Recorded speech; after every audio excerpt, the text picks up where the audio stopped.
the RTP proxy project. Well, I guess you kind of created it, didn't you? Was it all you, though? Really? That's amazing. Max is also doing the live streaming. He's our AV guy for almost since the beginning here, right? And it's a job that you know, doesn't have a lot of fanfare, but when you guys get to, especially the speakers, when you get to like share your presentations with your families and your friends online, make yourself look important, you know. Max is the reason that this happens. So I really need everyone to give Max a round of applause. Thanks for getting our back every year, Max. You are an amazing human being. So coming next on the next level, 5.9 and Voys. Voys is a, you're here in the Netherlands, right? Voys, where are you? Stand up, Voys. Stand up and be recognized, please. Gentlemen, thank you for your contribution. Do we have anyone here from 5.9? Not a person, huh? Well, I will represent them. Thank you for 5.9. They've been a sponsor for quite a few of these. And like I said, again, without the sponsorships, these are pretty dull events. We just end up finding a picnic table in the park and just creating a group of people to talk. And, you know, this is much better, I would agree. Rounding out our sponsorships, we have Genesis. Genesis, someone is here for Genesis, right? Yes, please stand up, gentlemen. Be recognized. Thank you for your contribution and your support. EchoSmob, again, a returning sponsor. Where are you, EchoSmob? I know there's one person here, right? Not yet? Don't talk to me like that in front of all these people. Axios is here as well. Axios, I know you do have someone here, right? No? Yes, please stand up. Axios, thank you for your support and contribution, man. And Inextrex is not here. Unfortunately, their travel plans got a little clustered there. But nonetheless, they wanted to put in their lot in this and let you know that they're sponsoring us as well. Please, whenever we see it on the internet, give them a round of applause. Also, I want to bring to light that we have a couple of companies that help organize this. And organizing these things, as easy as it may seem now that you see it all laid out and everyone's happy, it is a heavy lift. And companies like Voice Center and QXIP and even mine, Office Ring, we do this out of love. Really. I know that you hear that and it seems like a cliche, but a lot of us really don't get, it's not the commercial exposure or anything like that. It's getting to be here and watching you guys like absorb stuff that we love. So for the organizers, let's give them a round of applause. And also want to mention that at the end of this, we're going to have a raffle, like we do always. And a big chunk of our prizes have been donated by a sponsorship from QXIP. So I want to give them a round of applause for reaching out for us as well.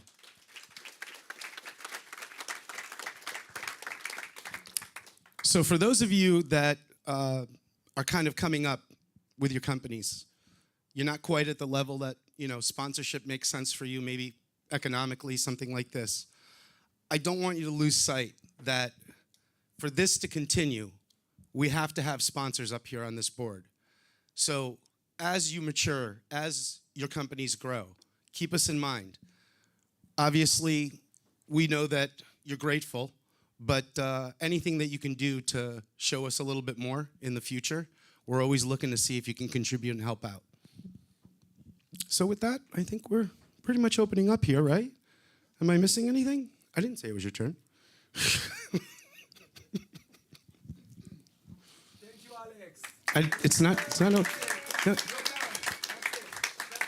So this is what it feels like, Norm. No.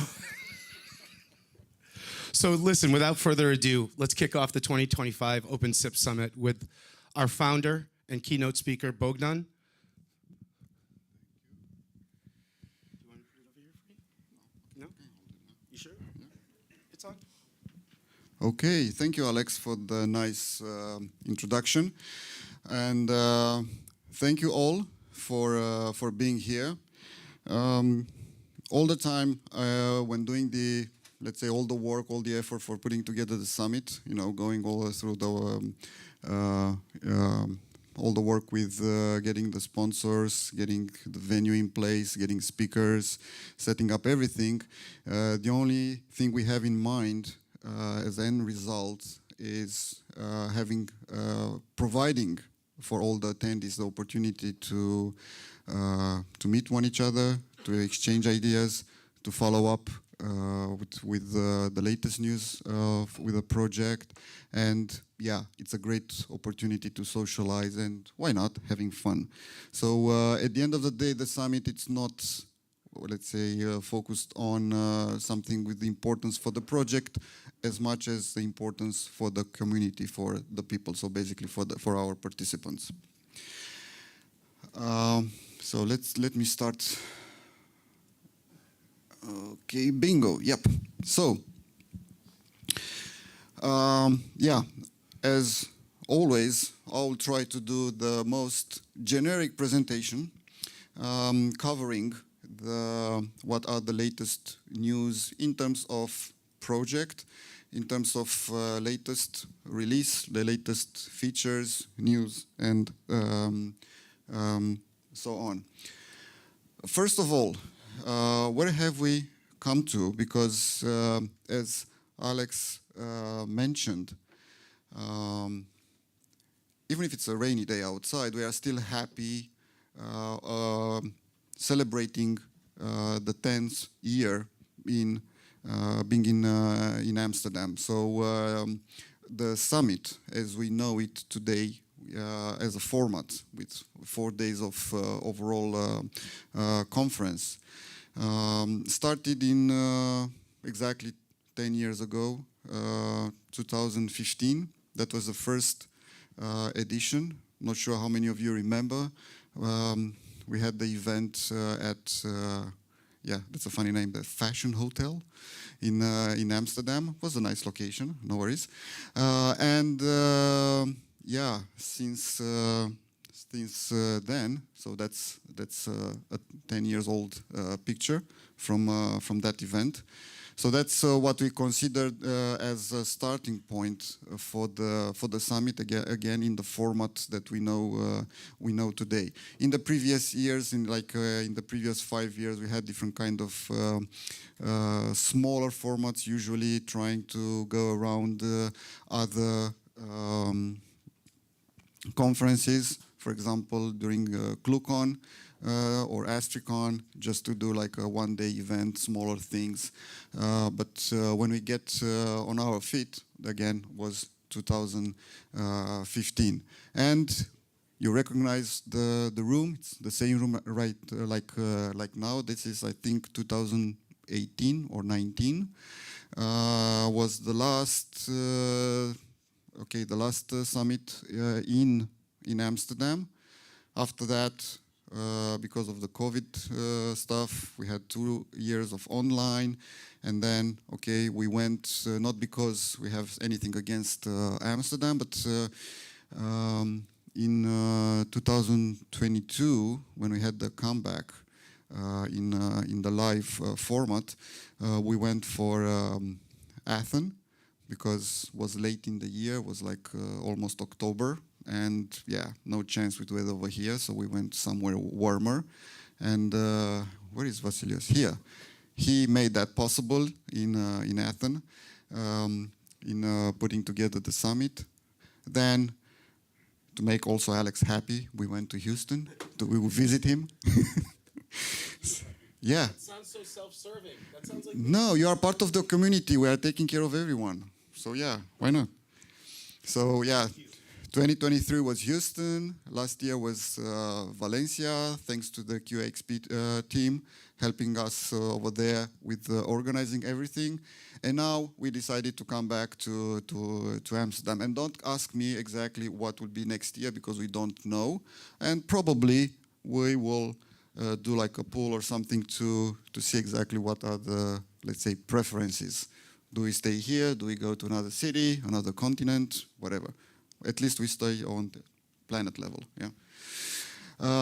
Yeah, so that's the part with the summit. In terms of where we are right now as project, well, I think we reached a level of maturity, I would say, where the project is something very reliable and predictable in the way that for years we have a quite well-known release cycle. For the major releases, we know that it's one per year. It is usually around May, just before the summit, because we take the opportunity with the summit to talk about the latest release. But the idea is we know what to expect in terms of when will be the next major, so when the latest features will end up in a stable release, so ready for production usage. We have also a very well-maintained release cycle for the minor releases. They are very important because the minor releases are carrying a lot of fixes that, again, will end up in a version that is, let's say, to be used in production systems. So we collect all the fixes during the 1 year, and step by step we push them into these minor releases so you can take the benefit of them. Again, the OpenSIPS Summit, already know, it's once per year around May, and we like as much as possible to involve the community in taking the decisions of where to do it, and people helping, sponsoring or organizing. So it's a quite community-oriented event. And also, let's say, reliable and predictable when it comes to the devel policy. We still have a couple of things to do in this area. There was an online meeting, I think in March, so like 2 months ago, about boosting this part of the project in terms of getting documentation, online documentation to help with the potential developers, how to improve the whole process of merging external contributions, so patches or new modules and so on and so on. So that's a still ongoing topic, and it will be expanded and taken into action after being done with the summit. So basically, getting some more time for that. And yeah, because we already mentioned a couple of times the OpenSIPS community, because at the end of the day, the whole purpose of an open source project, it's it's the community. It makes no sense to work and develop something if there is no one to use it or to bring any kind of benefits outside in the world. It would be pointless. So yeah, that's why community, in terms of people using, people involved in development, in testing, in organizing, in supporting, it's very, very important. So the project just by itself makes no sense without community. And we do a lot of effort in trying to building as many bridges as possible with the community. It's a bidirectional bridges, so it's not only sharing things, but also taking into the consideration what the community wishes are, and what are their opinions, and what are the needs of the community when it comes to how the project functions, about the features in terms of OpenSIPS, and so on different kind of aspects. Part of this interworking with the community is starting last year. We have the community editions, which basically extend the whole concept of open source, not only at the source level, but also when it comes to configuration level. So basically, community editions are about sharing contributions in building different kind of configurations for OpenSIPS. I'll have Razvan today extending in more details this topic, so I will not get too much into this. We had working groups which serve the purpose for the previous edition. Again, we are using different tools whenever they are necessary, so we don't use tools just for the sake of the tool or concepts, but if it's the case. So in the previous, for the previous release, for the 3.5 with the IMS, we had a working group because it was really important to collect a lot of ideas, concepts. IMS, it's like a beast by itself, so it's very difficult, you know, to collect all the data and to say, yeah, I know everything about IMS, let's do it. So yeah, we had a lot of people involved into drafting what should be done exactly in OpenSIPS in order to get, you know, the IMS support in place. Already mentioned the development policies about contributions and so on. So that's again part of the community. As we said, it's bidirectional. So we take into consideration and we try to put as much as effort as possible into softening this kind of interaction with external contributions. And also, community means all kind of support. You know, we are helping one each other. We also do a lot of work in supporting the community. Also, the community is doing a lot of work to, let's say, provide support to the project in terms of testing, again, contributing, and like now, helping us to put together the summit. So yeah, there are a lot of work in here. So yeah, pay attention today afternoon. We have Razvan talking about community editions. It's a very, I would say, interesting topic because again, it extends the open source concept. It's about getting fully working configurations for different scenarios. In SIP, it's not only getting access to the code, but to some complete kind of solutions. So let's move on to the actual 3.6 topic. That's what we'll be covering in the next minutes. 3.6, as right now it's a beta phase, but it's the next major release. It was released like almost like a week ago, I think on last Wednesday, if I remember correctly. And 3.6 was, I mean, is focused on operational improvements. So in our concept, you know, even if it's a powerful tool, if it's not useful, easy to use, you know, handy to use, it's a useless tool.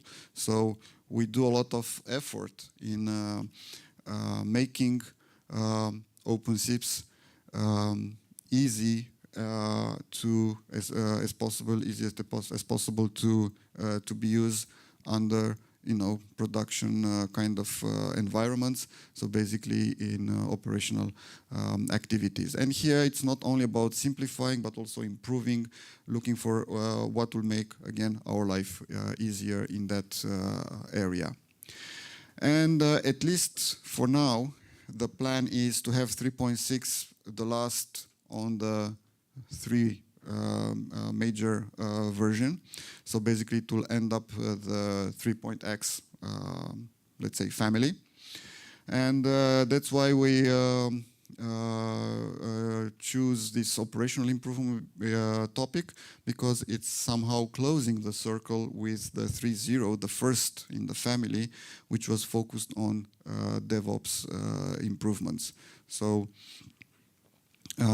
yeah, we wanted just to try to address as much as possible the topic. And being the last, again, that's the plan at this moment.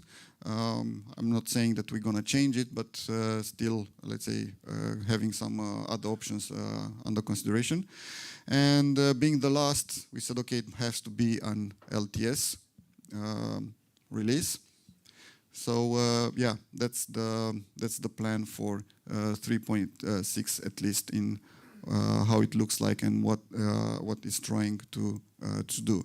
So let's see exactly what kind of improvement we addressed in this release. So first of all, we had operational-oriented improvements, and even if it sounds simpler, it's a feature. You know, during the years, a lot of people, let's say, cried for it.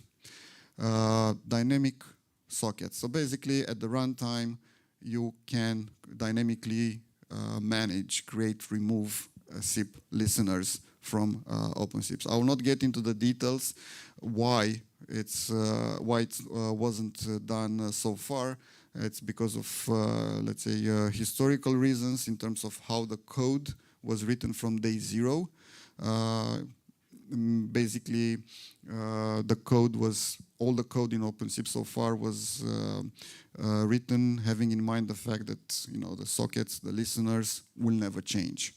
So because of that, that was a quite, you know, hard job to do, to make them dynamic. If we also take into consideration the fact that OpenSIPS is a multi-process application, things are becoming more and more complex.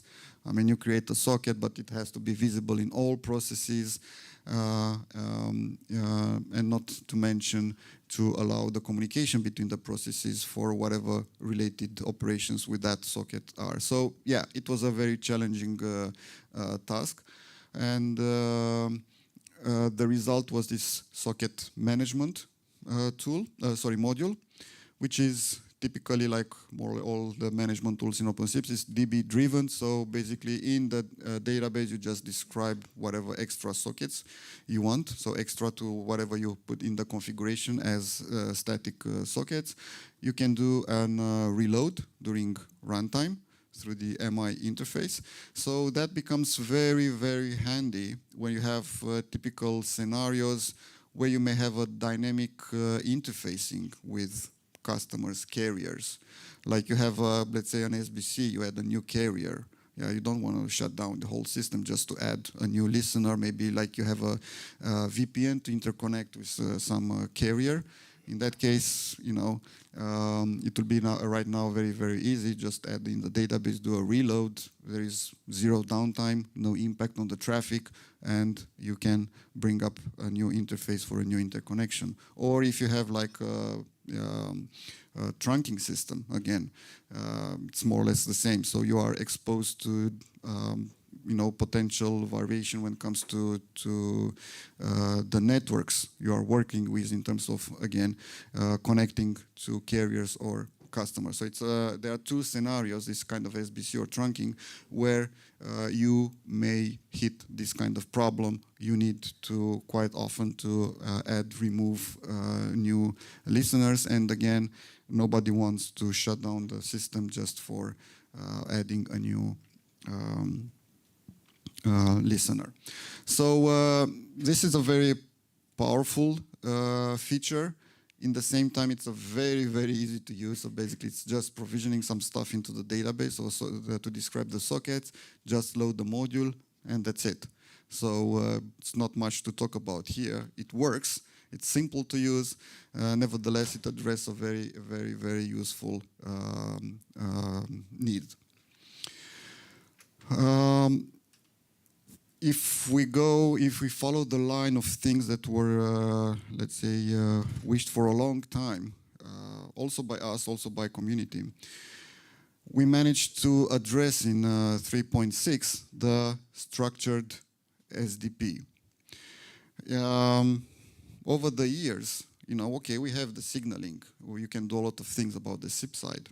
But in the last years, the need of operating over SDP in terms of either involving a media relay, either changing codecs, either extracting information from there in order to see, okay, how you should the routing and so on and so on. This need was, let's say, stronger and stronger. And all of them do require access to the SDP, but in a way we call it a structured way. So basically to know exactly, okay, what are the streams exactly, what are the property of the stream, so you can navigate and find the information, first of all, the information that you need, and then the ability to change a particular bit of the information in that SDP. For example, previously it was like, I would say almost impossible, or like requiring some, complex configuration to change, if you want, like to change the P time of a certain stream, because you need to somehow manually parse the SDP in the config file, find exactly what's the stream you want to, because definitely you may have multiple streams, like the audio, the video. It's more and more like having this kind of configuration, like with both streams into SDP. So you cannot just do like regular expressions over the SDP to change stuff, because you don't know exactly, okay, which P time, because you have like 3 or 4 lines in there at the session level, at the audio stream level, at the video stream level, and so on. So yes, we said, okay, we need to do like something smarter, this kind of structured granular access. And again, it's not only for reading, but also for being able to change a particular part of the SDP without, doing, again, set substitutions or any kind of voodoo stuff in your config. So the result, again, tough problems with simple usage in terms of how it works. We have a bunch of variables right now that you can use, navigate through the SDP at line level, stream level, session level, so you can identify different parts of the SDP, and such variables are read-write variables, so it's not only reading, but you can also go and modify. The whole idea was also to not only to get the access and modify, but also to apply these changes in real time over the SDP. So basically, when you have multiple modules in OpenSIPS working over the SDP, like, okay, you want to use, let's say, SIP message ops to change the order of the codecs. Then you want to use RTP proxy, or you want to use RTP engine, or any other modules that are operating over the SDP. You want to have these changes in real time, applied, merged, so you have a consistent end result. So basically all these changes that you do over the SDP right now from the modules and from the config level are applied in real time, so you can see, everybody can see, I mean, you from the script or the modules, they can see the real-time updated SDP. So it's a very big improvement in terms of, again, dealing with any kind of media-oriented services. And we will have tomorrow, leave you over there in the back, going in the depths with this topic, like, okay, how to use it, what were the challenges, and the biggest benefits of this SDP-related work. Now, other improvement, which was important in terms of simplifying the OpenSIPS usage, was what we call the unified SIP branches. Branches from the SIP perspective, of course, and typically this is really, really important when you do like SIP parallel forking, which if you do like maybe complex class 5 features, it's something very important. Let me shortly explain what were the issues before and what we tried to do. Well, typically you just have an incoming SIP request, and then if you want to do parallel forking, you have actually 2 stages. A first stage when you do what we call the preparation. So you do all this kind of append branch. So basically you create a list of destinations where you want this request to be sent, so multiple destinations to send the request. Then you do the T-relay. And then you have the second stage, which is actually the transaction layer, where these branches are active SIP branches. So you have the signaling, you have the replies coming in, so everything related to the transaction and keeping the consistency of the transaction based on all the branches you have. And so far, basically, we had no kind of direct relation between the two sets of branches. The message branches, which are used to prepare the forking, and the transaction branches, which are the branches resulting from the actual forking. So first step was to unify in terms of how you work with from the config file. So you have very similar variables for the first level when you prepare the branches for forking. So all the attributes. And there on the left side, you have the transaction corresponding for the branches. So after the branch went through the signaling, boom, you have the same. So you can correlate what you fill in terms of I want to create this branch and what you get when the branch becomes active from SIP perspective. And once we had this correlation, we are able in a very easy way to add custom data to these branches. So when you create the branch, you have a lot of information, so you may want to append information to that branch, custom information, that will be very, very useful when that branch becomes active in terms of signaling. So if you want to remember some properties, again, that will apply later. Let's say when you do on reply route, maybe you want to remember some properties in terms of doing something with the codecs, doing something NAT related, so there may be some external media relay, for example. Maybe one of the branches goes to some WebSocket destination, so you want to remember properties about setting up the RTP to SRTP translation. So yeah, and now you have basically these attributes. So when you can create as many attributes as you want.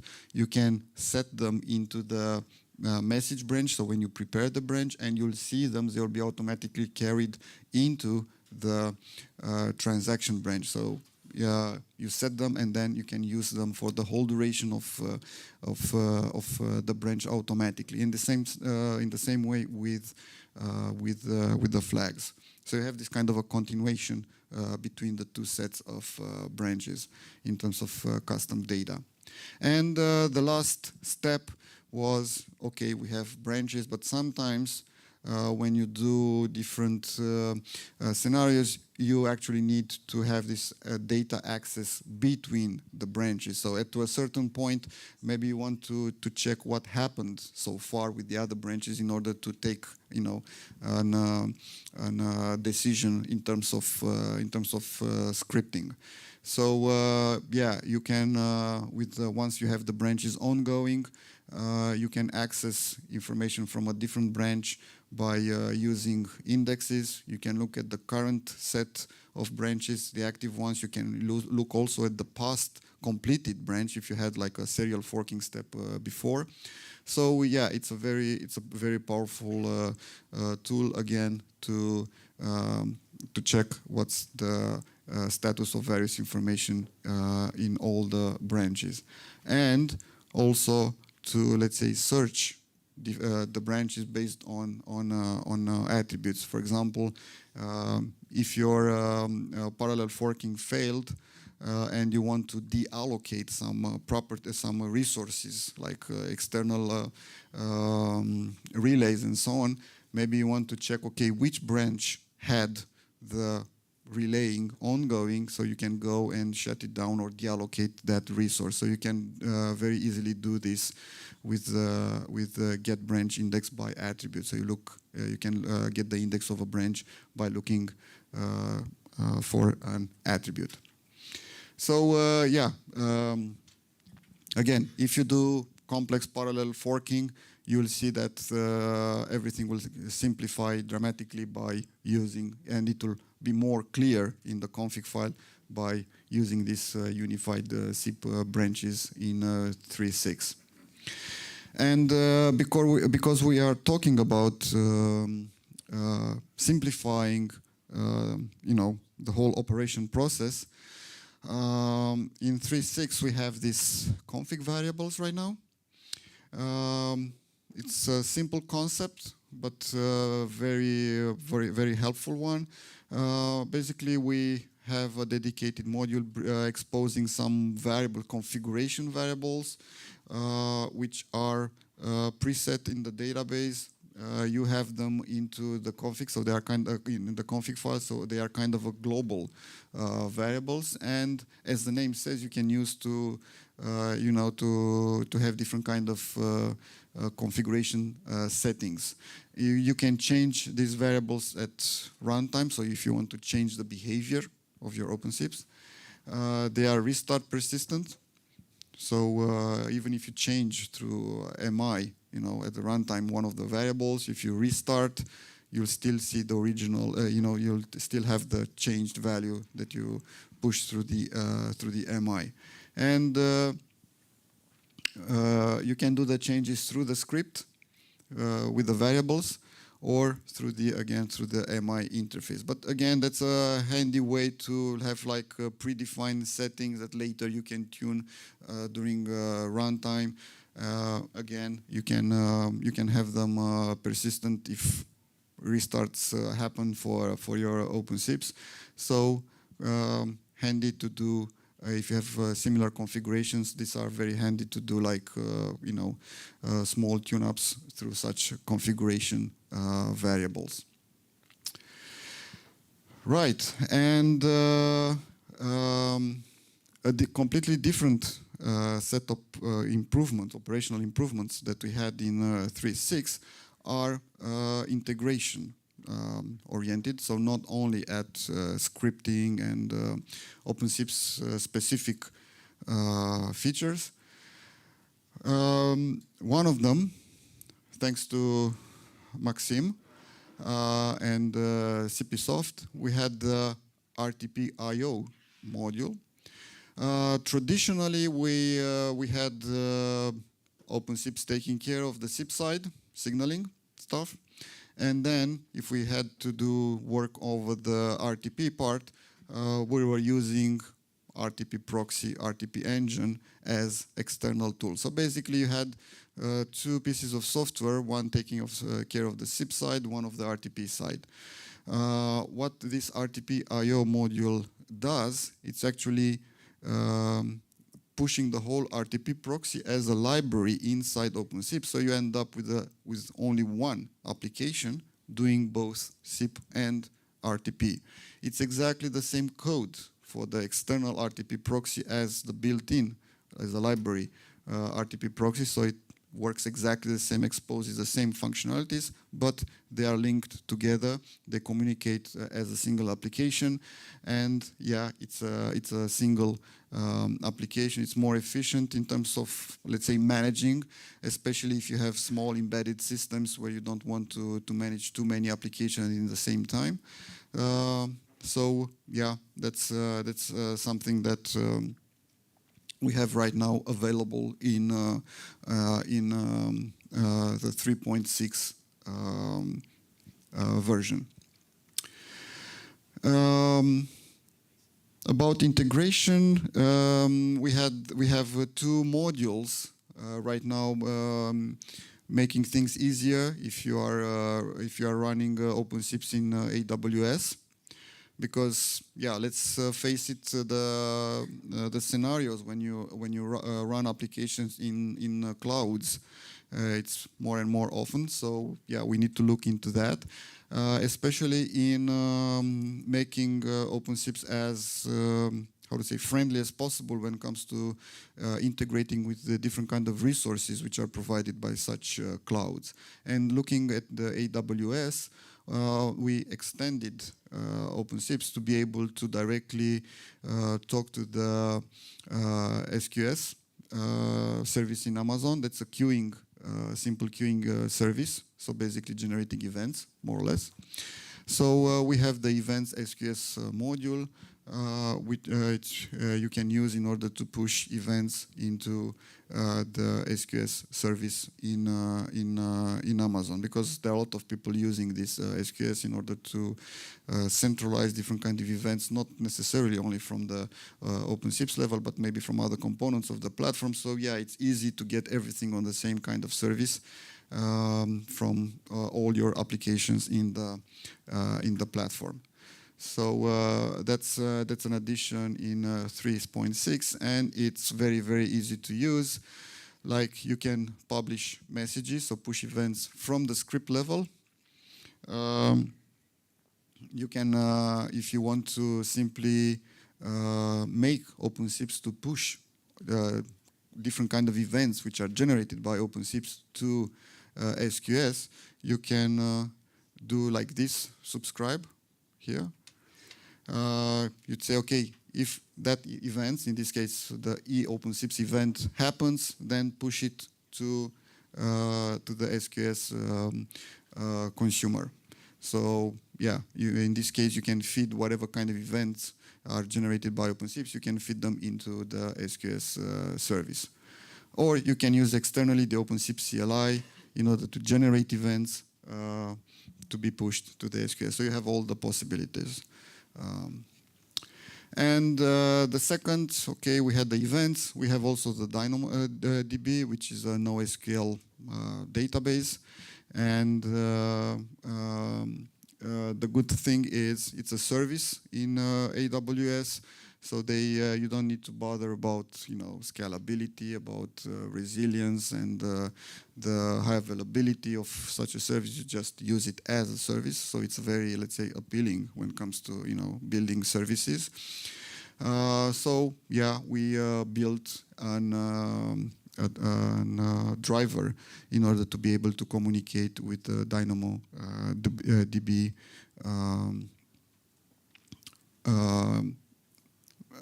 database in AWS.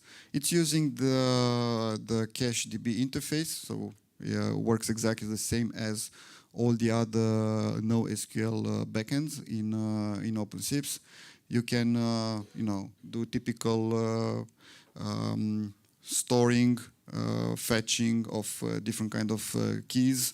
You can have you do have support for counters. So yeah. It's again very simple to use, but in the same time gives you access to the service which is exposed by AWS. And again, talking about the integration, we have the Janus integration, which is a contribution from Vlad here, in being able to send different commands to Janus, so basically to make the integration smoother between the two. Whenever, let's say, you want to use Janus from the perspective of, let's say, media processing, and in the same time to have some interaction, translation from the OpenSIPS side, in order to make them work together, you can use this module in order to, again, send different kinds from the script level from OpenSIPS to send different kind of commands to Janus in order to take care of synchronizing when it comes to the scenario that you want to implement. Because we talked also about the DynamoDB as a DB, so when it comes to the database layer, there was some work for the Redis part, which is quite powerful NoSQL database, and we did some extension for usage of the Redis stack server, basically some JSON support, which makes easier to, how to say, to communicate, a more, let's say, structured way of communicating with Redis. And because of that, we were able to, let's say, allow some how to say, sharing scenarios, like user location when it comes to creating full sharing or federation scenario, to use the Redis backend in order to, again, share all this data. The user log module, in terms of sharing all the information, requires a bit of attention. It has a lot of attributes, complex data structure. So yeah, you need all the support you may get from the DB backend, and in this case, using the Redis JSON and Redis search, we are able to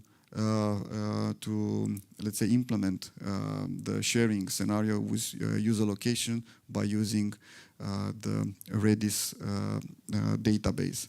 And also for the Redis clustering, there is work done. Just look.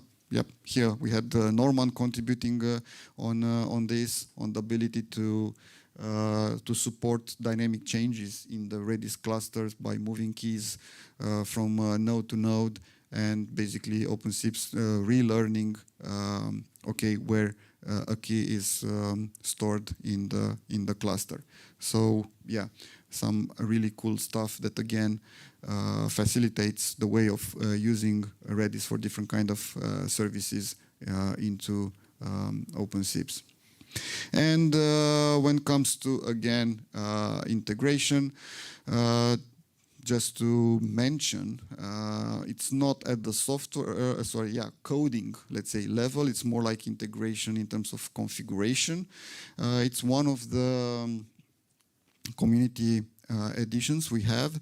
It's the AI voice connector that we did with OpenSIPS. So basically, how to get the media from a SIP call to act as a user agent server, and then push it further to an AI service.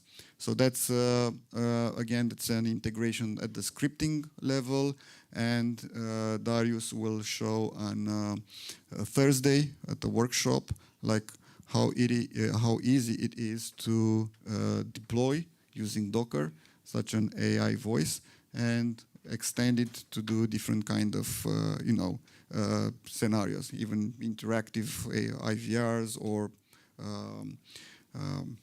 okay, actually I don't want to get in more details, not to spoil his workshop, but believe me, it's a really interesting, fun, and at the same time, taking advantage of all this integration at the SIP level, because basically that's what it's important from our side, to show you, okay, how you can extract signaling, RTP from the SIP side in order to push to the AI side, and how you can grab events from the AI side and push them back into the SIP. So basically the translation between the two worlds. After that, whatever you want to do on the AI side, it's your business. And yeah, to wrap up a bit about the 3.6 release, we call it the 3.6 in numbers. So we had like 7 new modules. Actually, I think overall I lost track of how many, like 200 or something modules in OpenSIPS. Sometimes it's... We need an exact number. 204.7, it's okay? Okay. Even to be honest, even for us, sometimes it's very difficult to keep track of how many modules, what features are in there, and to be sure. And that's part of our job, and to be sure that we keep things consistent. We don't have overlapping between modules when it comes to what they are doing.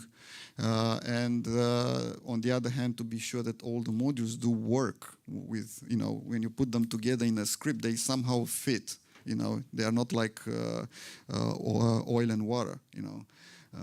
we have two great modules, but you cannot use them together. So yeah, all the time when we add new modules, things are becoming more and more complicated because we need to overall be sure that everything works with everything. And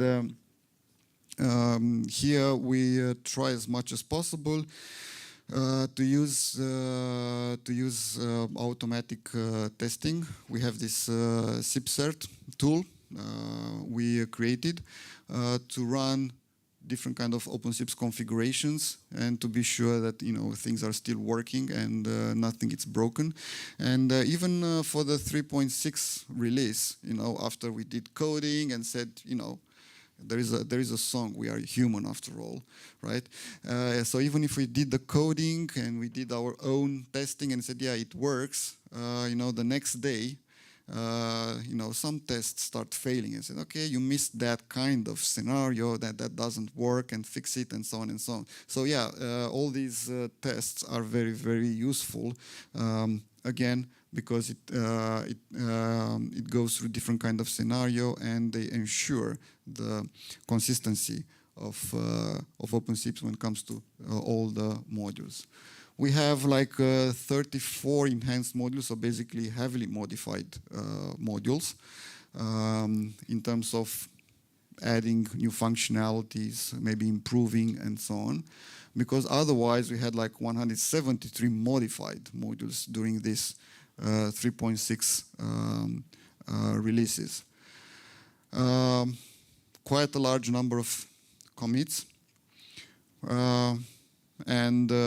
Yeah, out of fun, we extracted from the Git logs just to see how much work basically was done for the 3.6 release. So you see like almost like 60,000 lines of code added, lines removed.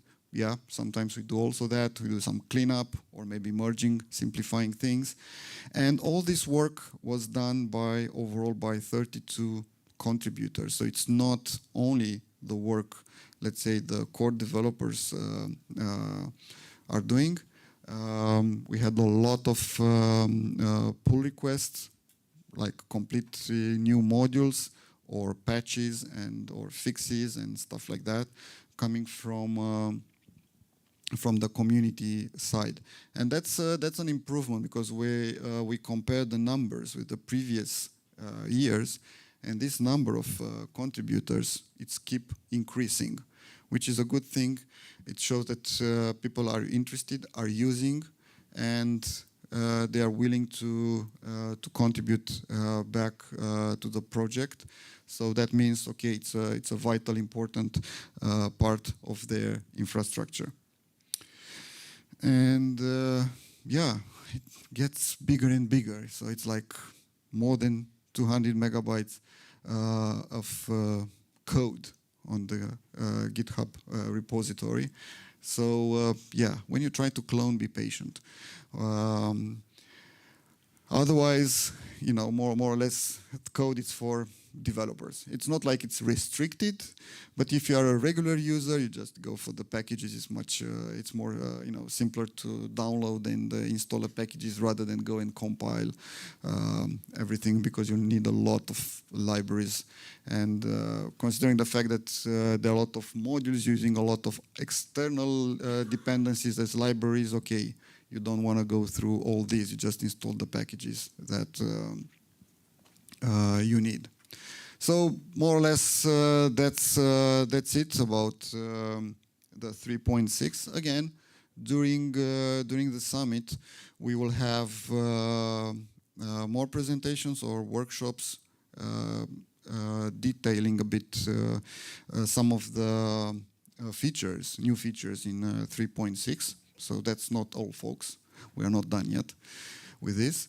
But the idea, again, with the 3.6 release is to close a circle in terms of the three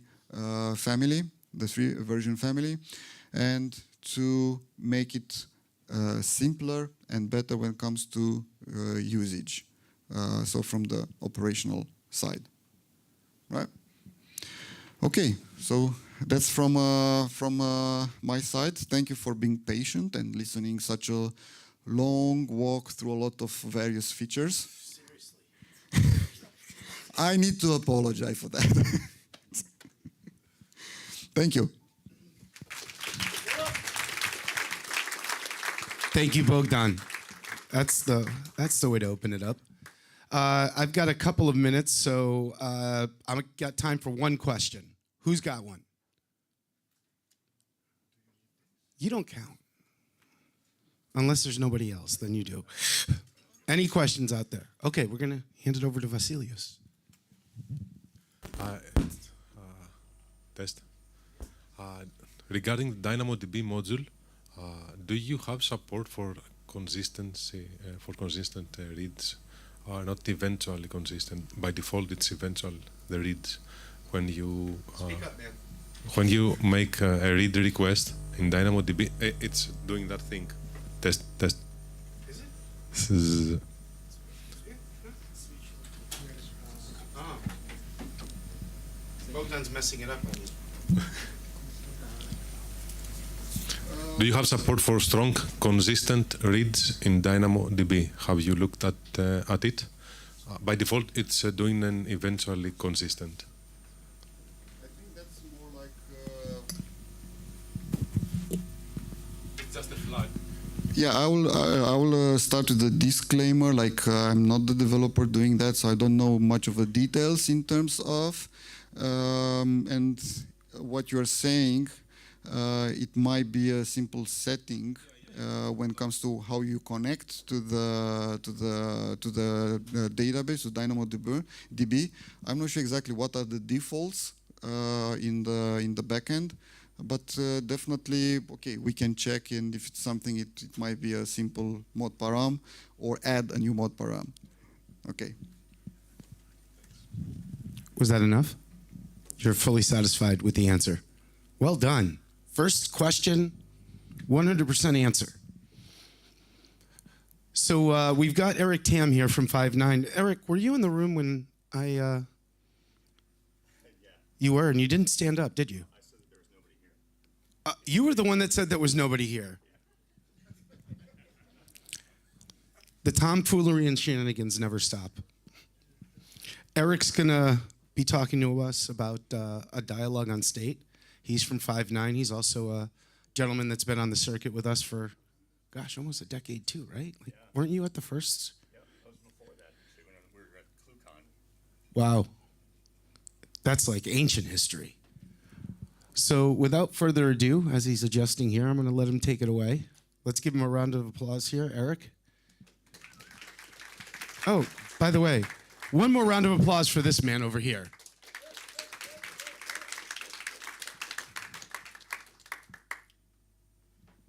Thank you. I'm not sure how to make that full screen, but I think that's good enough. Let's get over here. All right. Thanks first and foremost to the OpenSIPS team for their continued work on such an amazing project. Thank you guys, Bogdan, Liviu, all you guys over there, thank you. Thanks to Voice Center, Office Ring, and QXIP for pulling this event off. I know it's a lot of work to bring this together, so round of applause. Thanks, Alex. And thank you finally to 5.9. Not only for sponsoring, but for bringing myself and a few of my coworkers here to spend some time with all you wonderful people. Thank you.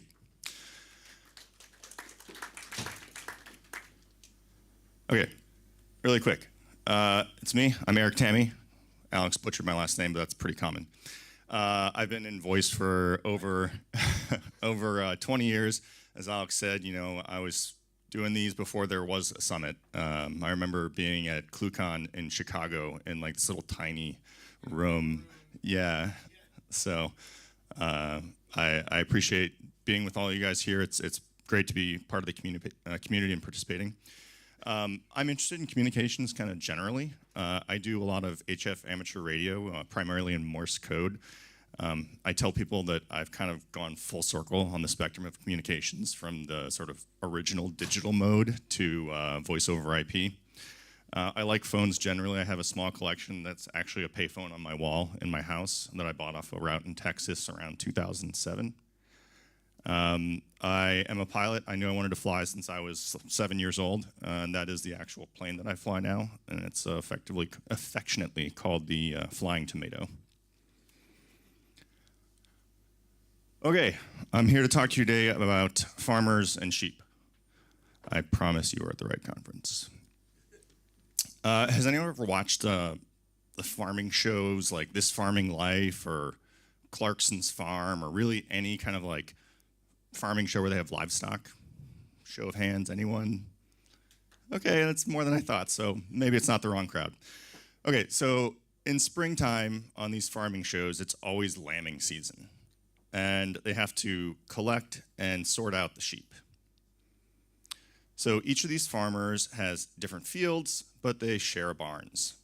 They have to sort the sheep into different barns where workers prepare the sheep. They will, shear them and give them vaccinations, things like that. And it takes time for these workers to prepare the sheep. So they have to sort the sheep into the barns pretty equally. And not all the farmers have the same work ethic. Some are pretty go-get-em, some would rather take a nap in the hay. And our farmers today are Bob, and Charlie. So Alice, Bob, and Charlie share 3 barns, a green barn, a red barn, and a blue barn. So one day, the farmers are out working in the fields, and they happen to cross paths. Alice tells Bob and Charlie, I put a sheep in the green barn. Great. Now everyone knows there's a sheep in the green barn, and the next sheep should go in a different barn. So Alice goes off to a different field while Bob and Charlie keep working, and Bob gets a sheep, and he tells Charlie that he put it in the red barn. So Bob and Charlie know there's a sheep in the green barn and a sheep in the red barn. Alice wrangles another sheep, and she knows she put the last one in the green barn. So when she goes to the red barn, assuming it's empty, she's confused to find a sheep there. Alice's information is not consistent. Oh, the guy who was asking the questions about consistency left. I knew he was going to like this. So in distributed systems, we have an attribute called consistency. What do we mean by consistency? It means that everyone who's participating will have the same copy of data. Everyone returns the same information that was successfully stored. So frustrated, Alice says that she has an idea. Since they're working in different fields and they might not run into each other, they can use a chalkboard to keep track of how many sheep are in each barn. Before you put a sheep in a barn, check the chalkboard, update it after you do. So they agree to this system, get out the chalkboard, and write down how many sheep are in each barn. There's 1 sheep in the green barn, 1 sheep in the red barn, and none in the blue barn.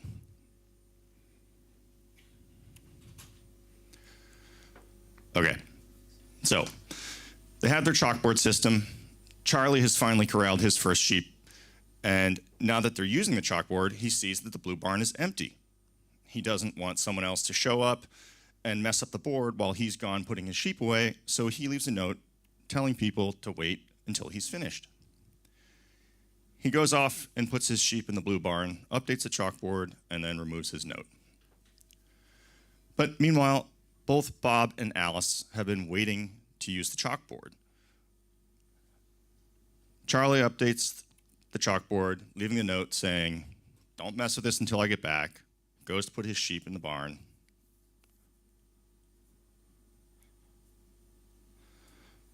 And all this time, Alice has been standing around waiting for the chalkboard to be available. So the property of availability in distributed systems, in simple terms, means that every node must be able to respond in a reasonable amount of time. Alice had a sheep, but she couldn't pick a barn because the chalkboard wasn't available for her to use. So having wasted a bunch of time waiting to use the chalkboard, our 3 farmers come up with a new idea. they all have cell phones. So anytime someone puts a sheep into a barn, they should call each other to let them know. And each farmer will keep track of their own notes about which sheep are in what barns. So the farmers go back to work in their own fields. Bob gets another sheep to bring to a barn. He checks his notes of how many sheep each barn has, and seeing they all have one, he decides to put this sheep in the green barn. As he does this, he calls Charlie and tells him. He also tries to call Alice, but Alice spent last night doom scrolling on her phone and forgot to charge it, so the call goes straight to voicemail, and Bob leaves her a message. Alice, once again, has inconsistent information. However, Bob and Charlie don't. And depending on the rules that they've agreed upon, it could be possible for them to all keep sorting sheep, and Alice can update her notes once her phone is charged and she listens to her voicemail. This attribute of distributed systems is called partition tolerance. And partition tolerance simply means that the system continues to function and upholds the guarantees of consistency and availability in spite of partitions. It's important to note here that it doesn't mean it has to be consistent. It just has to uphold the guarantees of the system. Okay, so in these examples of sorting sheep, we've demonstrated three different attributes of distributed systems: consistency, availability, and partition tolerance. Eric Brewer of the University of California, Berkeley published the CAP theorem in 1999.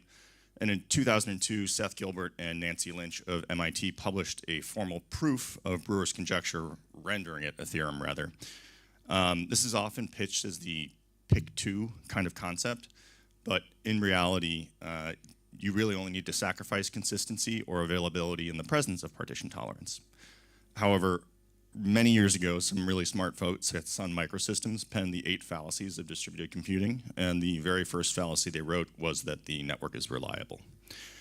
So that's to say that partition tolerance is mandatory in distributed systems. You cannot not choose it. So we design for either availability or consistency. For many of you, you may be more familiar with the terms that databases use.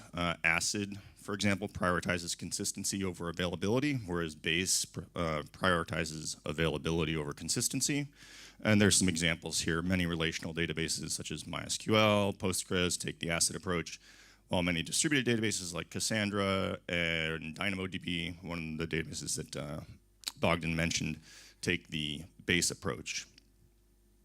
And if a system provides consistency over availability, in the presence of partitions, it'll preserve the guarantees of atomic reads and writes by refusing to respond to some requests. And likewise, if a system chooses to provide availability over consistency in the presence of partitions, it will accept requests, but it will potentially return stale reads and accept conflicting writes.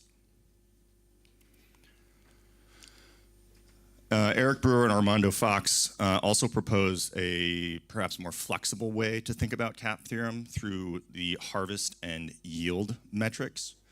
Yield is the probability of completing a request, and it directly maps to user experience. So if I ask Alice to sort a sheep to a barn, what's the chance that she can do it in the appropriate amount of time? And because it maps to user experience, it reflects that all seconds don't have equal value. That's to say, being down when nobody's making requests for 1 second will hurt your uptime by 1 second, but it has no effect on yield. And similarly, being down for 1 second at peak time will reduce your uptime by the same 1 second, but it will dramatically hurt your yield. Harvest measures the fraction of the data reflected in the response, or the completeness of the answer. And to better explain harvest, you can imagine a system which stores documents or versions of documents. And in the event that some part of that system is broken, it could present the most recent version of a document it could find, even if there's a probability that it isn't the most recent version of the document that was stored.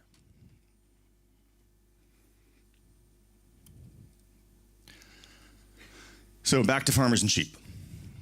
Using the idea of harvest and yield metrics, Alice, Bob, and Charlie create a way to know how many sheep are in each barn without having to talk to each other or without having to share a chalkboard. They come up with the idea of putting a special counter on each barn that automatically updates every time a sheep goes in. You can't see this counter from out in the field, so you have to pick a barn to go to. But once you put a sheep in, you'll know exactly how many sheep are in that barn.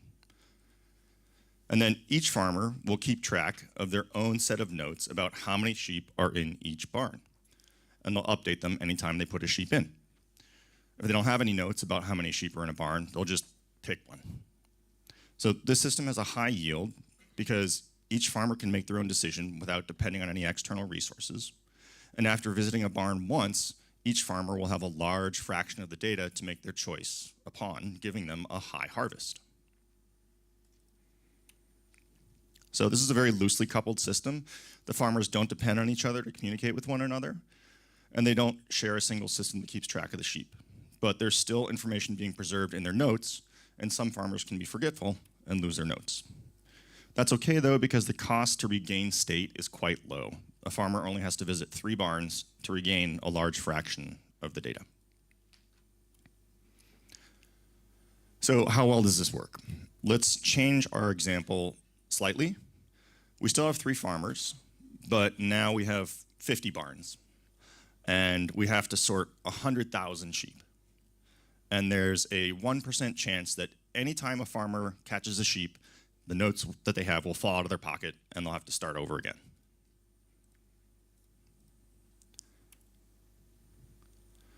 So this is a simulation run in Python and using GNUplot for the output. So the top number is the distribution of the number of sheep handled by each farmer. I think Alice handled something like 35,000, Bob something like 15,000, and Charlie was closer to up to 50,000 over there. And these bottom 2 charts are the same data. They're just a different scale. The chart on the left is a scale of 0 to 2,000, and I made the second chart with a scale of 1,980 to 2010, because otherwise you can't really see anything. So the total y-axis of this right-hand graph is 30 sheep, and each tick mark represents 5 sheep. So farmers lost their notes a total of 983 times as they were sorting these sheep into the barn. And the standard deviation between each barn is less than 1 sheep. Okay, I mean, that worked pretty good, but do we need to keep track of our state at all? Can we just randomly pick a barn and have things kind of even out in the end? I mean, maybe. That kind of depends first on your quality of randomness. So once again, this is Python's version of randomness. Same, top is the number of sheep handled by each farmer. Left is a scale of 0 to 2,000. Right is a scale of 1980 to, what did I say, 2010. So, I mean, it doesn't look terrible on the left-hand side. A little bit different picture on the right, but the standard deviation between each barn now is 42. So going from less than 1 to over 42, and this is just based on randomness. You know, and your version of random could be different. The bigger question, though, is what problem are you trying to solve? So what if we had a constraint? Did that pop up? Yes, okay, good, it did. So now we don't just have 100,000 sheep, we have other farms who need to get their sheep processed as well. So they're sending trucks of 100 sheep at a time, and they're just randomly dropping them in barns. So if you're just doing a random distribution, you can't account for this large set of changes. In our previous system, every time a farmer visits a barn, they get that new information immediately.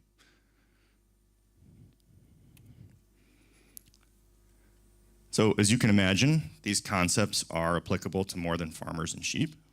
I told you at the right conference. So distributing calls to pooled application servers from multiple proxies is the exact application that inspired us to use this lazily consistent algorithm for distribution. We shared many of the same problems that Alice, Bob, and Charlie did. Blocking over database contention, failed replication between proxy servers, etc. So this is the real world snapshot of this distribution mechanism over a 3-hour window between roughly 50 application servers. Each application server is handling about 1,250 calls, and it's plus or minus 15 calls across every application server. And back to our farm example, where we added the constraint of trucks dropping off 100 sheep at random to barns. These application servers have an API, and sessions can be initiated through this API so that the proxy servers that are load balancing between them have no idea about these calls that show up. But when each proxy sends a call, the application server sends its session count in the response, and so it immediately discovers that, oh, well, 100 new sessions were initiated on this application server between the last time I talked to it. So the information is discovered, and you get a greater harvest.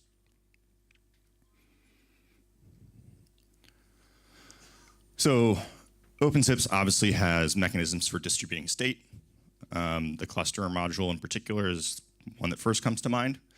But it's important to understand what consistency means in the context of the tools you're using. So for example, the dialog module, which has this macro in dialog replication.c, uses the cluster API's cluster API send function. And that function returns success if it's able to send a packet to at least one node. So depending on what your cluster looks like, that could be really consistent if you're running like a 2-proxy HA pair, or it could be wildly inconsistent if you have dozens of proxy servers spread out all over the country. You could easily get into kind of a split brain where geographically distant nodes think that they have replicated data successfully to a local node, but nothing is happening across your geographic partition.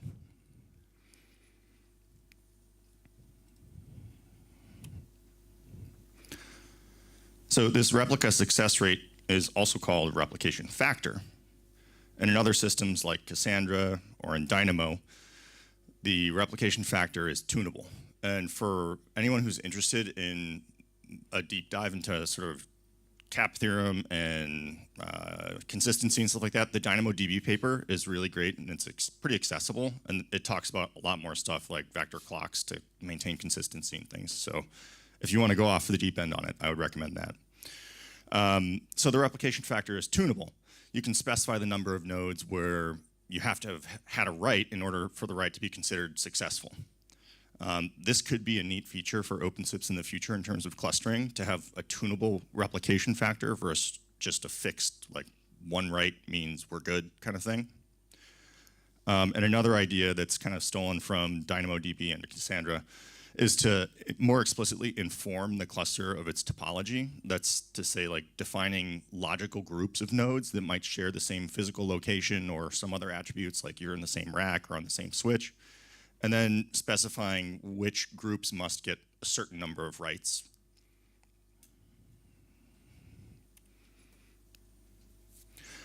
At the end of the day, you have a lot of factors to consider in application design. You absolutely will experience partitions, and you will have to choose between availability and consistency in any distributed system. You can replicate all your data, but it doesn't often improve your yield or harvest. It does improve complexity in operating and your costs for sure. You have to understand what consistency means for the systems and tools that you're using, and don't make assumptions. And finally, you need to think about the real needs of your application in terms of consistency and availability guarantees. Part of the problem with practical interpretations of cap theorem is the fact that most distributed systems don't really require atomic consistency or perfect availability. Consistency, availability, and partition tolerance are platonic ideas in a distributed system, and we take from them what we need to meet business needs, but the reality is such that we always have to make sacrifices. Thank you. I appreciate your time. These are the sources for this material up here. Most of it's from Eric Brewer's work. Anybody have any questions?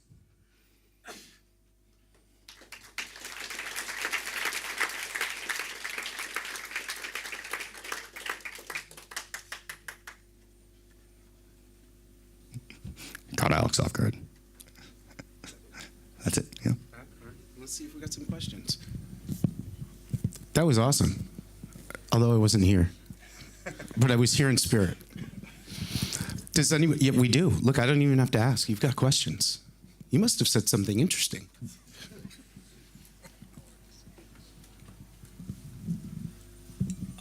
Thanks. I have a question. At the end, what's like your approach to in your system? So, to which solution you stick finally? The specific application in this example. So the demonstration here, in which sorting sheep or distributing between application servers, we use this system in which the proxy servers don't really maintain anything in terms of communications between each other or using a database. It's all in memory. They send a request to an application server. The application server sends a response that contains how many sessions it has. And then each proxy just keeps track of that in memory.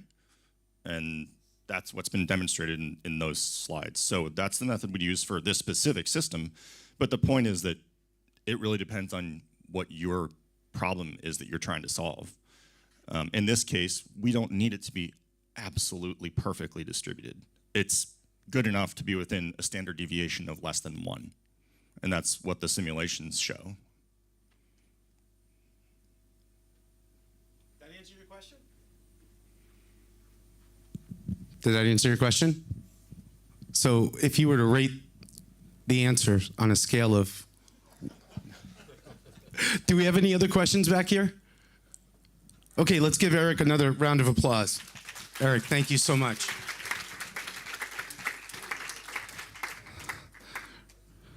So a new speaker to the circuit, not necessarily a new attendee to the circuit. Jarrod Baumann comes to us from the United States and 46 Labs.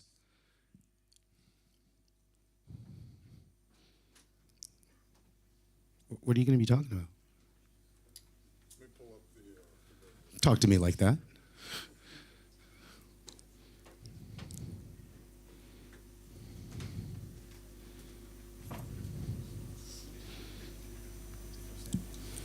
Who's having fun? Yeah! Woo! That's not enough people. Who's having kind of a little bit of fun? Okay, there's fun. Is this your Christmas tree? No, it's just I like Christmas backgrounds that rotate. I don't know why it's still there. Throughout the entire year? No, this is just a new one. Once again proving that our speakers are weird and out of this world. Very true, very true. Is there any technical assistance I can provide for you?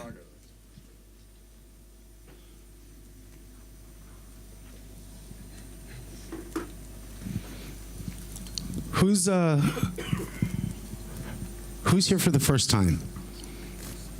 Wow. And out of the first timers, how many of you have actually seen an OpenSIPS Summit online, maybe like videos, this kind of stuff? Great, great. You all came to see Jarrod, right?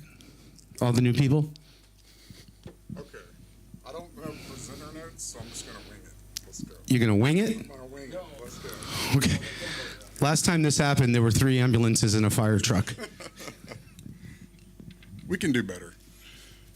So yeah, I'm going to talk on how we use DPDK, like as an accelerated technology to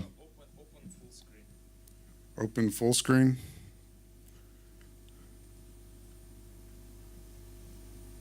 This is the only criticism we'll have of your presentation. There you go. Wonderful. Talk louder. And into the mic. Okay, we're working it. We're working it. First time. So this is how we've solved, or our solution to solving some of the limitations we've run into with scaling SIP and RTP on our platform. And just getting right into it, like I'm going to ditto everything Eric said on thanks to everybody. But so who we are at 46 Labs.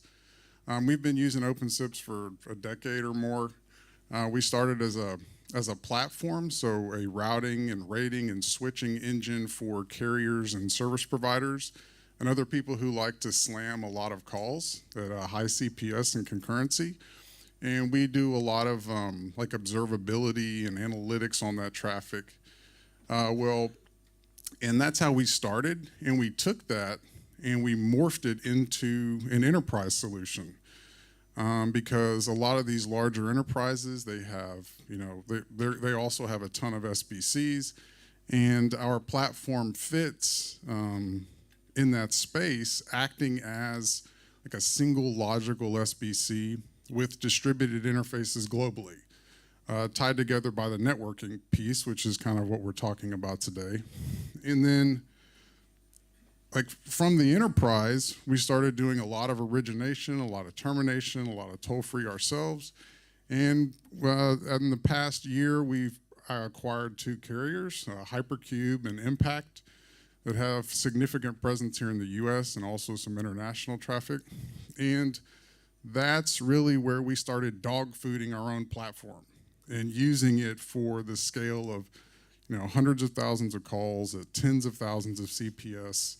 And from that, we inherited like a lot of ribbon gear, Sansei gear. I mean, it's all over the place.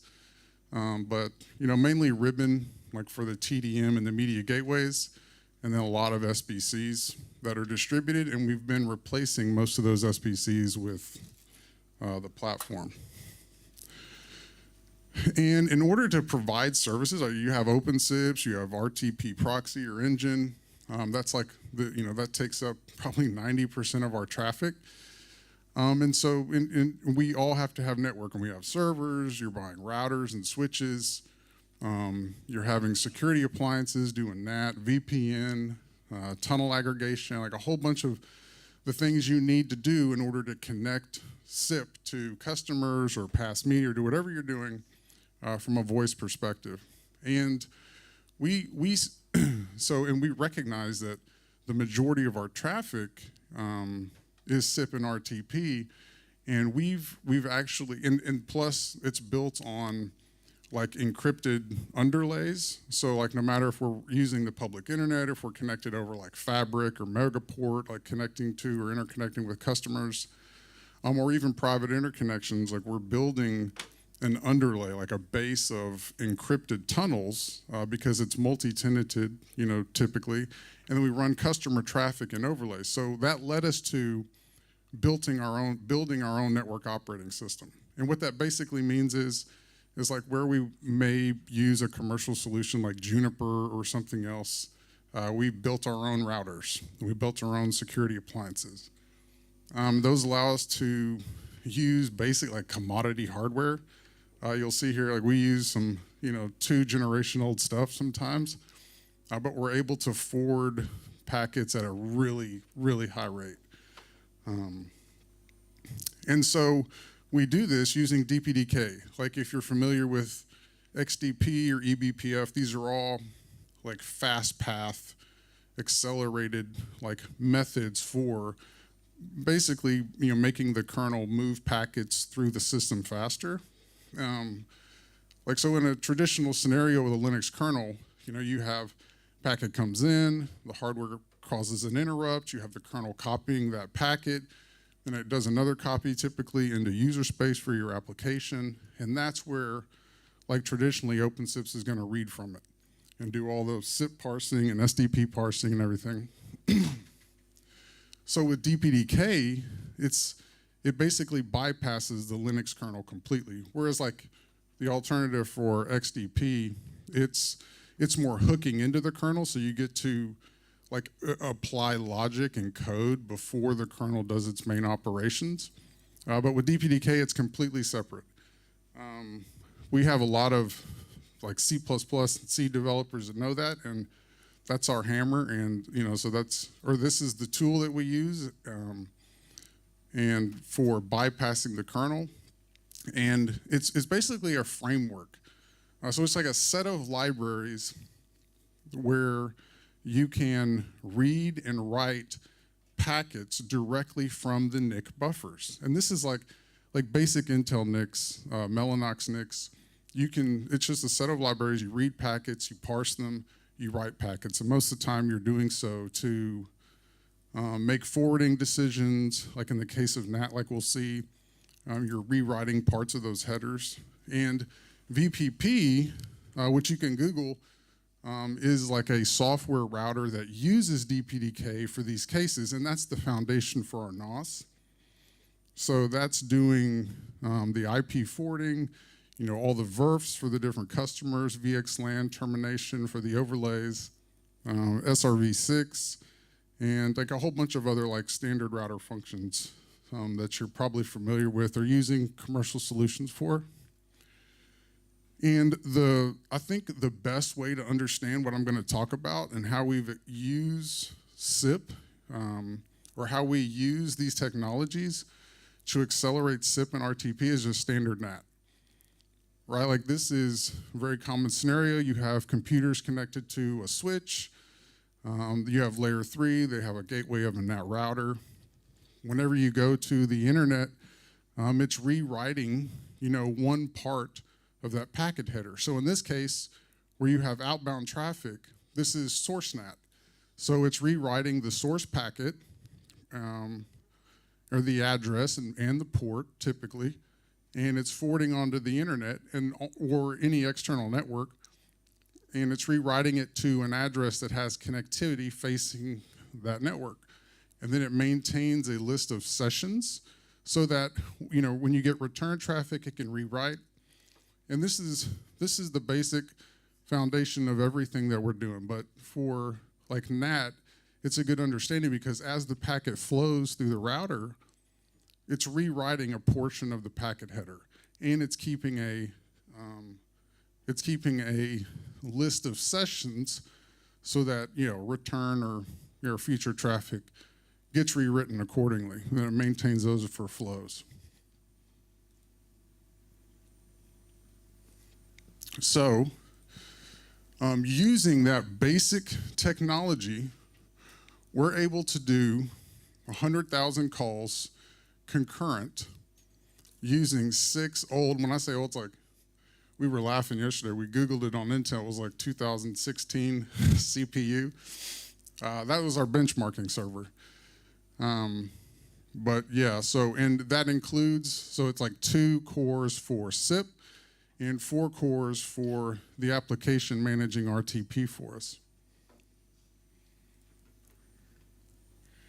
And this was our like previous generation, which honestly still accounts for like most of our customer traffic. We have edge OpenSIPS nodes. Usually like 4 is the maximum, and they're doing they're running clusterer for transactions, and they're all advertising the same address. Now typically they're stateless, but the edge layer is stateless, and they're all advertising the same address. Now I'll say like Anycast is not great for load balancing. And there's some problems with it, especially with TCP, but traditionally for UDP it's okay. And with this setup, those edge proxies, largely stateless, mainly doing sanitation, forward into our routing and rating. There's many more systems, but let's just say it's all OpenSIPS, and we're using clusterer, lots of farmers and lots of sheep, to replicate the dialog profiles, which we use for limits to CPS on incoming and outbound trunks. And so what we moved to, or what we were finding, is like with clusterer, like in a lot of these zones, whenever you're doing a high CPS, like say we have, some zones that are doing 5,000 CPS, like maybe they're managing 50,000 concurrent calls or, more and anchoring media. All of that cross-talk, all of the clusterer replication for the full dialog so they all know about all the calls is a lot of traffic. And our goal in this was and we see like once that traffic, and once we hit a certain point, there's UDP queuing, there's other network issues. And so the way that the approach that we took was, we think this is our limiting factor, at least on these customers and where we're scaling. And so we wanted to remove it. And the portion, and one way we did that is we basically use VPP CNAT. And this is like publicly available. You can go download VPP, it can act as your router, it can do NAT, source NAT, destination NAT. And what we did was add a feature that made CNAT SIP aware. And so this is for the SIP piece. So like if you want to do 100,000 calls, you have to have SIP to set it up and tear it down. But so we made VPP CNAT SIP aware by adding a feature that allows us to define destination NAT and source NAT policies, right? So, and what that means is, like on the external, maybe we have public IPs for UDP, TCP, or TLS, and these can support, hundreds of IPs. There's effectively no limit.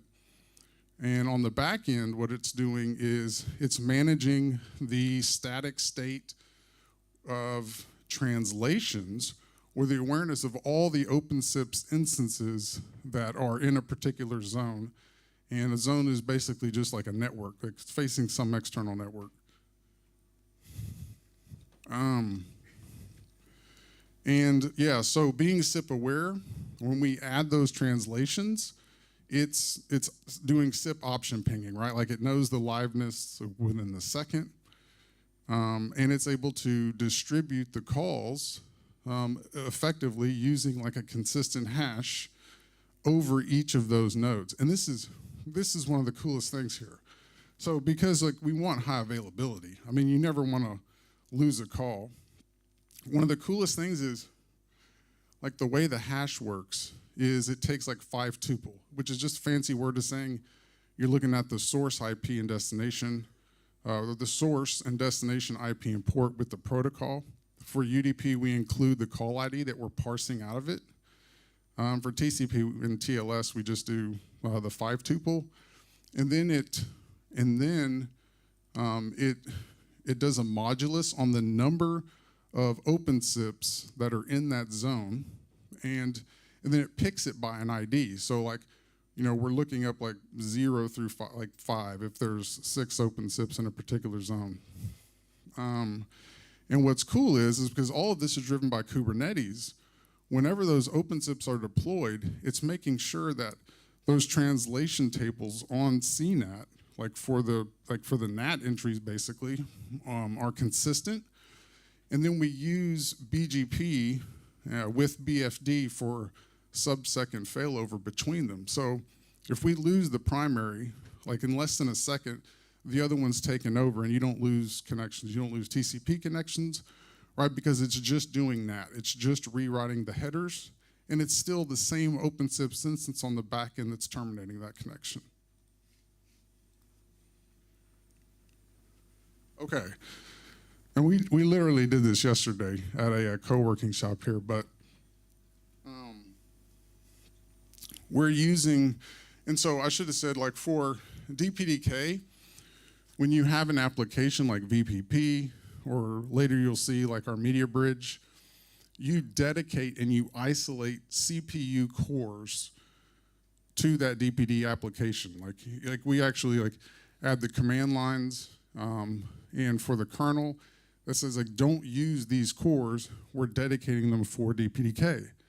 And with this, like if you do the math, we were doing about 800 byte, 900 byte packet sizes that were like standard SIP, and that included the call ID. So that for UDP, like what we're able to do in this benchmarking is slam it with 870,000 packets per second, which equates to around 6 gigabits per second. The size of the packet really doesn't matter, because once we find the call ID, we bail. And so it doesn't matter if it's, it's got stir-shaken headers and everything else in the invite. Obviously the bandwidth goes up, but all things being equal, the packets per second is pretty consistent across packet sizes, or like the size of the body we're parsing. and it just influences the throughput. On TCP, I mean, it's wire speed. We're not doing any parsing of the payload, so the only reason it's capped here is because we were using a 10 gig interface on our benchmarking. And so that's like with 900 bytes, it's 1.3 million packets per second to basically saturate the 10 gig link. And this was load balancing over 16 different backends, all very well balanced. Okay, and so that's SIP. And so I think this shows like with this, we're able to accept and forward a lot of traffic. Now, we still have to distribute this over to OpenSIPS, and that's where like all the routing and rating goes, and those can handle much less in terms of CPU and concurrent calls. But we're able to basically, without clusterer, scale those out horizontally as much as we need to serve the traffic that we're using. Okay, and so once you set up a call with SIP, then you've got to pass media. I mean, you're doing something. You're doing audio, you're doing video, you're doing something. And the way we've traditionally done this is we just add a bunch of RTP engines. Like I was Googling, and we've done a lot of optimizations with Richard, or tried to. And I think at most, with that volume of CPS in our particular environment, the most we can do is 2,500 or 5,000 calls, not even transcoded through RTP engine. That's just our numbers. I mean, come find me and tell me what you're doing differently. If you're able to, get those 10, 15,000 like I'm seeing on Google. But we can't. So we scale them out, and it works great with OpenSIPS. But it's a lot of compute resources for passing media. And especially as a carrier, the majority of our workloads don't need transcoding, like DTMF or the codec. It's A law, it's U law, it's at the carrier level, we're just passing a ton of calls. And we know that about our traffic patterns. And so what we did, at least initially, so we were okay, well, we have a network operating system that can forward packets at stupid rates. So we're going to do this using DPDK and write a user space application. This is using a mechanism called, because there's many different interface types, right? You have Ethernet, localhost. Well, DPDK has a whole new set of acronyms. And this one that we're using is memif. And basically what happens is when the NIC receives a packet, I get an RTP packet at UDP, it puts it in a shared memory location, and based on DPDK libraries, it supplies a poll mode driver. So we're constantly looking for packets that are in that shared memory location.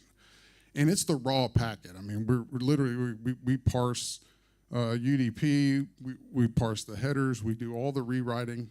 And actually the first implementation, what we tried to do was keep RTP engine because it was embedded into our deployments, and actually do a subscribe to Redis, because it uses Redis for persistence and saving all the forwarding tables, but it only uses it I guess for persistence in case of restarts.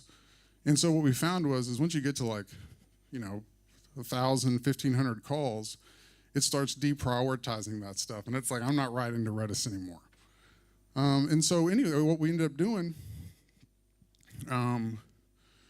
was basically reverse engineering the RTP engine API so that it would work for our particular set of flags and for the majority of our traffic, so that we really removed RTP engine altogether. So that tap interface, it does, like I said, when you're using DPDK, there's no kernel, there's no kernel interface. You don't go if config and you don't see it.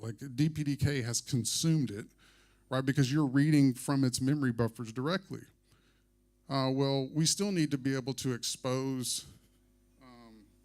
A socket, right? So that OpenSIPS can connect to using the RTP engine module to its client for doing the offer and the answer and doing the whole SDP dance.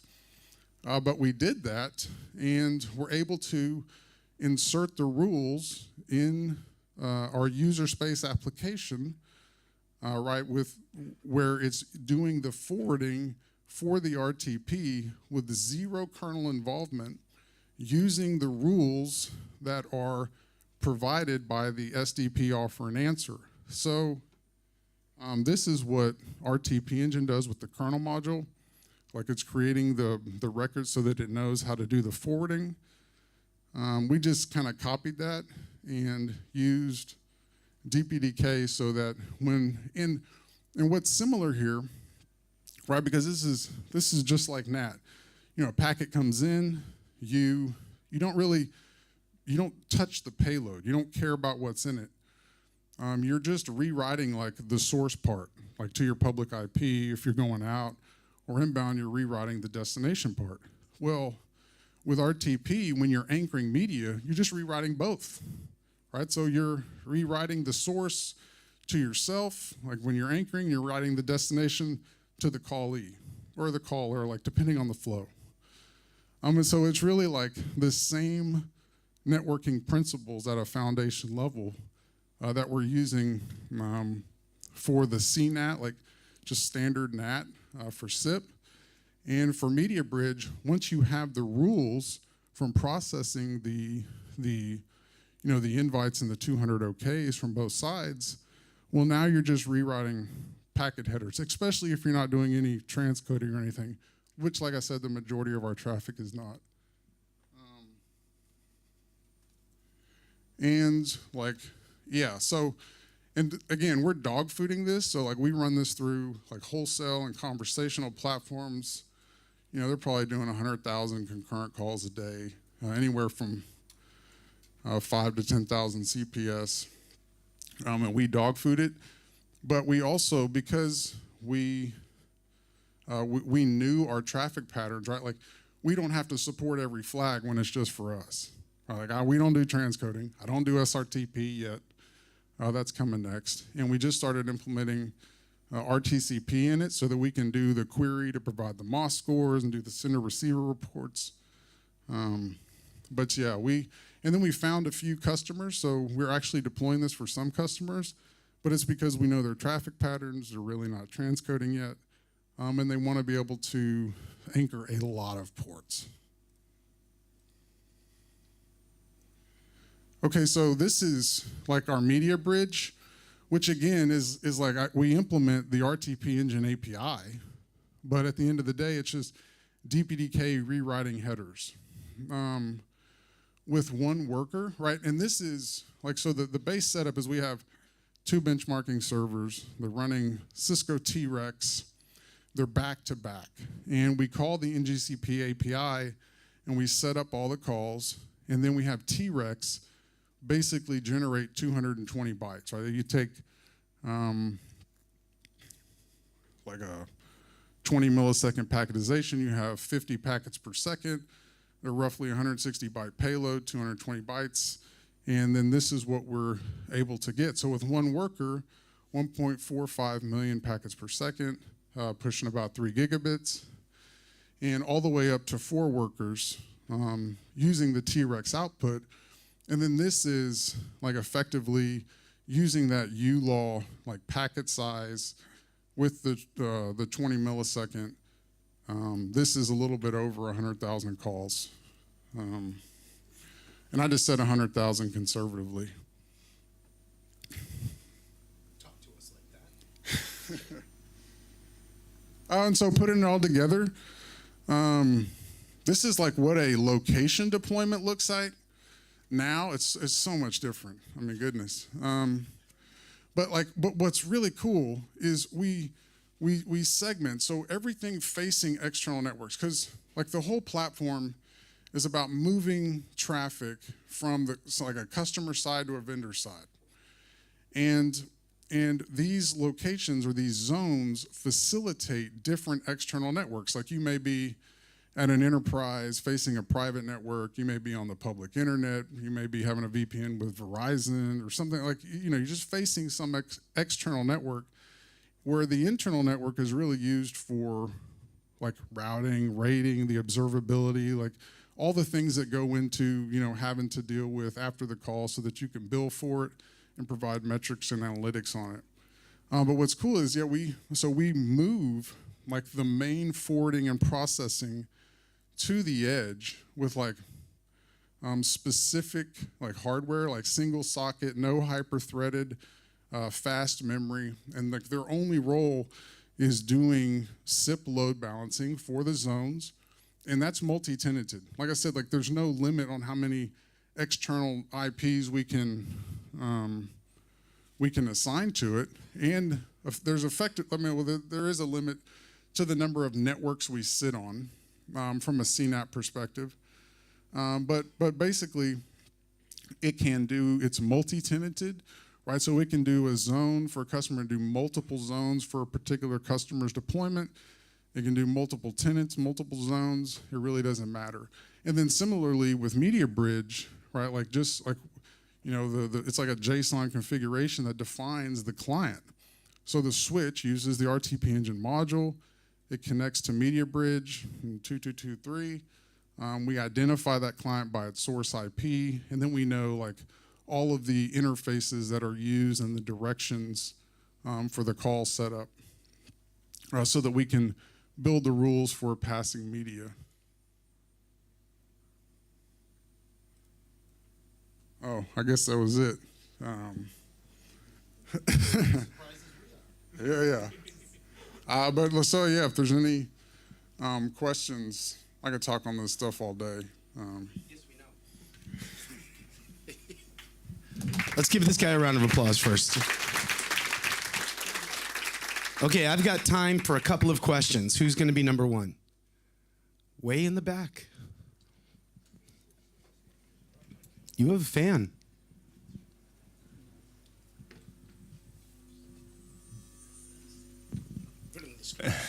Andrew, nice talk.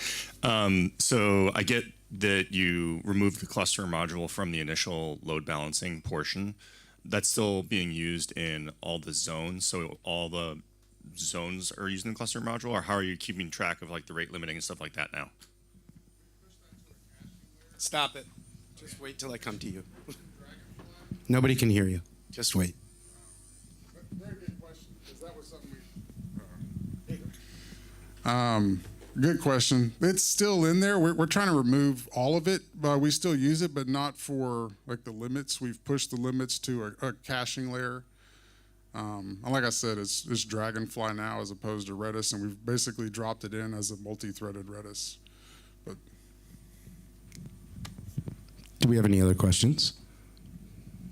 Look at this. Wow. Hey, thanks, interesting presentation. So any of this stuff is open source by any chance, or is it just private? so, I'll tell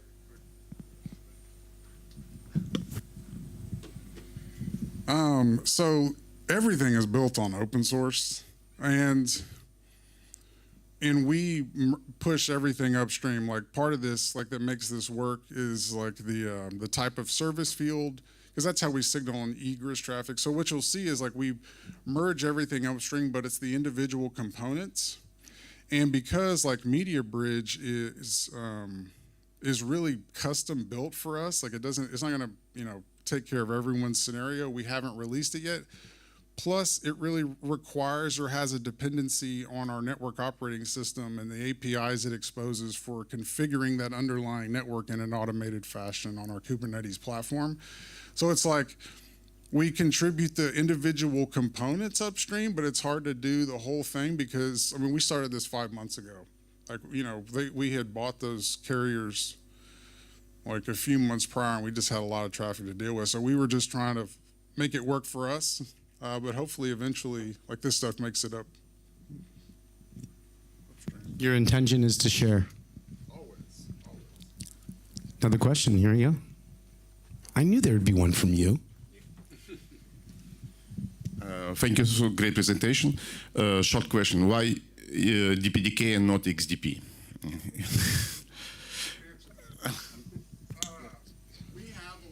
Just wait. Run faster, Alex. we have a lot of DPDK developers. We actually do, like because the main CNI we have, which you don't see here, is like Cilium. So we use eBPF XDP, and we're actually contributing some of this so that you can do VXLAN from a native Cilium pod without NAT to our external load balancers, right, to facilitate egress traffic, because we don't want a NAT in the middle. But the main thing is like, you could solve it with either. XDP with zero copy gets you like very close, exact same. This is what we do. We have a lot of developers that we like it, and that's what we did. In this case, XDP is a little bit more open, yeah. So DPDK it's Intel, yeah. So it's close to Intel, and let's say. Yeah. Well, there's Intel. We use Mellanox NICs also. Yeah, okay.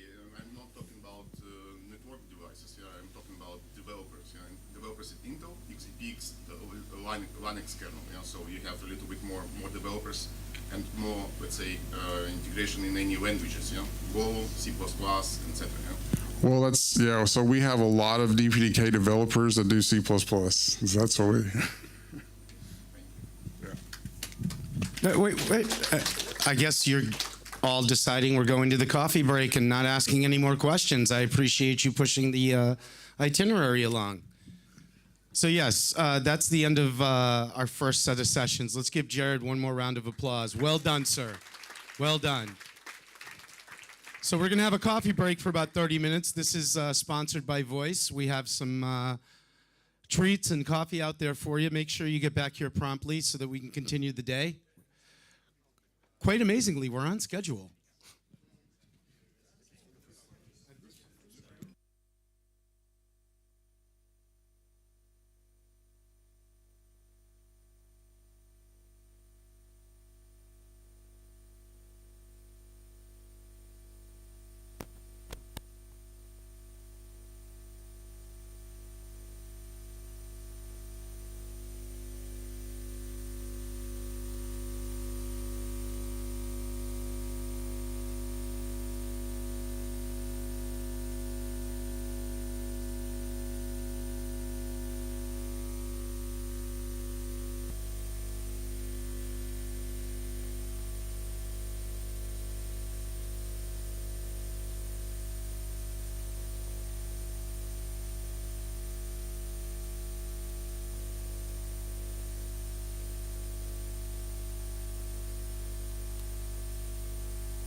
You're good.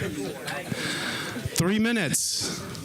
Get your coffee, get your food, stuff it down your throat, and get back in here.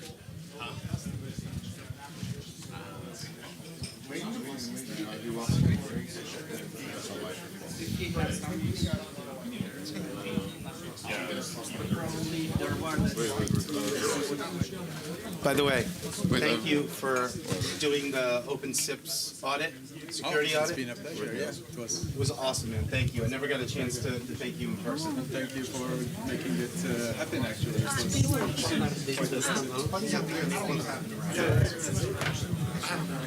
Let's go, you lazy bastards.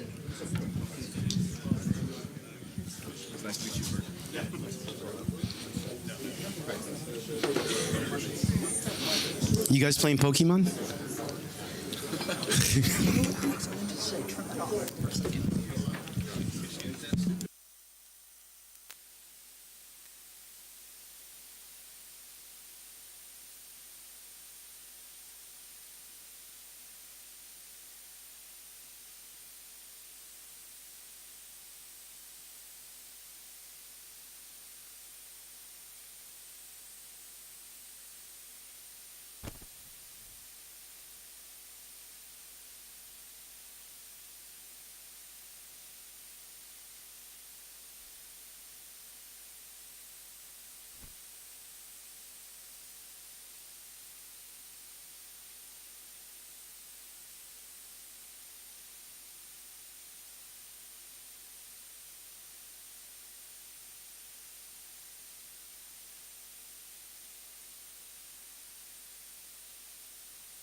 Okay. Stop your bantering. Shut that door in the back. Hey, did you ask for extra chairs back there? Where'd all the people go? It was stuffed back there. Did you fart? Okay, let's get moving again with today's sessions. We have Sandro, I'm going to butcher it, Gauci? Sandro Gauci. Little information about Sandro. I don't know if you guys remember, shortly after COVID when we went online, that year we had a security audit done for OpenSIPS. And Sandro and his company were the ones that actually performed it for us and did an amazing job. We did get a lot of fixes in there, didn't we, Bogdan? From the security audit? Quite a bunch of them. See, he doesn't like the fact you created more work for him. And he paid you to do it. So this gentleman has pretty much got the credentials to, at this point, to say that he's a security expert when it comes to OpenSIPS. And let's see what he has to say. Thank you, Alex. I'll just keep it. All right. So welcome, everyone. The title is a bit of a take on what happened when we started digging for OpenSIPS configurations out there on GitHub. But first, a bit about me. I'm Sandro Gauci. I released SIPVicious back in 2007, and I founded Enable Security. And we focus on voice over IP and WebRTC security testing and consultancy. And every month we release or we publish a newsletter called RTC Sec. And everyone here who is not already subscribed should subscribe. There's the QR code.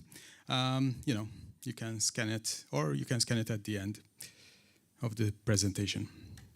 Anyway, this presentation. So the main idea here with my presentation today is that OpenSIPS configuration is extremely important in terms of security. Now, OpenSIPS installations out there are not really behind some application firewall that is going to magically make them secure or hidden in some internal network. In many cases, OpenSIPS is kind of the SIP firewall itself, or it's a security gateway, and it's doing the job of an SBC. So it has a very critical role when it comes to many deployments. And if it's compromised, the system behind it are also affected in terms of security. Now, OpenSIPS is really, really flexible. And its flexibility is a double-edged sword, you could say. Its configuration is like a scripting language rather than a typical configuration language. And it's very flexible, therefore. And that's one of the main features that makes OpenSIPS amazing to work with. And this flexibility, of course, has critical security implications. So, it shifts the security responsibility heavily from the application code, which is what we did with the security audit for OpenSIPS, to the administrator. The administrator has more to say when it comes to security because of the configuration. So here's what we're going to do. So I decided to do an experiment. The question I had was, what interesting OpenSIPS configurations can one find out there on GitHub? And like everything in 2025, sorry, Lorenzo and everyone else, it includes AI. Sorry, I'm really sorry. This presentation is how I kind of vibe hacked my way with an AI tool called Aider. And after that, I will show some of the actual real security issues that we found. And then the second part of the presentation, I would like to look beyond patches and security fixes of OpenSIPS configurations. Here, we will quickly show a proof of concept tool that we have been quietly developing in our spare time. And yeah, in terms of demos, we have another session on Thursday in the workshop at 10, I believe. And there is more time allocated for that. So I'll keep this one short. So it all started back in December 13th, 2024, last year. My goal was to get Aider to this tool to get their OpenSIPS configurations from GitHub and take it from there, see what happens. I was really open. VoIP hacking, an experiment in less than perfect prompting, you could say. And this is Aider, and this is how I felt. This is not how I looked exactly. I don't have the hats from the VIO Center guys, but yeah, I felt like that, like a detective. Anyway, building the collector. So my first prompt to Aider was create a Python script that searches for and clones each repository locally. And it said, oh, I'll create a script that will, 1, use the GitHub search API, 2, parse the results, and 3, git clone each repository. And it quickly created something. But does it work? Actually, it didn't. I ran it and it gave me no results at all. No output either, even though it had some debugging, but it didn't work. And I had no indication of what's going on. Anyway, the search, it turns out that the search API endpoint works differently than the search query on the GitHub website. Different syntax. It needs the file name qualifier. Who's to blame? That's my fault, actually, because I specifically told it, hey, use the query path : so it's kind of garbage in, garbage out. You should use the file name query. Anyway, more modifications, more back and forth with Aider, my partner in crime, and eventually I got my Git repositories containing OpenSIPS.cfg and much more, of course, the whole repository. It was interesting. So my VS Code looked something like this.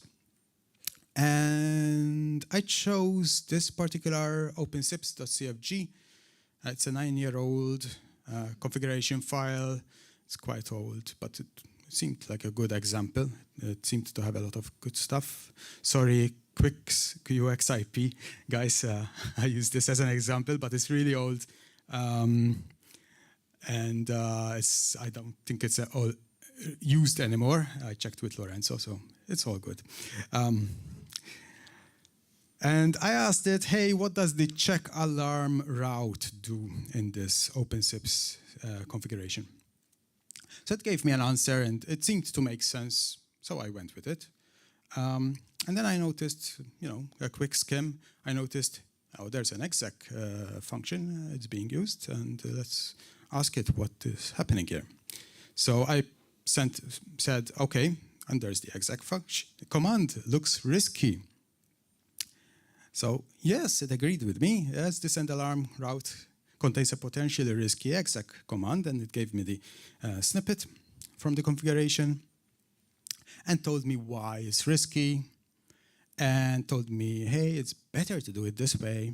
And of course, it agreed with me that it looks risky, but it did not really tell me if it's exploitable. And as a penetration tester, I'm very interested in if something is exploitable, because there are many risky things, and you should only, in many cases, you should only fix things that you can prove are problematic in many cases. Not always, but yeah, let's move on. So, and then I told it, hey, is it really injectable? So this is where the detective got there.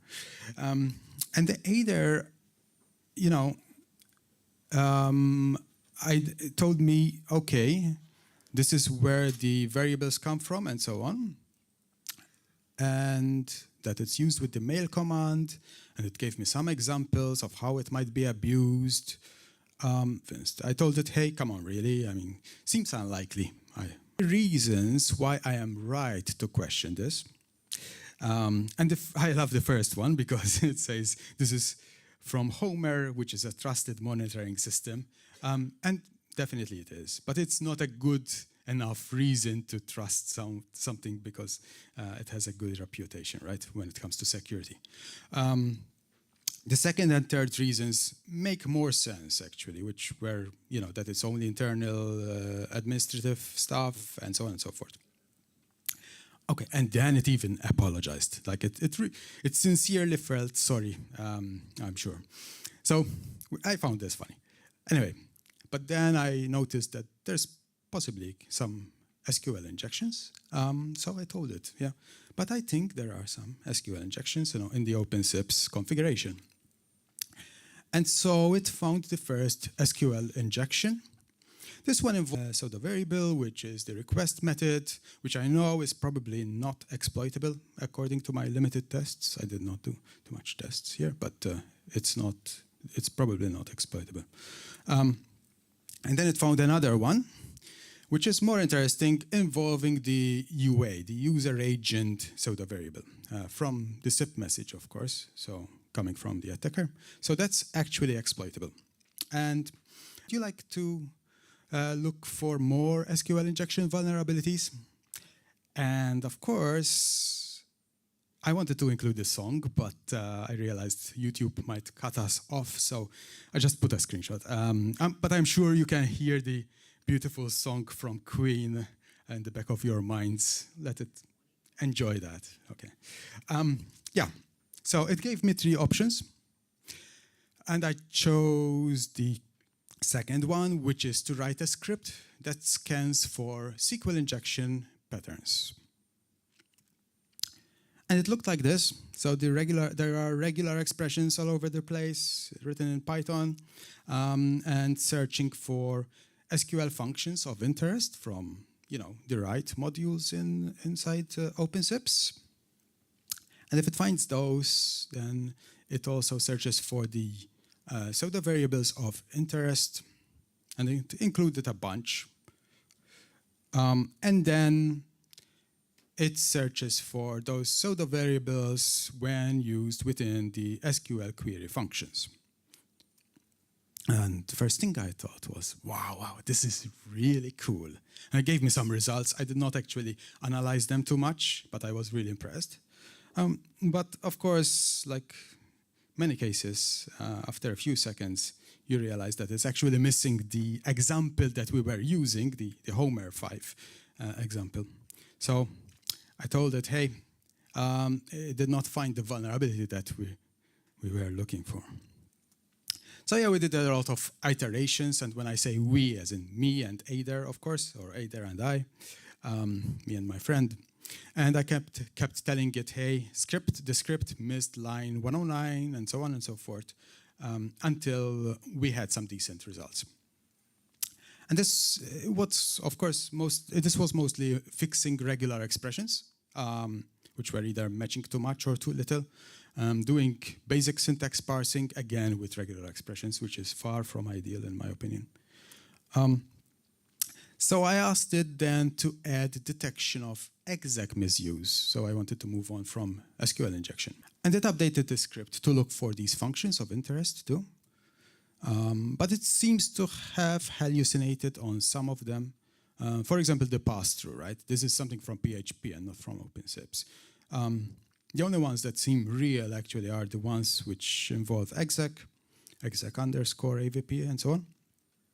So the best trick that I found to avoid this sort of problem was to reference the OpenSIPS documentation, tell it, hey, scrape this documentation page, and then asking it to include only valid exec functions.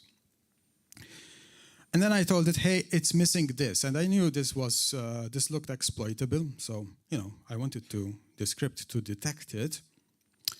And I told it, hey, it's missing this signature, this particular instance. And all it did, I don't know if you guys from the back can see that, but it just added irregular expressions that specifically searches for that shell script, you could say. And then I realized, yeah, I should have prompted it a little bit better. Now, of course, things have changed since the fast world of AI, so we'll see. Next time I try to do this. But it's interesting that it kind of took the initiative to add things that are related to what I was trying to detect and do, and gave me recommendations with the reports that it produced, which is always a good start. And it actually suggested what else we could search for. And then we decided to explore something else, path traverse.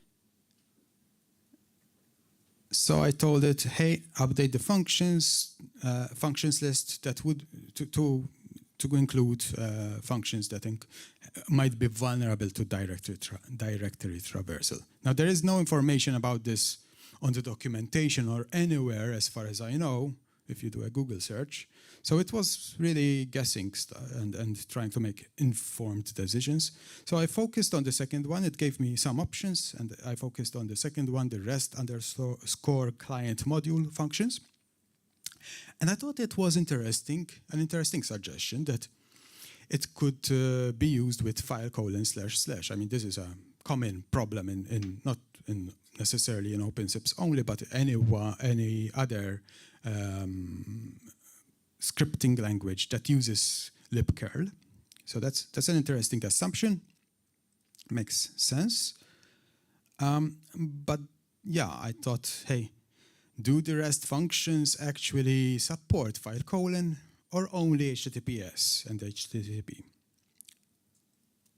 And then it checked the documentation, apparently, and it told me, hey, the documentation says that no, only HTTP and HTTPS are supported. And I wasn't so sure about that, so I said, and also the documentation sometimes says one thing, and it does not correspond to the code, right? This is a very common problem, not only in OpenSIPS, but any software out there. So I had to ask, why not? And this is where it actually seemed to look at the source code and verify this. And I was very convinced until last week when I was preparing for this presentation. And I really couldn't find the code that it was saying that exists, because it did not actually check the code anyway.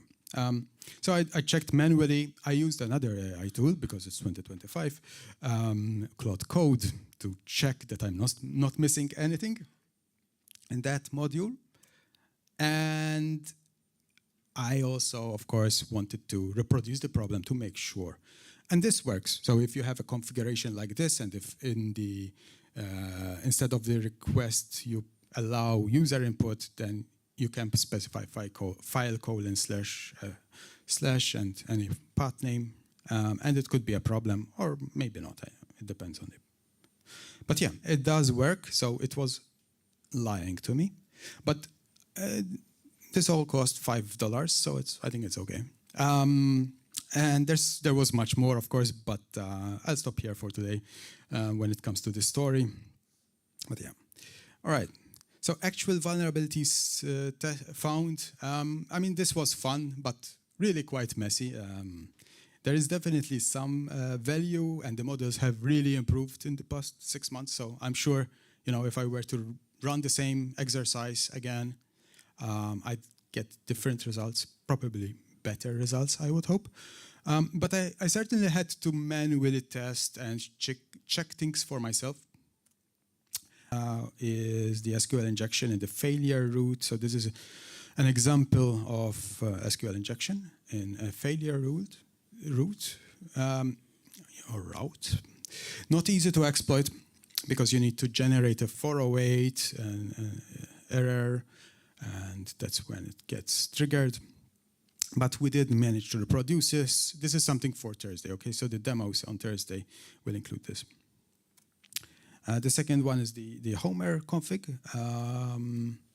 which again refers to the story that I just gave, and it's actually exploitable as well. The UA is just being passed to the SQL query, so there is no escaping being done, no validation being done. So this is another interesting demo. And finally, something more interesting: the exec function being misused in another configuration out there, also exploitable. And when you have this sort of vulnerability, it often leads to remote code execution. So one can run server commands, bash commands, when exploiting it successfully. Anyway, so this brings us to the second part of my presentation, where I take a bit more of a strategic approach to configuration security. So black box penetration testing, black box security testing often misses critical configuration issues that are hidden there but might be exploited, because attackers have much more time than security testers. They might gain internal knowledge. Maybe the configuration gets leaked out on GitHub, maybe. And the whole cybersecurity industry is shifting left, is trying to do security earlier and earlier in the development. And it makes a lot of sense, in my opinion. So I think proactive defense is really important, rather than doing it sometime in the future, which never happens anyway. So yeah, there's some best practices, of course. When you combine manual configuration review with actual security testing, that's really effective. because the security testing can inform itself from the configuration review, and the configuration review can verify that vulnerabilities actually really exist through actual security testing. So they feed each other. That's really great. But the key principles when you're doing, configuration, when you're writing a secure configuration is basically strict input validation, making sure that the pseudo variables that are coming from SIP, which is attacker, potentially attacker input, is validated. If you're, in security, we see a lot of deny lists, a lot of blacklists. Allow lists are much better. Blacklists can be bypassed quite often. So in general, I would say allow lists better than deny lists. Keep your regular expressions as simple as possible if you're using regular expressions. Sometimes you cannot do without them. They're really cool, but when it comes to security, they are a bit problematic in my opinion. So keep them simple and anchor them, start with this sign, I don't know what to call it, and the $sign at the end. It makes a huge difference. And whenever you're using powerful functions, like stuff from the exec module, stuff from the SQLOps module, and so on, scrutinize that, check what's actually happening. All right, and we've been doing a bit of research, trying to identify which pseudo variables are actually coming from user input, which could be problematic from a security point of view, because not all of them are, right? We've been also looking at the core configuration settings, trying to understand which settings have security implications. And finally, we've been, and this is a lot of work, analyzing modules to find out injection risks especially. But that's not the only problem, of course. But injection risks are relatively simple or typical to find, and like the SQL injection and the command injection stuff. Anyway, and our goal is to build a static analysis tool, essentially, that looks through OpenSIPS configurations to highlight potential vulnerabilities. So we've been working on that quietly. And we also hope to update the OpenSIPS documentation with security warnings and patterns where necessary. This is the tool so far, just an example. But you can see, okay, you have a variable being assigned through UA, the user agent header. And then it actually, after so many assignments, you pass it to a SQL query function, AVBDB query that could introduce SQL injection. And on the bottom, I don't know if you guys can see it because it's really low. It identifies that this is a problem and this is what we're looking for. The tool is based on tree-sitter, so we have tried to define as much as we could the OpenSIPS configuration syntax, and then our tooling searches through the tool that is through the tree that is produced after reading the configuration, and it acts like a very flexible tool till now. So till now we just have a works in progress tool, but I'd like your feedback, maybe during coffee or lunch, about this approach. What do you think about it? And ideas of what you would do with it if it's interesting. We have a lot of ideas for ourselves, of course, but it's better than grep. Security best practices continued. So, 3 minutes. Oh, God. No, we're ready. Yeah. All right. So, avoid those risky modules if you can. I reference a blog post of ours, which is about Camelio, but it also applies very much to OpenSIPS. Actually, I found out more recently. So, don't use exec. Ideally, if you have to, then you have to do input validation or other techniques like use the transforms. So there are already warnings for SQL injection in the SQL ops and AVP ops documentation. Well done for that, that's really great.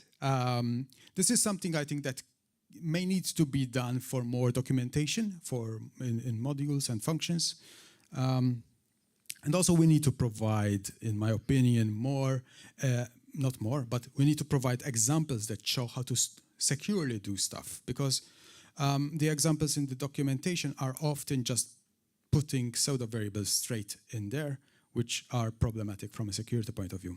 And these examples are being used to teach both humans and AI, of course. So yeah, we want to learn good patterns. Therefore, we need good patterns in the examples. Concluding. So I'd like to thank my colleague Alfred. This presentation is as much mine as it is his. There's a lot of work that he did for this. Bogdan and the OpenSIPS Summit organizers, and of course our customers, because they help us pay the bills and give us very interesting projects. And anyone contributing to RTC security, voice over IP security. Many of them are here in the room. Key takeaways. So OpenSIPS security heavily depends on its configuration. Configuring it insecurely is very, very possible. There are 3 things that I would focus on: education, secure examples, updated documentation. Tools are really great to have. Without tools, it's very hard to do security. And penetration testing is, of course, what we offer. So, but it's really making a huge difference in many cases. What to do? Stay informed. I'm going to show the barcode soon for the newsletter. Review your configurations, test, and contribute. Thank you.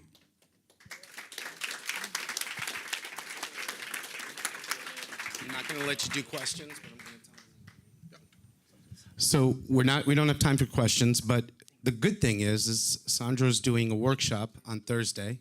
It was 10 a.m., right? Just confirmations. You'll be able to ask him. Obviously, you can find him during any coffee breaks and lunch. Let's give this guy one more round of applause. Well done, sir. Thank you. Well, well, well. If it isn't somebody familiar. Do I look familiar? A little bit. You also look like Jesus. You got competition in the, where is he? There he is. Lorenzo Manuro. Like, the two of you are vying for like VoIP Jesus this year. Almost there. Razvan's a core OpenSIPS developer. He's been with the project, wow, for quite some time. Tired of looking at him? Me too. Time for change. Or shave. He's going to be talking to you about the OpenSIPS Community Edition projects. Take it away, sir. Thank you, Alex. So if you have 30 minutes to talk about OpenSIPS community projects, here I am. All right. Hello, my name is Razvan Crainea. I've been with the project since 2010, so I celebrate 15 years now. And most of you make fun of me because this picture is quite old. It's just for me to remind me how I was before joining the project. Oh, sorry. This is how I look now. Well, oops. You see me. Thank you, David, for taking this picture. Okay, sorry. Yeah. So I'm now the OpenSIPS core developer and SIPHub CTO, and my third job is a father of 4 years old and -1 month old. So I've been quite busy lately. Yeah, thank you. So today we are talking about OpenSIPS. Thank you, guys. Today we're talking about OpenSIPS Community Edition, and to give you an idea of where it started from is from the fact that OpenSIPS has a very, very slow start. It requires very deep SIP knowledge. It's a very abrupt learning curve. It has its own bespoke scripting language.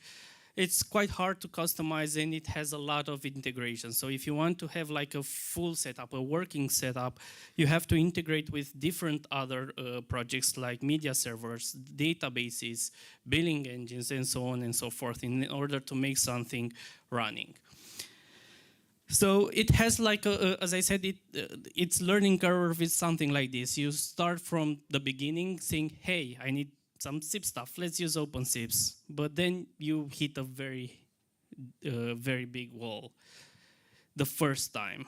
And then you start reading documentation, asking on mailing list, on Slack, and at some point you get to a working example or a proof of concept. But when you want to get a bit deeper, then you hit another wall. You will see that some things are not exactly how you were planning to do them, or things get a bit more complex. So there's another hill you have to climb. And it takes time, and then you get experience, you get even more experience, you get to be a pro, a master, and then there's Bogdan, which is, well, it's Bogdan. He's no longer here anymore. He left.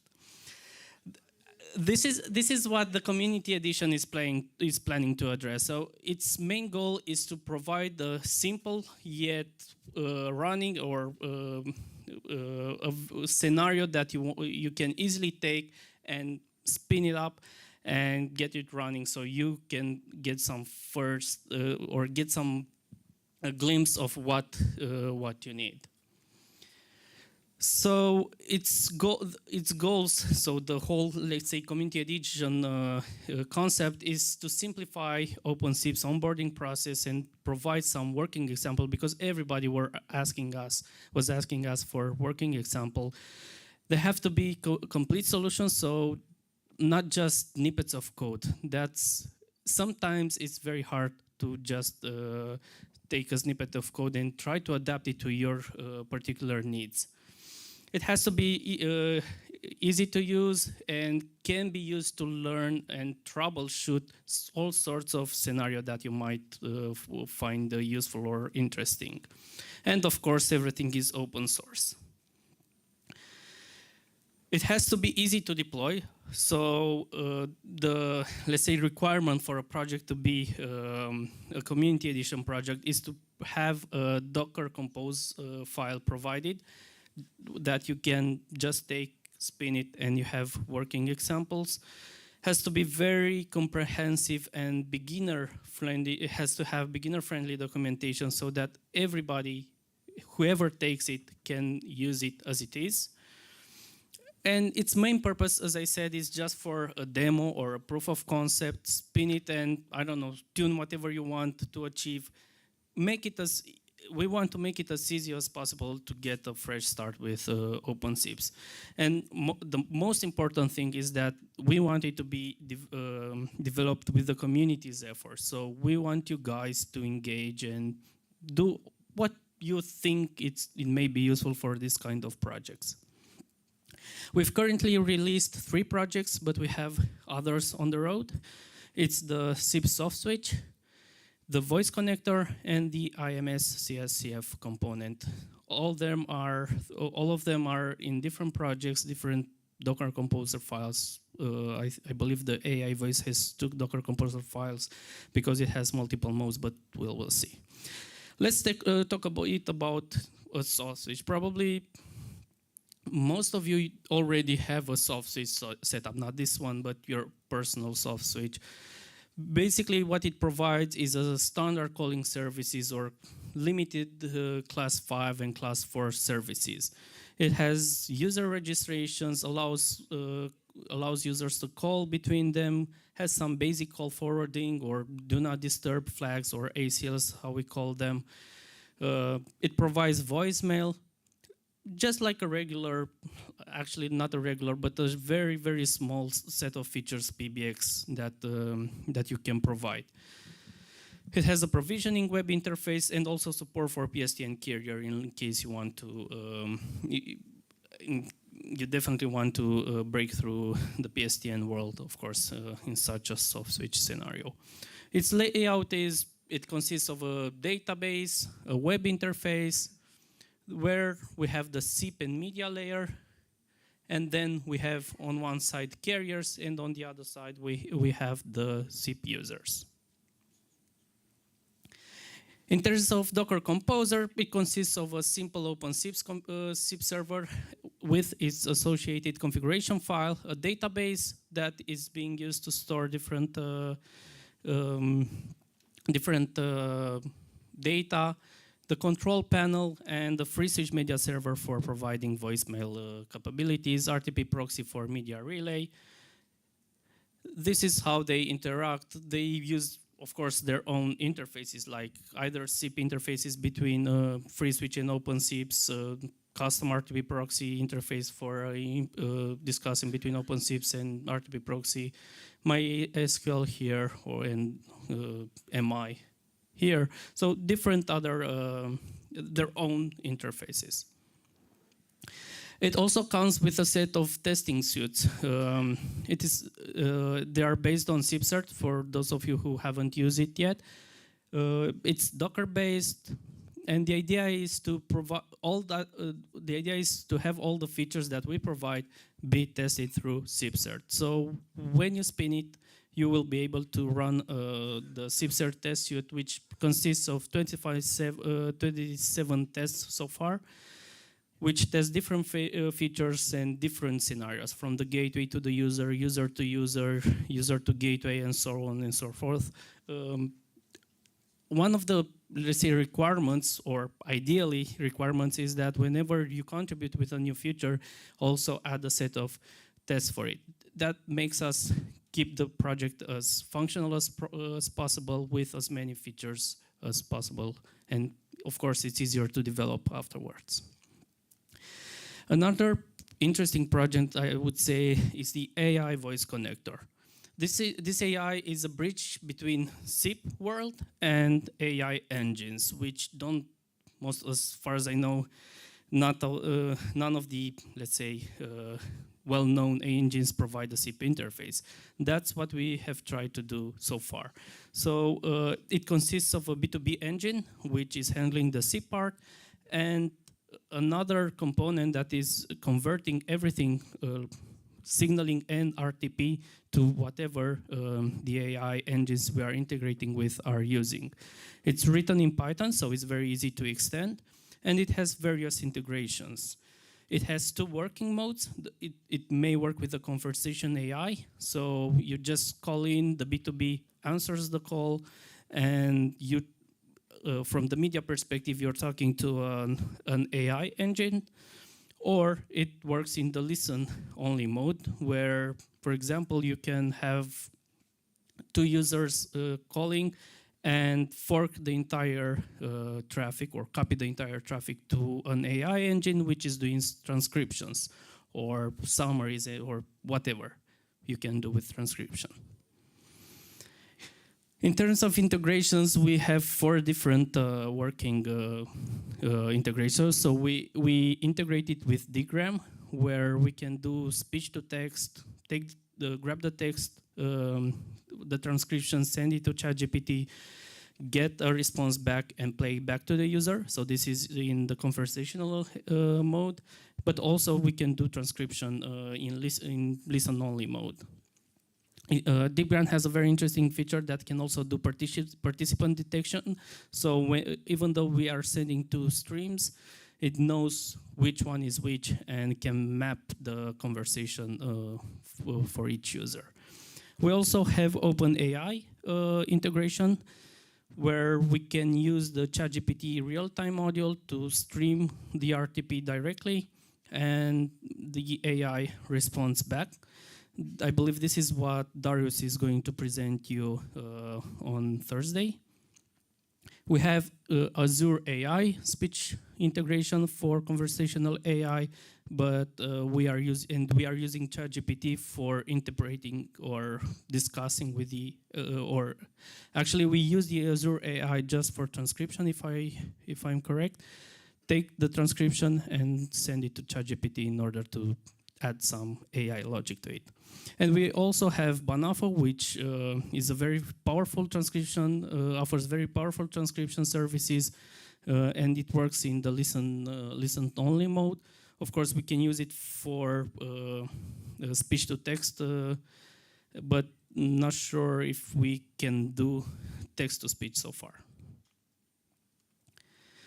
In terms of layout, it's quite simple in terms of our architecture. So here we have different, actually here you have the SIP users, then we have the SIP layer, which is a B2B user agent that uses the OpenSIPS API to integrate with our own Python engine, which does the conversion to different AI services. From components point of view, it consists only of two different Docker containers. One is OpenSIPS B2B, and another one is the Python script that we are using to do the conversion. We have the SIP endpoints, which are sending SIP to OpenSIPS, and RTP to the Python script we are using, which is using either WebSocket or whatever interface the AI engine. Most of them are using WebSocket, but whatever they are using, we are implementing it on this side. In terms of configuration, because we know this is this is very important when working with AIs, you have to create different contexts. For example, you have different companies, or your clients have different companies with different profiles. One is a pharmaceutical company, the other one sells, I don't know, wheels. So you have to create different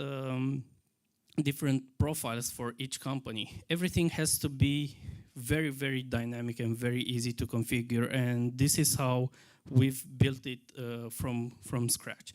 So it has everything can be tuned at runtime. Even I don't know, SIP coordinates, SIP listeners, RTP listeners, and so on.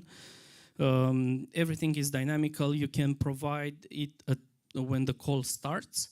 So you just say, I want to start a call. This is the profile, the company profile this call is being addressed to. And then it will do all the job for that company. And it also has AI function support. So I'm not sure how many of you know about AI functions, but these are very useful when you want the AI to do some logic and he needs a callback. For example, probably the very simple, the simplest callback is you talk to an AI and you say bye, right? At that point, you would want the call to terminate, right? Well, this is implemented using one of the AI functions. So in our case, OpenAI's ChatGPT determines that you want to terminate the call and send the call back to you saying, okay, this guy wants to turn off the call. Then we simply turn it off and send the bye through this callback. Of course, this can be added a lot of logic, and again, Darius will show you how to do that. But the idea is that everything is very customizable. It's Python driven, so you just provide a Python routine for each functions that you want to be run whenever the AI detects a scenario that you want to trigger it for. The last project we've done so far is the IMS that I believe I presented last year during OpenSIPS Summit, which provides a complete CSCF for IMS. It is fully compliant with the 3GPP specifications, and it runs on top of Docker Composer. It's an extension to the Docker Open5GS project that Herle Supreth has built. It's also integrated in the official repository by Herle. He has done a very nice job, and he's not here right now, but I would like to thank him for that. In terms of layout, well, we have the components here. We have the IMS HSS, which is part of the Docker Open5GS network, core network, and it's basically a classic IMS scenario according to the IMS specifications. In terms of components, again, we are running for each component. We are running a complete, a separate Docker container. And we also have OpenSIPS control panel that can be used for provisioning and monitoring OpenSIPS, each of the OpenSIPS instances. As I've said, community editions are mainly used or targeted for proof of concept. They are not necessarily production ready. Of course, you can put them in production, but you'll have to take care of other considerants as well. For example, you have to adapt to the network requirements. That's because most of the Docker Composer create their own network in order to be easier for us to control every single component that is being used. If you want to get out of that paradigm, you'll have to rethink and rework everything. Luckily, we try to document everything as much as possible so that you can do that in a very simple way. You may want to hook it into your own database because, of course, it comes, as you've seen, it comes with its own database, which has limited data, probably none when you start with, and you want to add it in your existing databases. So, and of course, you want to pay a bit more attention on the security and access control of these features.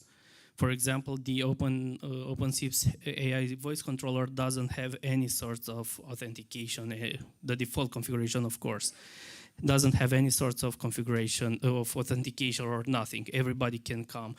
And looking at the prices that OpenAI takes for those particular calls, you probably wouldn't like to use it for everyone, right?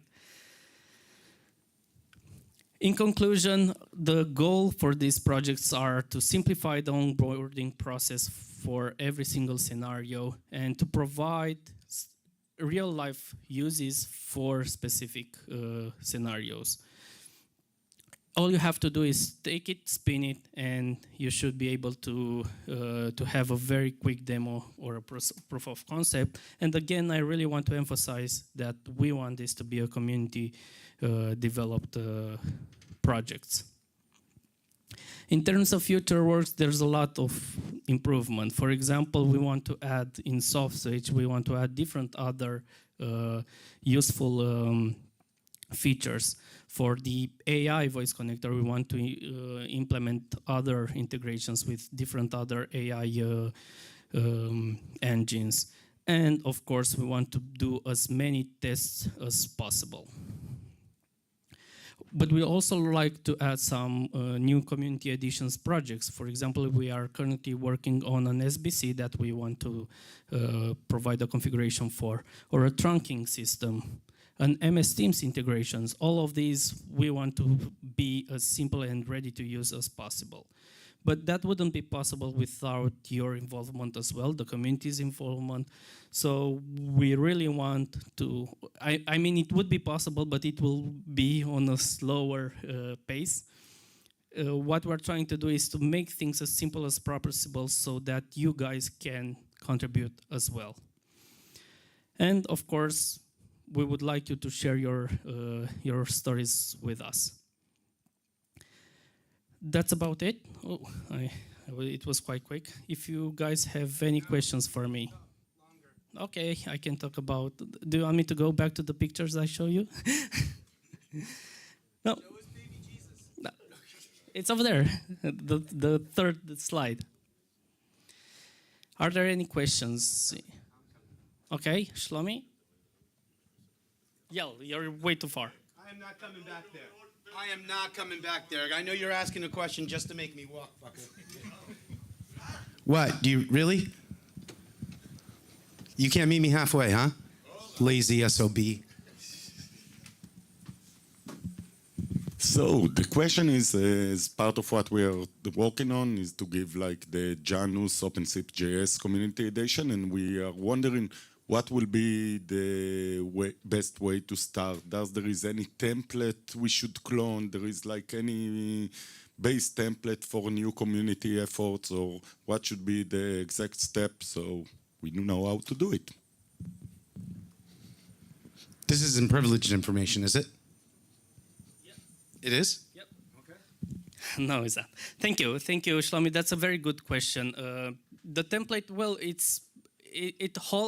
as I said, it all has to be packed as a Docker composer. Doesn't really matter how complex or simple it is. The idea is to be as simple as possible to get it spinned up. No, okay. To be as simple as possible. So as long as all the components are Dockerized and linked together through the Docker Composer file, it should be easy enough. Of course, there are some particularities. For example, for the AI engine, you need to provide a set of keys to the AI engines, the secret keys. We currently provide them in an environment file, which is quite easy to do, right? So before spinning up the components, you need to edit and provision. That's the simplest way to get something provisioned. But the idea is, again, to be as simple as possible. And I'm looking forward to see a new community edition project using OpenSIPS JS. Another question over here. Thank you. So my question is about cloud platforms. So is there anything to do with like infrastructure as code so that we can provision these things in cloud, AWS, GCP, etc., like cookie cutter templates that we can just use for?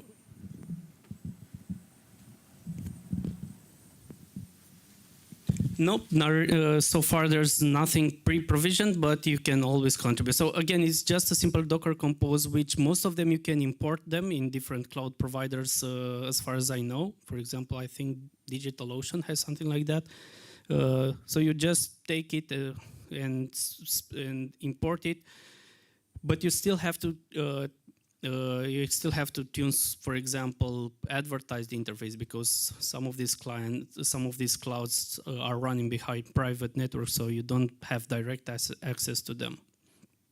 These are the particularities that you need to take care after giving it a spin. That's what I was talking about, going into production with them.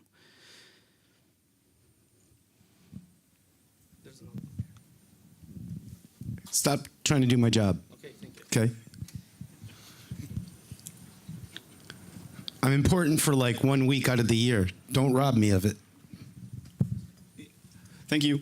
Yeah, so we just watched a presentation from Sandro on security, and it triggered me to look at our own configuration. Well, there's room for improvement. Then you mentioned, hey, we have these templates. And I looked at the configuration, and I think you should have a chat with Sandro, or maybe run his tool on it. But I really like the, making examples of this is how it could be done straight from the source. So thank you for that. So it really wasn't a question, but more of a plug. You did something right. Anybody else have any questions? Going. You're out of here. Let's give this man a round of applause. Thank you, Razvan. So I know you've all been eagerly waiting for this gentleman who's making his way to the pulpit right now. He is not the first American Pope. He could be the first English Pope. But he is the Pope of presentations. So any of you speakers that are still lined up, you want to listen very carefully here. This is David Duffett, notorious and infamous. Oh, thank you very much. It's good to be here. I just noticed Razvan left, and I'd actually got a special prize for Razvan. It's the prize for the speaker who looks least like their speaker picture. He already alluded to this, because these days, I know that Alex called him something else. I prefer to think of him as the Johnny Depp of the open source world. really. But in my research, I did uncover a transitional form of Razvan.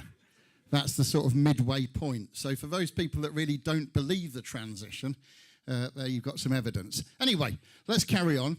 Now, I want to talk to you about making presentations because we all need to do it at some stage or another, or communicate with our teams or whatever it might be. And I've got a little agenda for you. I want to hit on why I think it's important, then talk about the problem I believe exists before hitting the 7 power presenting protocols that are there to make everybody's life easier, and then draw some conclusions. How does that sound? Is that all right?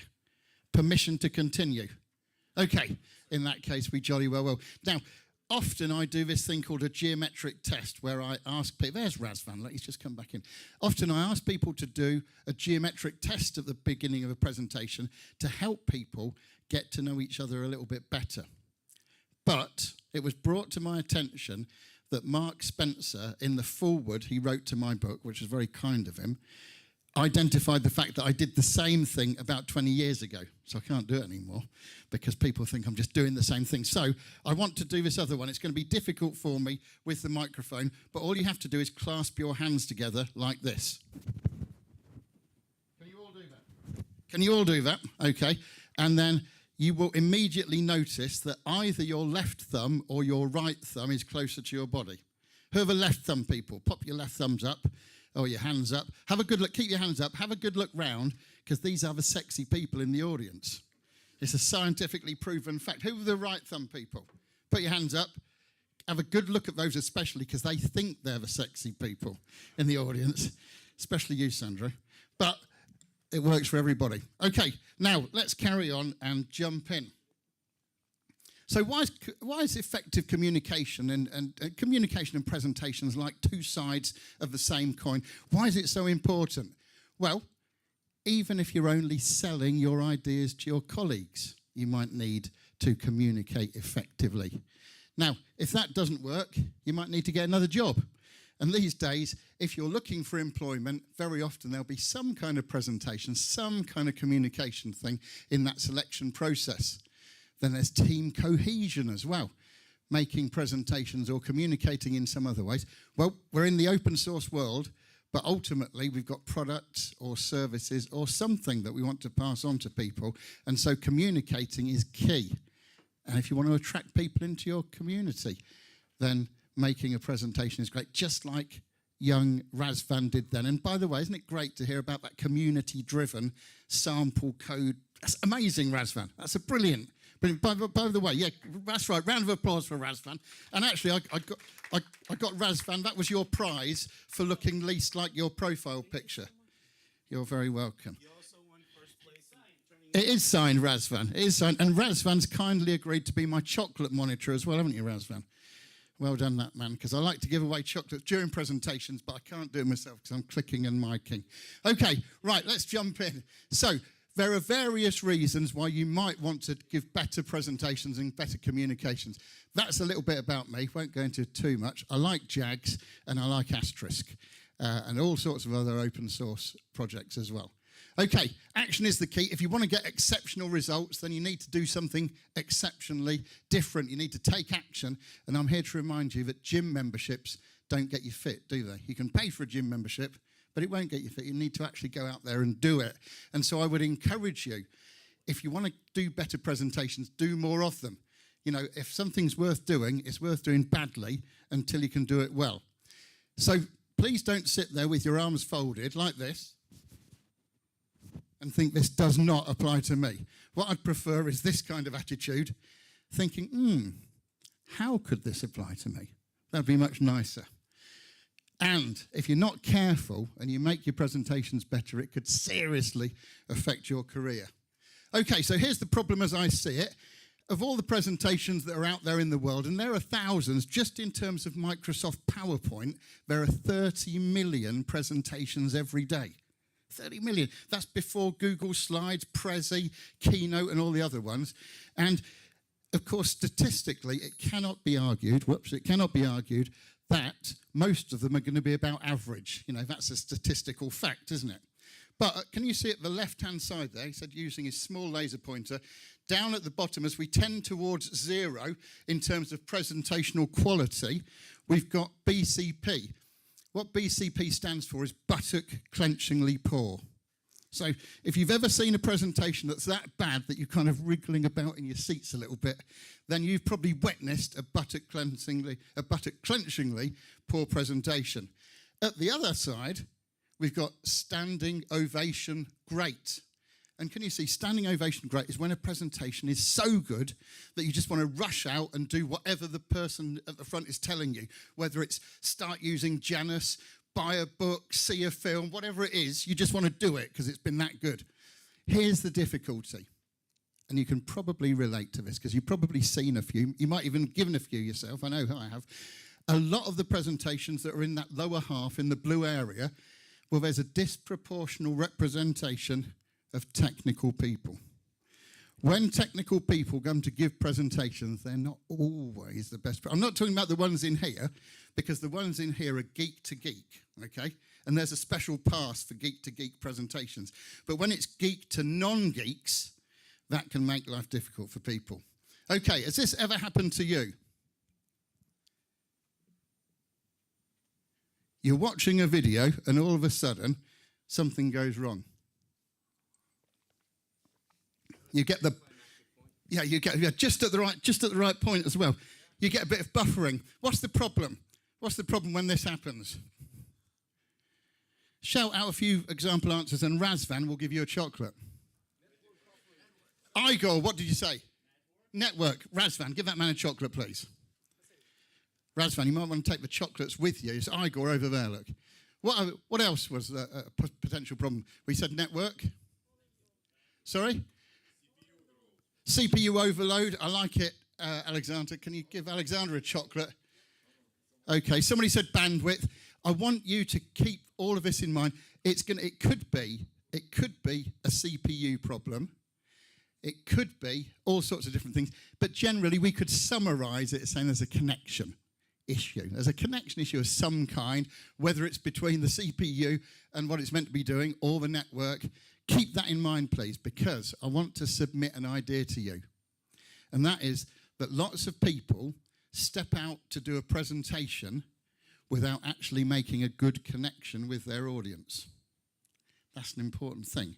Because if you don't make a good connection with your audience, how are you going to get your information across? If your bandwidth's not big enough, how are you going to get your information across? And just as importantly, how are you going to read back from the audience about what they think about your presentation, whether they're a bit skeptical or whether they're loving it or whatever it is, you need that connection. So let's jump in.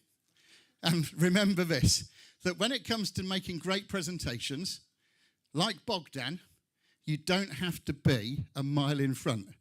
When you win a race, you could be just a second or just an inch or just a centimetre in front, couldn't you? And so I'm about to share with you 7 power presenting protocols. And what you're going to find is some of these will resonate more with you than others. Whichever ones resonate most, pick them. And if you just put a bit of work into improving your presentations or your communications using these, then you're going to really stand out. You can win by being a bit in front. Okay, let's have a look at them. The 7 power presenting protocols all very handily begin with a P, which makes them easy to remember. The first one is the purpose. Now, in theory, of course, every single presentation should have a purpose, shouldn't it? You know, that's just a given. It feels almost embarrassing to talk about it. However, if you get in front of an audience like this, and you were to ask, what's the purpose of the presentation you're watching now? You get quite a lot of different answers, wouldn't you? And so purpose is all about being not only establishing the purpose, but agreeing it with the audience as well. Then there's the plan to take advantage of people's attention span and how to get things into people's memory. By the way, I thought this session was very well timed because there's been a lot of technical information all morning, and this is a fun session. It allows you to decompress a little bit and get ready for an open source lunch. Sponsored by SIPHub. Amazing. That's great. Okay, then there's the preferences protocol. I'll go into detail about that one in a moment. What? Who's it? It's Sippy Soft. So well done, that man. Yes, round of applause for the open source lunch. Top class. Then there's practice. You'd be amazed how many geeks don't practice their presentation. They're all about beta trialing software sometimes. They're all about prototyping, but they don't practice their presentation. Then there's participation, because people love to have things done with them rather than to them or at them. Then we got the performance of actually getting out there.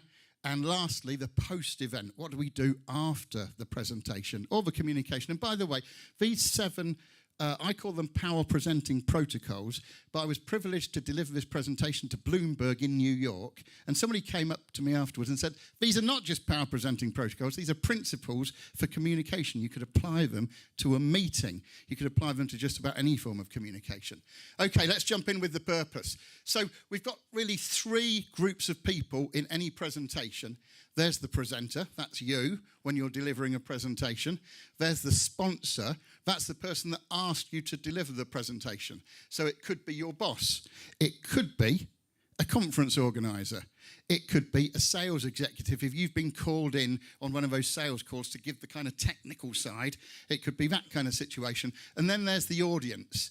And the purpose protocol is all about not only generating the desired outcomes, but actually agreeing them between those 3 parties.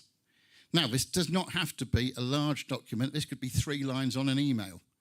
Could be, I'm coming to do a presentation for you next Tuesday. I was thinking of covering A, B, and C. What do you think? You've sent that to your audience, if you know them. Obviously, it's not always possible, because if you're speaking at a conference, then you can't tell who's going to be there, can you? But you might be able to speak to a representative of the audience or the conference organisers. The key thing is getting some agreement. Did you notice when I started this morning, just a few minutes ago, I showed you my agenda and I said, how about that? Because I was agreeing it with the audience. I couldn't do it ahead of time, but I could do it right in the minute. So that's what the purpose is all about, is having this agreement so that, to use Venn diagrams, I'm going to put the microphone down to do a Venn diagram illustration for a minute. There's an overlap between what your audience wants and needs and what you give them. That's what the purpose protocol is all about. That's the idea. Okay, that's the purpose protocol. Now let's look at the plan protocol. Razvan, you're getting a little... No, don't worry, you can stay sat down for a minute. You're just looking a bit complacent there, and I thought some chocolates might need to be given away.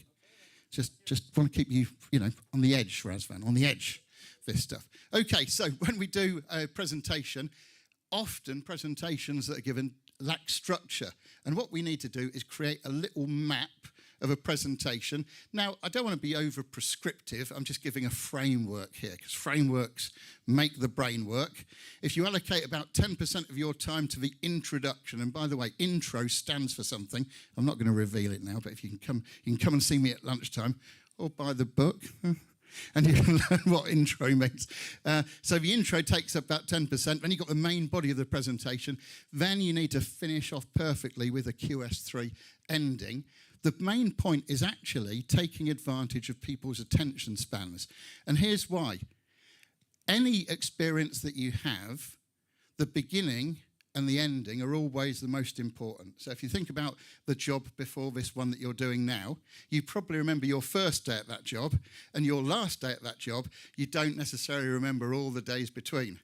If you think about a movie that you watched, you remember the beginning of the movie, the ending of the movie, you don't necessarily remember every single bit.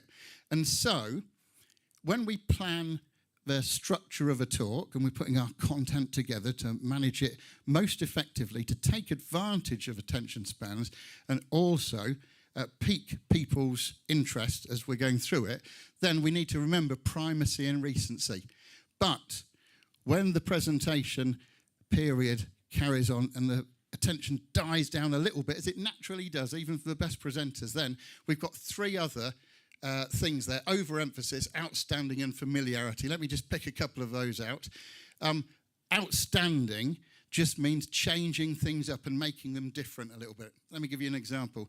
If I showed you 50 photos of my holiday to Alaska, I haven't been on a holiday to Alaska, but let's just pretend I had recently, and I showed you these 50 photos, and most of them were countryside scenes, but one of them was a large moose riding a bike. That would be outstanding, wouldn't it? It'd be different, and you'd remember it. And so if in the middle of a presentation you switch to a video or you run to a flip chart or you call somebody out to participate, that would be outstanding. Okay, so it's making things outstanding. And then there's familiarity. Familiarity is all about the art of using what people already know to help them take on board new concepts. So, for example, if we were talking about Ohm's law in the world of electrical and electronic engineering, and you'd not come across it before, I might start talking about a hose pipe in my garden and putting my foot on the hose pipe to cause resistance to the flow of the water and introduce it that way. It's something that everybody can link up to. So that's proof. By the way, take notice of those, because at the end there might be a quiz and there might be a prize for a winner. I've dropped something in there. The whole point is actually piquing people's attention through that kind of lull spot that can happen if you're not careful. Okay, then we got preferences. I'd like you to imagine that Bogdan and the team, the nice people that they are, decide to give every single person here a brand new coffee machine. Yeah. This is a fictional example, by the way. Okay. And it's one of those very trendy bean-to-cup coffee machines, a bit like the ones that are out there, maybe even more posh. I'm going to give you 3 choices to see the kind of people that you are. Are you, 1, the kind of person that will rip the machine out of the box, plug it into the water, plug it into the electricity, start playing with it, never even going to look at the instruction manual? That's type 1. Okay, how many people are like that? I was expecting a reasonably high number of these people in the audience. You're what I call action-orientated. You just want to plug it in and keep going. On the other hand, are you the kind of person that will go to the side, pick up your box cutter that you keep for special occasions, undo the box very carefully, get the instruction manual out, read it cover to cover in your comfy chair before you go anywhere near the machine? How many people are like that? A lesser number. By the way, it's perfectly valid. It's just different. What I'm trying to highlight is differences. Here's the last category.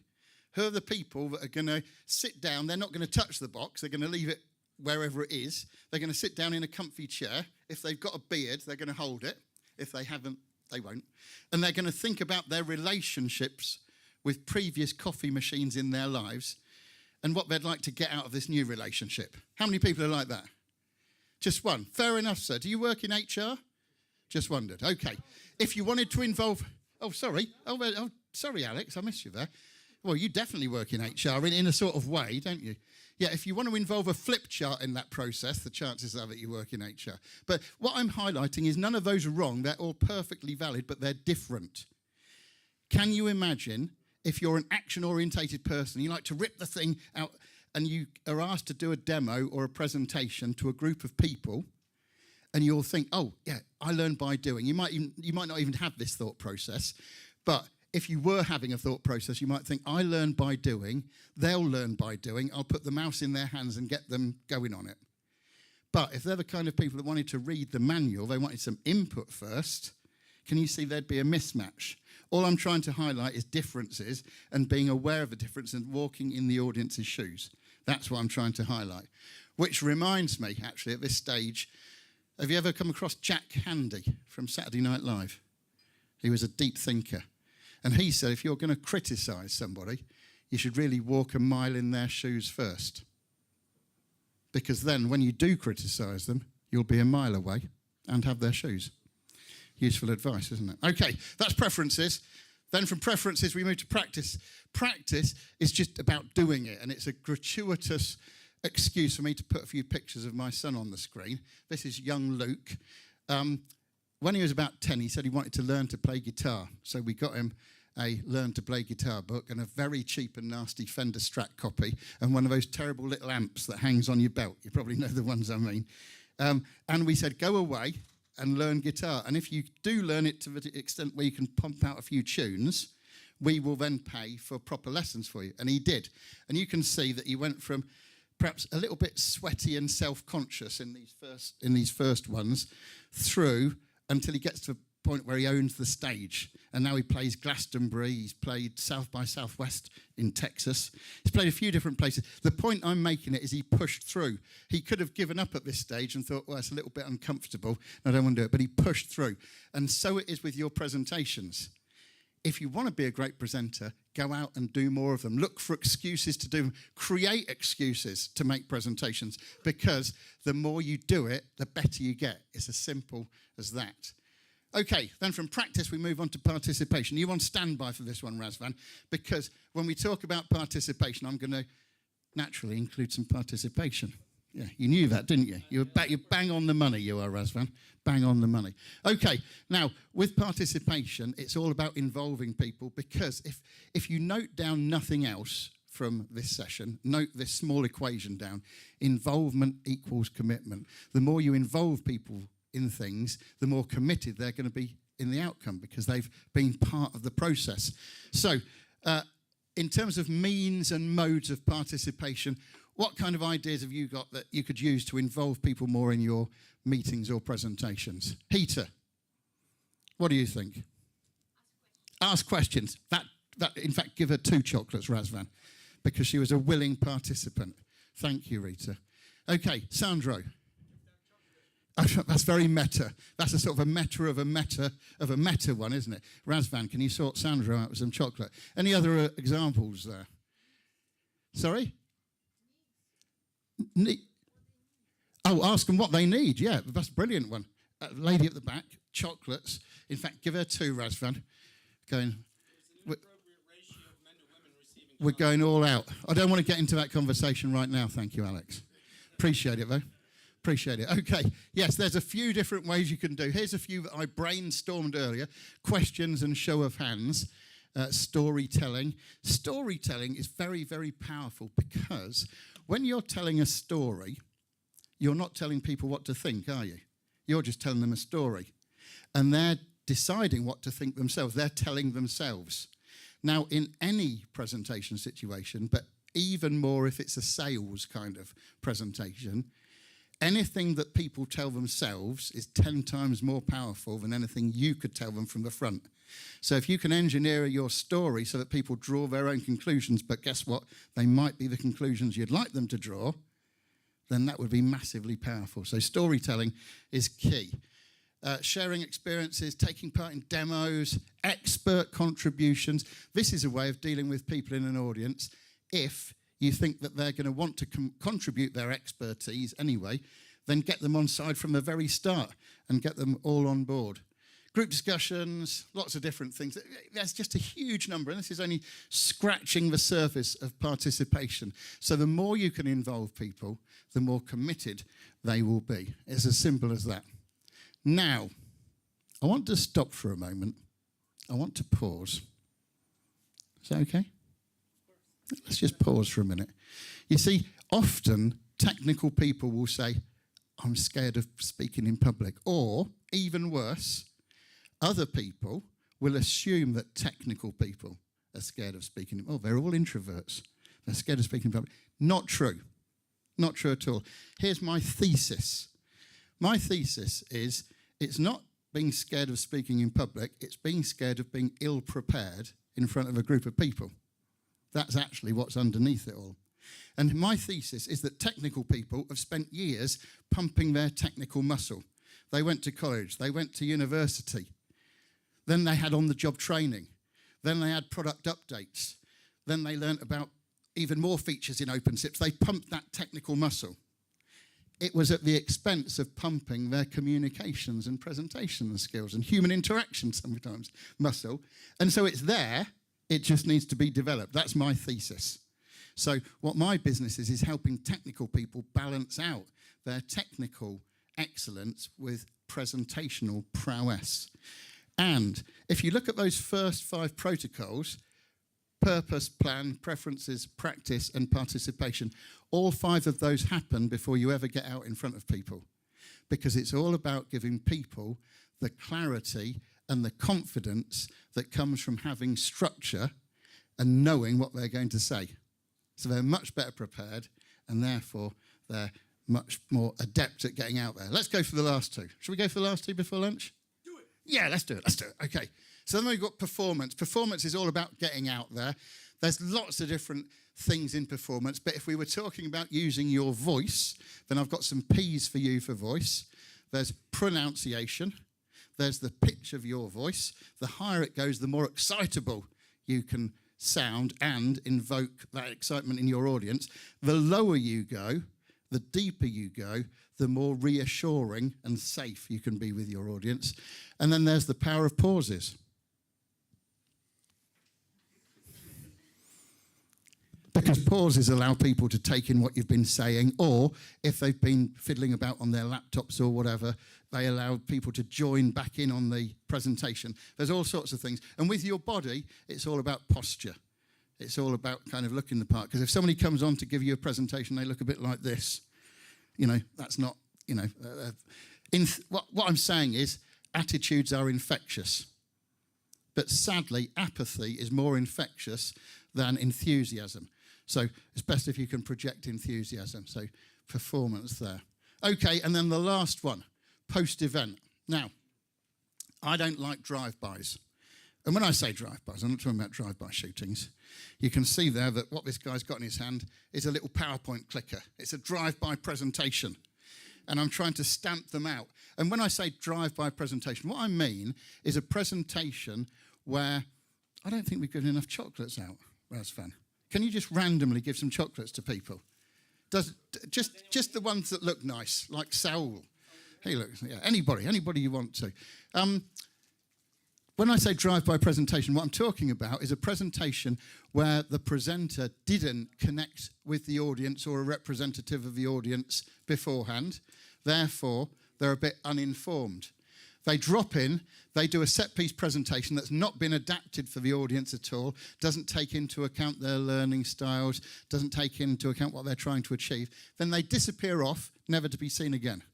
That's the worst kind of presentation. That's a drive-by presentation. You've probably heard your sales colleagues say the fortune is in the follow-up. And that's really true with presentations. And so if you did do protocol 1, purpose, then you've got like a bit of an audit trail, haven't you? You can go back and say, what did we agree the outcomes of this presentation were going to be? And those outcomes are not necessarily just tied to the actual presentation, you know, like teach people the top 5 new features in OpenSIPS. Could be the wider presentational outcomes or the wider business outcomes about what are we trying to achieve. Is it some new functionality? Is it a reduction in the number of tech support calls? All that kind of stuff. Okay, so you remember this, don't you, from the beginning of the presentation? You're still not going to get to see what happens because I want to come back to this connection. You see, the connection that we have with people is called rapport. And if you don't build that rapport with your audience, if you don't build out that rapport with your audience, if you don't grow it, if you don't maintain it, then your presentations and your communications are going to be the worse for it. Now, you might be thinking, actually, all my presentations are pretty good, thank you, David Duffett. I don't need any of this. And that's great.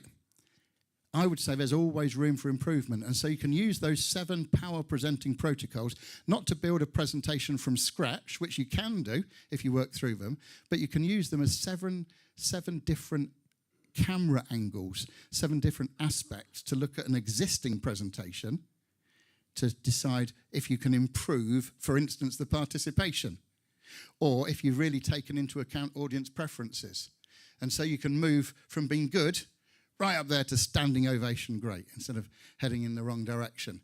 Now, looking at these 7 power presenting protocols, if we just organize them slightly differently, and it'll happen automatically, look at that, boom. Can you see rapport is woven all the way through them? So when you got in touch with your audience to talk about the purpose, you were creating rapport.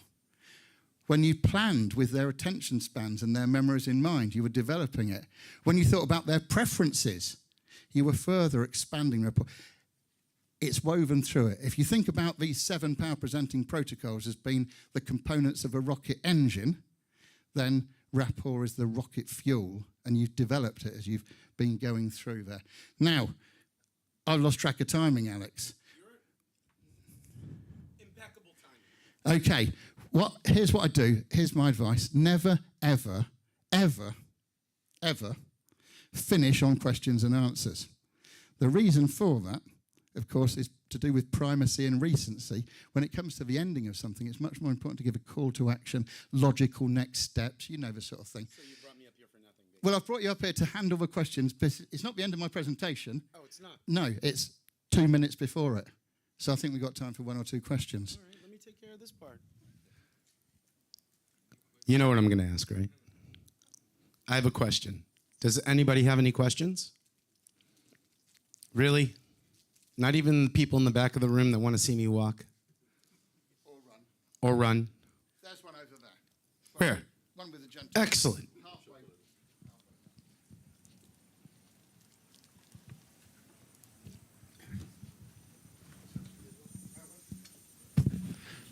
Thank you. That was very nice. I'm watching you since, I think, 10 years, 11 years, when I watched your presentation for the first time.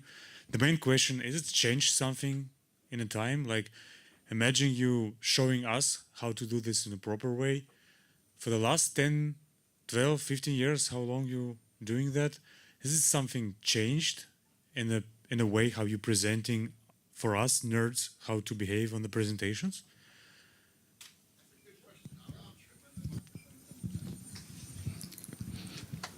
When the almost not fat kid gets the mic to you? You're doing very well, Alex. Thank you. Yeah, I've got just a few more. Thank you. Thank you. Thank you for your care, Bogdan. The answer to your question is a yes and a no. The way I transmit it has changed, but actually the fundamental things haven't. It's a bit like an audio system. A good loudspeaker is a good loudspeaker. And presentation skills are presentation skills, you know, having a beginning, a middle, and an ending, and doing all the things that you need to. So in terms of the way I convey them, that might have changed, but the fundamentals have stayed the same. Time doesn't permit for me to go into more detail, sir, but we can have a chat at lunchtime if you'd like. Okay, so following my own advice, not to finish on question and answer. By the way, I want to tell you a quick story. I was at a very swanky event in San Francisco a few weeks ago, and ChatGPT, OpenAI, were the keynotes. They did an amazing talk, and at the end of it, after this amazing talk, where I'd obviously spent thousands on the presentation, the guy finished with a, "That's it, any questions?" That was his ending. Hand goes up. This guy at the back says, "Yeah, I've been trying to integrate ChatGPT through the API with this little-known piece of software that I can't remember." And there then followed a 10-minute conversation, which was really irrelevant to 99% of the room. Point I'm trying to make is never ever finish on Q&A because you don't know what's going to happen. Handle questions by all means, but then bring things back to you to finish, which is exactly what I'm going to do. So, those 7 principles of communication. If you communicate with purpose, you've got the rudder that steers the ship of your presentation or your communication. When you give people proof, do you remember proof? By the way, this is a first raise of the hand. Who can tell me what one of the letters in proof meant? Yes, sir. O for outstanding. You win a book, sir. How about that? He's a winner. It's a good job you're on the ball. Oh, yeah, and a chocolate. Thanks, Razvan. Nice. Okay. Yes, so remember to use people's preferences. Think about your target audience or the other people in your meeting. Are they input orientated, action orientated, or reflective type people? Practice like you mean it. Practice in front of people that can help, even if it's friends and family. And if you can't find that, then do it into your phone and record it, because practice is going to give you an idea of your timings and all that kind of stuff. Remember, invest in participation. That leads to engagement and ultimately commitment. And polish your performance, remembering you're working H2H. Even though we might think of ourselves in the tech world being B2B, it's really everything is human to human. And lastly, the fortune really is in the follow-up. Okay, if you want to go deeper, there is a book. There's a film. Well, it's not a film yet, actually, but there is a book. With that, I'll say it's been a pleasure talking to you today, a pleasure going through those 7 power presenting protocols. But, my friends, the real pleasure will come for you when you implement these things and then reap all of the rewards of being a geek that can speak. Thank you.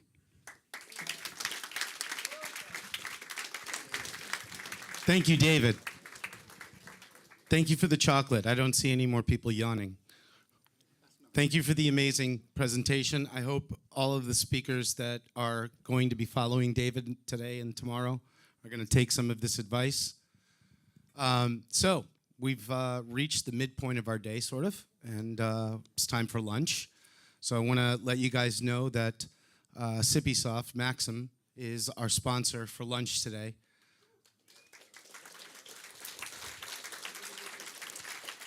Now, usually, if you guys remember, we used to have lunch in the alleyway or whatever you want to call it under the street. The restaurant for the hotel, which is as soon as you come up the stairs, it'll be to your right. If you're coming out of the elevator on level 1 in the main building over there, it'll be right to your left. But it is on the first floor. They will just wait for you guys to get over there. Am I missing something? No? So it's a 1-hour lunch. Be back on time, or Razvan will not be happy. Don't reward them for not being on time. With that being said, give yourselves a round of applause for consuming this content. We're looking forward to seeing you here again in about an hour. Off with you. Eat.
See this?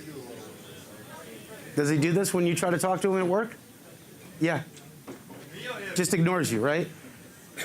Like you're not there.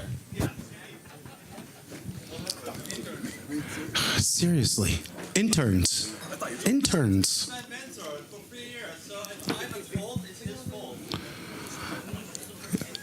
So when you get to say the line, the Padawan has now become the master. That's going to be a real turning moment in your life with this guy over here, right? Gotcha. So whose stomach is feeling real nice and full right now? Yeah. This food coma is brought to you by Sippy Soft.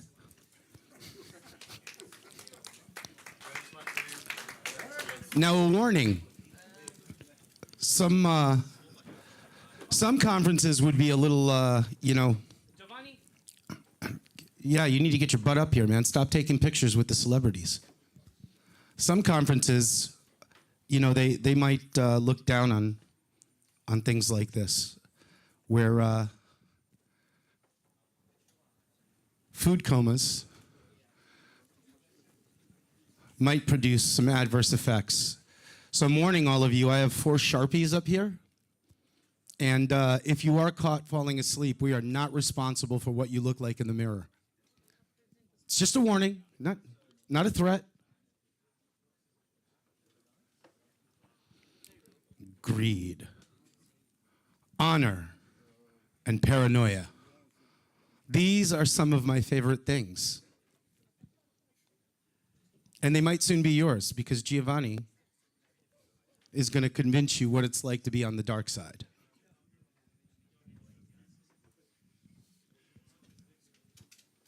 Hello.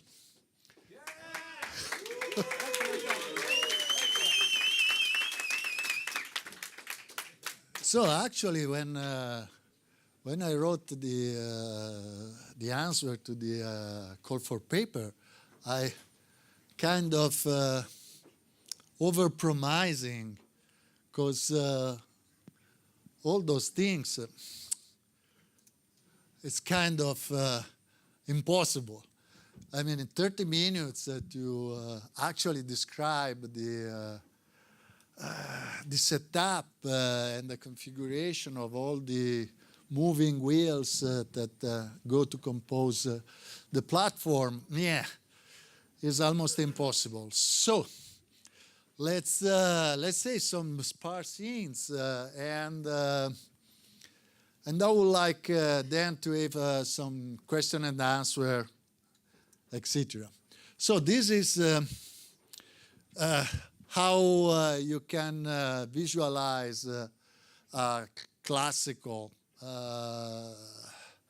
class 5, class 4 platform, where you have phones, you have trunks, you have your proxies, let's say your window on the internet, then you have a media farm, then you have some layer of clustering for file system, for database, etc. So the whole platform is like that. Now let's try to see the various components. So we have the major components that are Keep Alive, OpenSIPS, and the other ones that made the heavy lifting and all the function for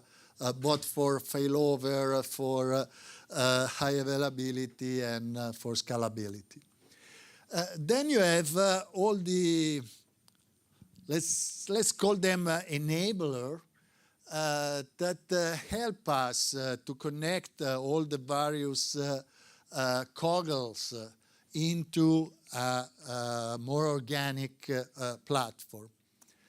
And then, but this is maybe impossible to read, we have a lot of small little things that make our life much easier, and I will not say happier, because they say to me that I have to find happiness outside of the computers. But but okay, let's say that at least give us some solace to have those utilities and those small techniques. So let's start. Usually I start from SIP and then, but it was more interesting to do something different. So let's start with the database, and a particular kind of database that I just don't understand very well why is not much more used. But by the BDR, that is bidirectional replication extension that has been developed by Second Quadrant many years ago, like 10, 15 years ago, for PostgreSQL 9.4 is a way to solve what is our always problems with database. In this case, we have a complete architecture that is immediately consistent and is multi-master. So we can write on any of the servers, and the write will end up on all servers. And they act as one only cluster. And after a while, Second Quadrant developed a commercial proprietary closed source product on top of BDR that is very successful. You can check it out.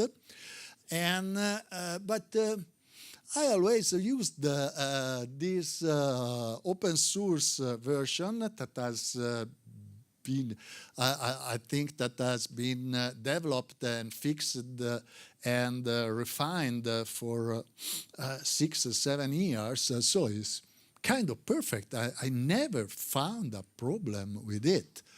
So let's see what is the maybe the only quirk, or maybe there are 2 quirks, but one is a sequence.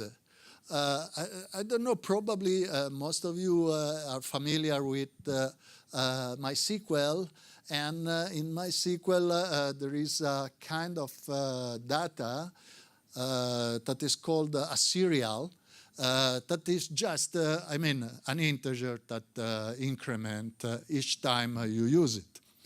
And PostgreSQL has the same thing, and it's called a sequence. Problem is, you have multi-master, you have many servers, but sequence is specific to one machine. So there are many tricks that you can use. For example, on each server you can have an increment that is different, or you can start in one server, you can start from 50 billions and another from 1 billion and things like that. But any of them, I mean, are not so elegant. There is the possibility that is inside BDR to have a global sequence. So actually the cluster will act as a distributor of sequences, and there will be some monotonic sequence on all machines. But also this, first of all, impact on performances, at least some, and but is something that is, let's say, not the traditional PostgreSQL. So all in all, the best thing is just to avoid at all sequences and use UUIDs. UUIDs can be created at runtime like sequences, and they are guaranteed to be unique. So for primary keys, just use UUIDs and that's it. One other thing. Actually, this thing of master, it's very comfortable to us because we don't care on which one we write or from which one we read. But just to avoid possible problems of any kind, why to use this feature of master? You can put in the middle an HA proxy that will redirect all the connections always to the same server. And if that server goes down, then it will go to the second one. And this is just an added guarantees on top of the BDR workings itself, that you will have no problem of conflicts or things like that. Another important thing with Postgres, generally speaking, is that it's not very versed for having dozens or hundreds of clients at the same time. For example, when you have many processes, for example, from OpenSIPS or from a web server or etc., without using pooling. And so very often each kind of application uses its own pooling. For example, FreeSwitch has its own pooling. In PHP, there are many ways to have pooling of database connections, etc., etc. But let's jump around this thing altogether and use a dedicated multiplexer for pooling connection, for multiplexing connection, actually. And that's called PG Bouncer. And you can do something like that. So on a local machine, let's call client machine, a local PG Bouncer will gather will receive all the connection, the database connection, and the clients will think that they are connecting directly to the database server. Then it will send through HA proxy to the always the same master, and then on that same master will not be directly connected to the database, but it will go through another PG Bouncer that will do the gathering from all the client machines. So in this way, you have two indirection that will scale to extreme numbers without any problems. GlusterFS, we want to have a common space where we can have recordings, voicemails, messaging, all kind of shared file system. You don't want to have it as NFS partition, because this is, I mean, you are only moving the problem. I mean, you can do. Then you have the problem of having a NFS server that is high available. So, etc., etc. And so GlusterFS is a very easy solution to this problem, because as a difference to all the other kind of cluster file system, it doesn't have a special metadata server, a special intermediate layer, or things like that. You just export on your, let's call, server machines, a directory, like you do in NFS, and then from those directories that are called bricks in GlusterFS, you made one exported file system that clients will mount with a fuse driver. And the interesting thing is that is in wide use exactly for the kind of things that we want to use it. So for media serving, etc., it's very, very robust because, for example, what happens is that all the exported directories will be modified when you modify a file. So even if it crashes in the possible, you will end up having your files in your directory, or you just rebuild the bricks and that's it. Delete the metadata and rebuild. An important thing that to keep mind of is that in GlusterFS you don't want, but probably for any kind of network file system, you don't want to have huge directory traversals or many inode choosing. This why? Because each time you access a file, the intermediate layer, the fuse driver, will check on each machine if the file has changed, and if the file has changed, it will give you the latest one, and yada yada.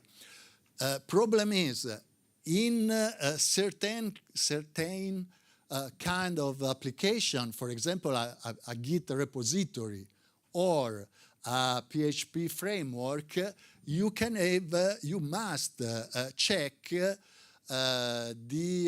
inode and the metadata of 1,000 or 10 of 1,000 of files. This obviously will be slow because you must check it.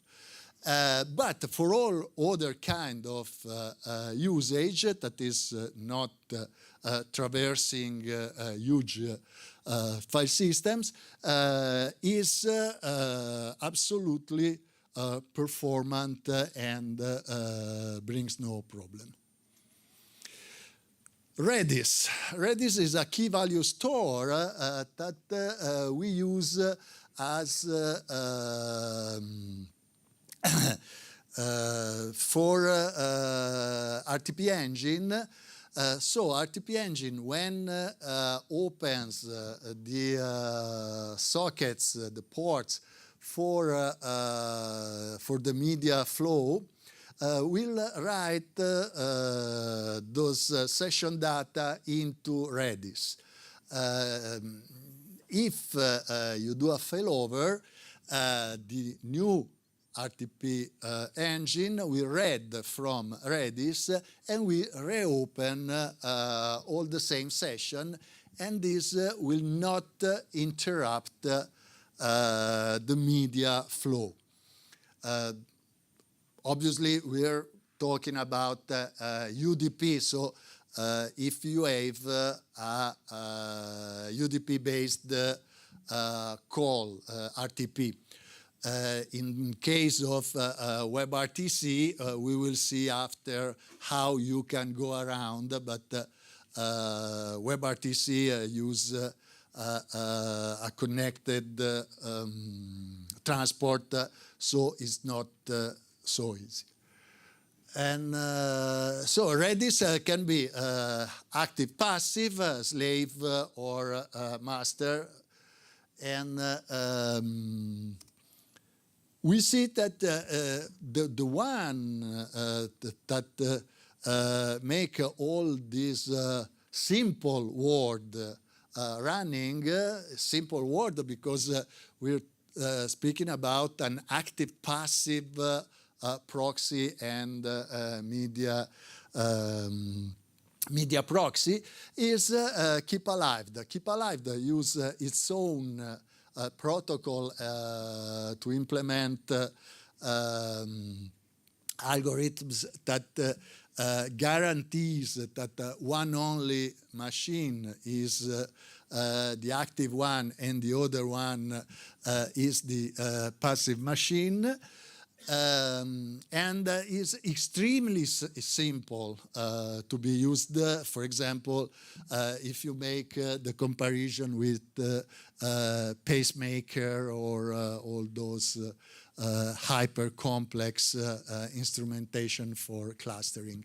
In the case of having an active passive architecture, you definitely want to use Keep Alive that give you both the instrumentation for moving a floating IP address from one machine to the other, but also to do all the cores that are implied in this. For example, when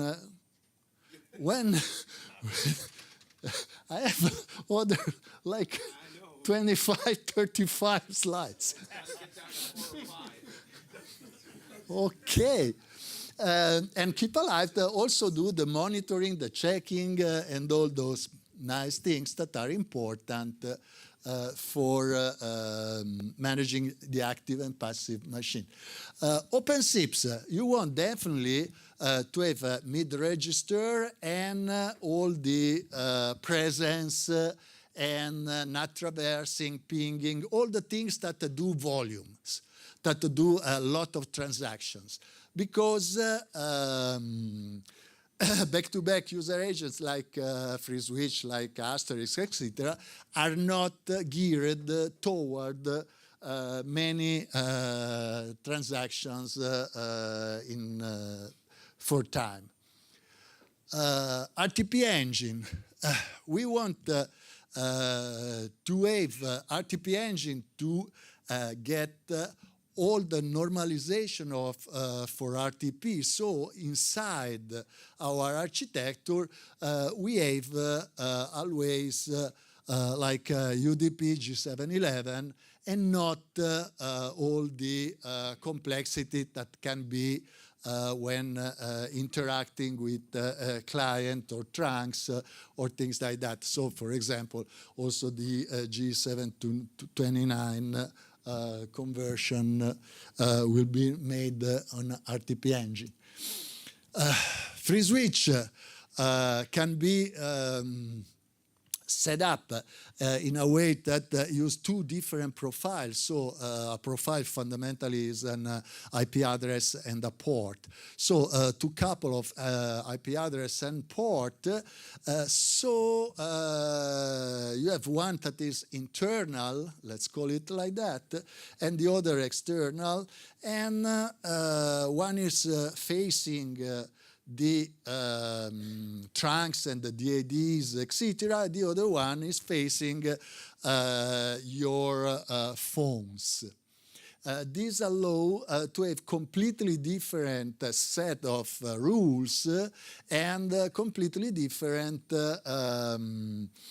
security checking. So, for example, because you are in a trusted environment, you don't authorize the calls or things like that, because all those things has been made already by OpenSIPS in the front.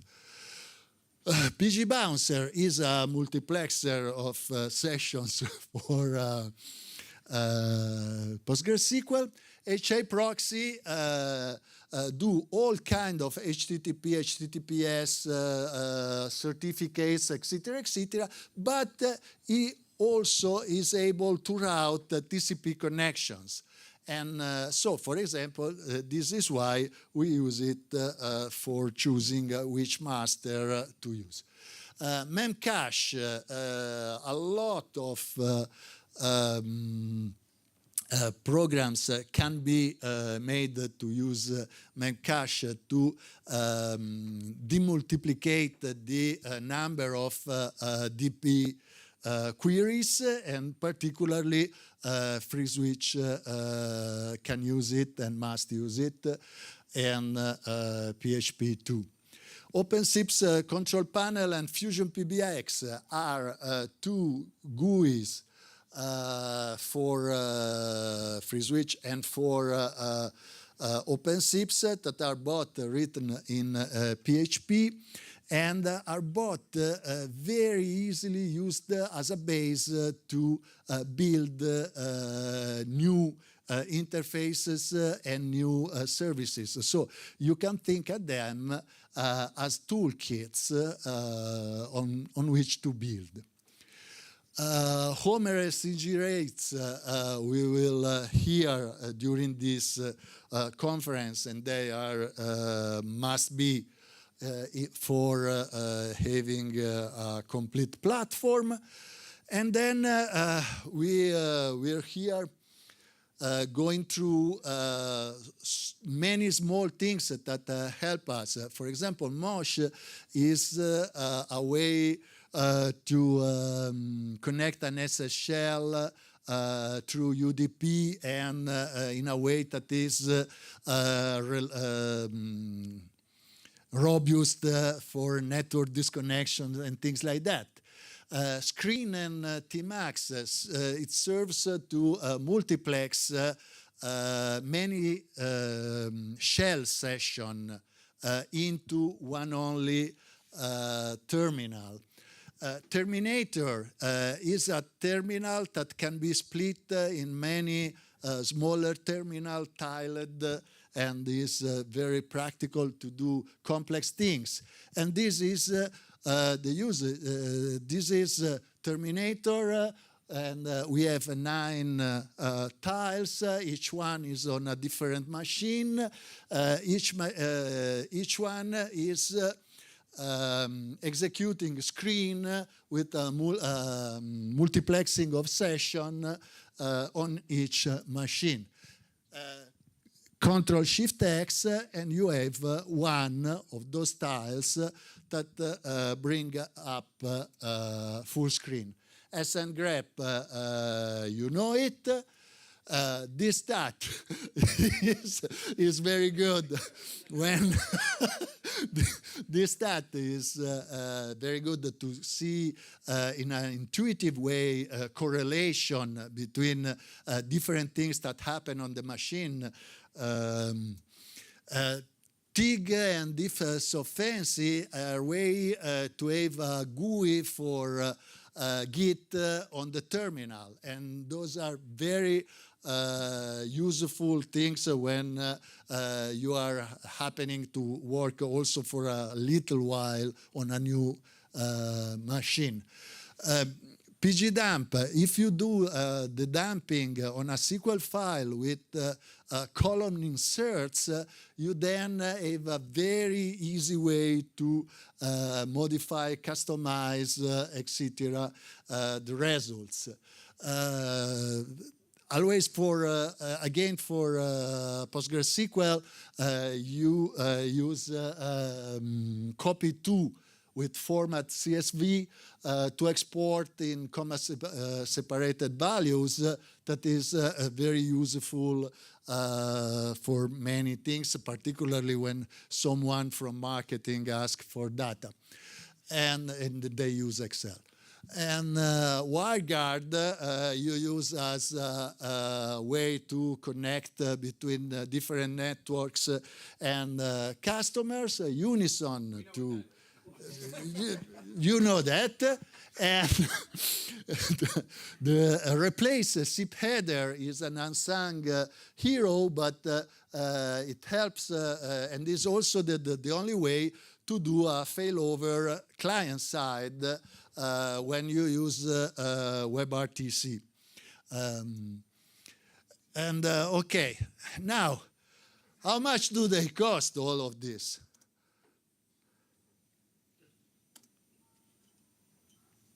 As much as her? Much. A lot. And the cheap way is to use Proxmox on a cluster of 3 machines where you will run any kind of number of virtual machines or LXC containers. Finished.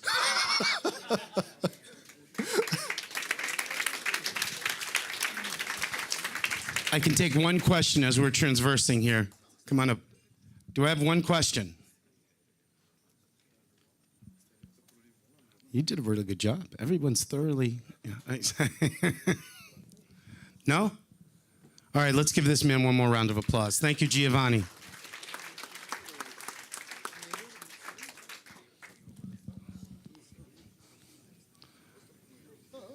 Got another familiar face coming up, following up Giovanni and his performance.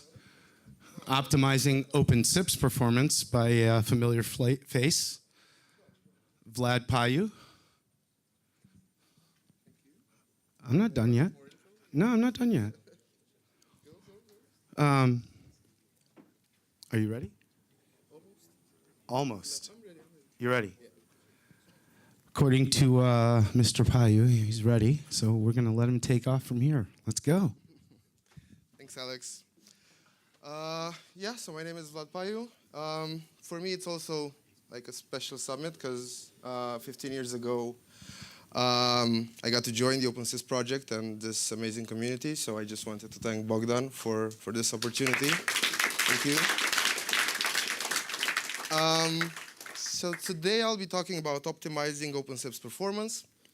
We'll just go a little bit through the why we got to do it, look through some practical strategies, and hopefully draw some conclusions. Well, why optimize? We all know OpenSIPS offers basically the foundation for a high-performance SIP network. It's written in C, it got fast SIP parsing, processing manipulation, fast and stable core modules like TM dialog. Its whole architecture is thought for performance. It's multi-process and it allows asynchronous operations. It's got a modular architecture, so you can just involve the modules that you need for your specific, let's say, SIP routing. But in practice, say very similar to how Sandro was talking about security, in practice, suboptimal scripts can severely degrade OpenSIPS performance as well. Also, production environments are very different than a control lab. In production, wherever can go wrong will go wrong at a certain point in time. And we also have to deal with unexpected traffic spikes that can overwhelm systems that are not optimized properly.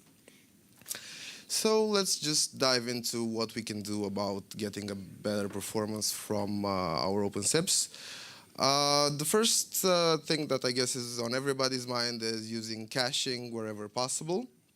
And caching starts by using the right module for the right job. And many OpenSIPS modules have this approach of allowing you at startup to cache all the information that is there in the database, and at runtime, you just query from the OpenSIPS cache, and you can also reload it via MI. And just listed there some of the examples like domains for caching domains, permissions for caching IP addresses, dispatcher load balancing, dynamic routing for gateway routing. So taking all these modules that you have at your disposition, it's the wrong approach. Let's say if you want to get a client ID based on your IP that's sending you traffic, the wrong approach would be to query the client's IP for getting the client ID. And the correct approach would be to just use the permissions module and call get source group. It will automatically get past the IP address where you're getting the traffic from, and you will get your AVP my client ID populated. And of course, this is a very trivial example, but just making it to show a point. You should always kind of question yourself if you're implementing things the right way in OpenSIPS. And taking full advantage of the tools that it allows you to use. And also sometimes you might need to use dbViews to bring your data to the format that OpenSIPS knows to cache at startup. Again, looking like at this example, there is no OpenSIPS table having a client ID column in it, so you might need to use dbViews on top of your existing tables to get OpenSIPS to take them. And of course, sometimes you have the need for custom tables that really don't fit into any of the predefined OpenSIPS tables, like, I don't know, domain permissions and so on. And for those, you should do runtime caching if it makes sense. And for this, there are basically two approaches that are available to you. One is the manual approach to do on-demand caching. So basically, you would search for the client entry in your local cache. If you find it, that's perfect, just go ahead and use it. If you don't, just go to the database, query it, and if you found it, you cache it forever, and you are ready to use it further. For reloading, you would have to basically remove that record from the local cache so that the next time an OpenSIPS worker has to use that information, it will just go back to the database and fetch the latest information. The more automated or SQL cacher approach is, it's, let's say, a little bit less script intensive. You just do all the provisioning in the SQL cacher module. You give it an ID, for example, my clients. Give it the DB URL where you want your table cached. Tell it where you wanted the information to be cached. You can do local, you can do Redis, MongoDB. You can cache in all of the, let's say, the cache DB records. And then you specify a key, you specify all the columns that you want cached, and then you specify the mode of operation, whether it's on-demand or full caching. And at runtime, when you want to address and fetch one of those columns, you would just use that SQL cached value syntax, passing it the table ID, the attribute that you want cached, and the key.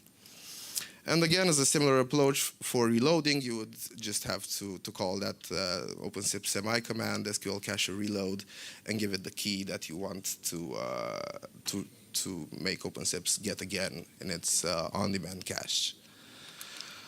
Going further, you should try to cache basically all external dependencies that your OpenSIPS is querying, and that, of course, includes HTTP queries. For that, the manual script caching approach works great. Let's say in this example, you could replace the SQL query with an HTTP REST or REST GET or REST POST or whatever, just to cache the HTTP content and save it in your local cache. And another thing that you need to be careful about is trying to cache DNS queries. For those, you don't really have a good way to do it from the script, because many of the times the DNS queries are done internally by OpenSIPS when routing the actual SIP message. So for that, you have the DNS cache module, which will just basically cache all of the entries in DNS that it needs, taking into account TTL. A nice little thing that got added in OpenSIPS 3.6 is this new min-TTL parameter.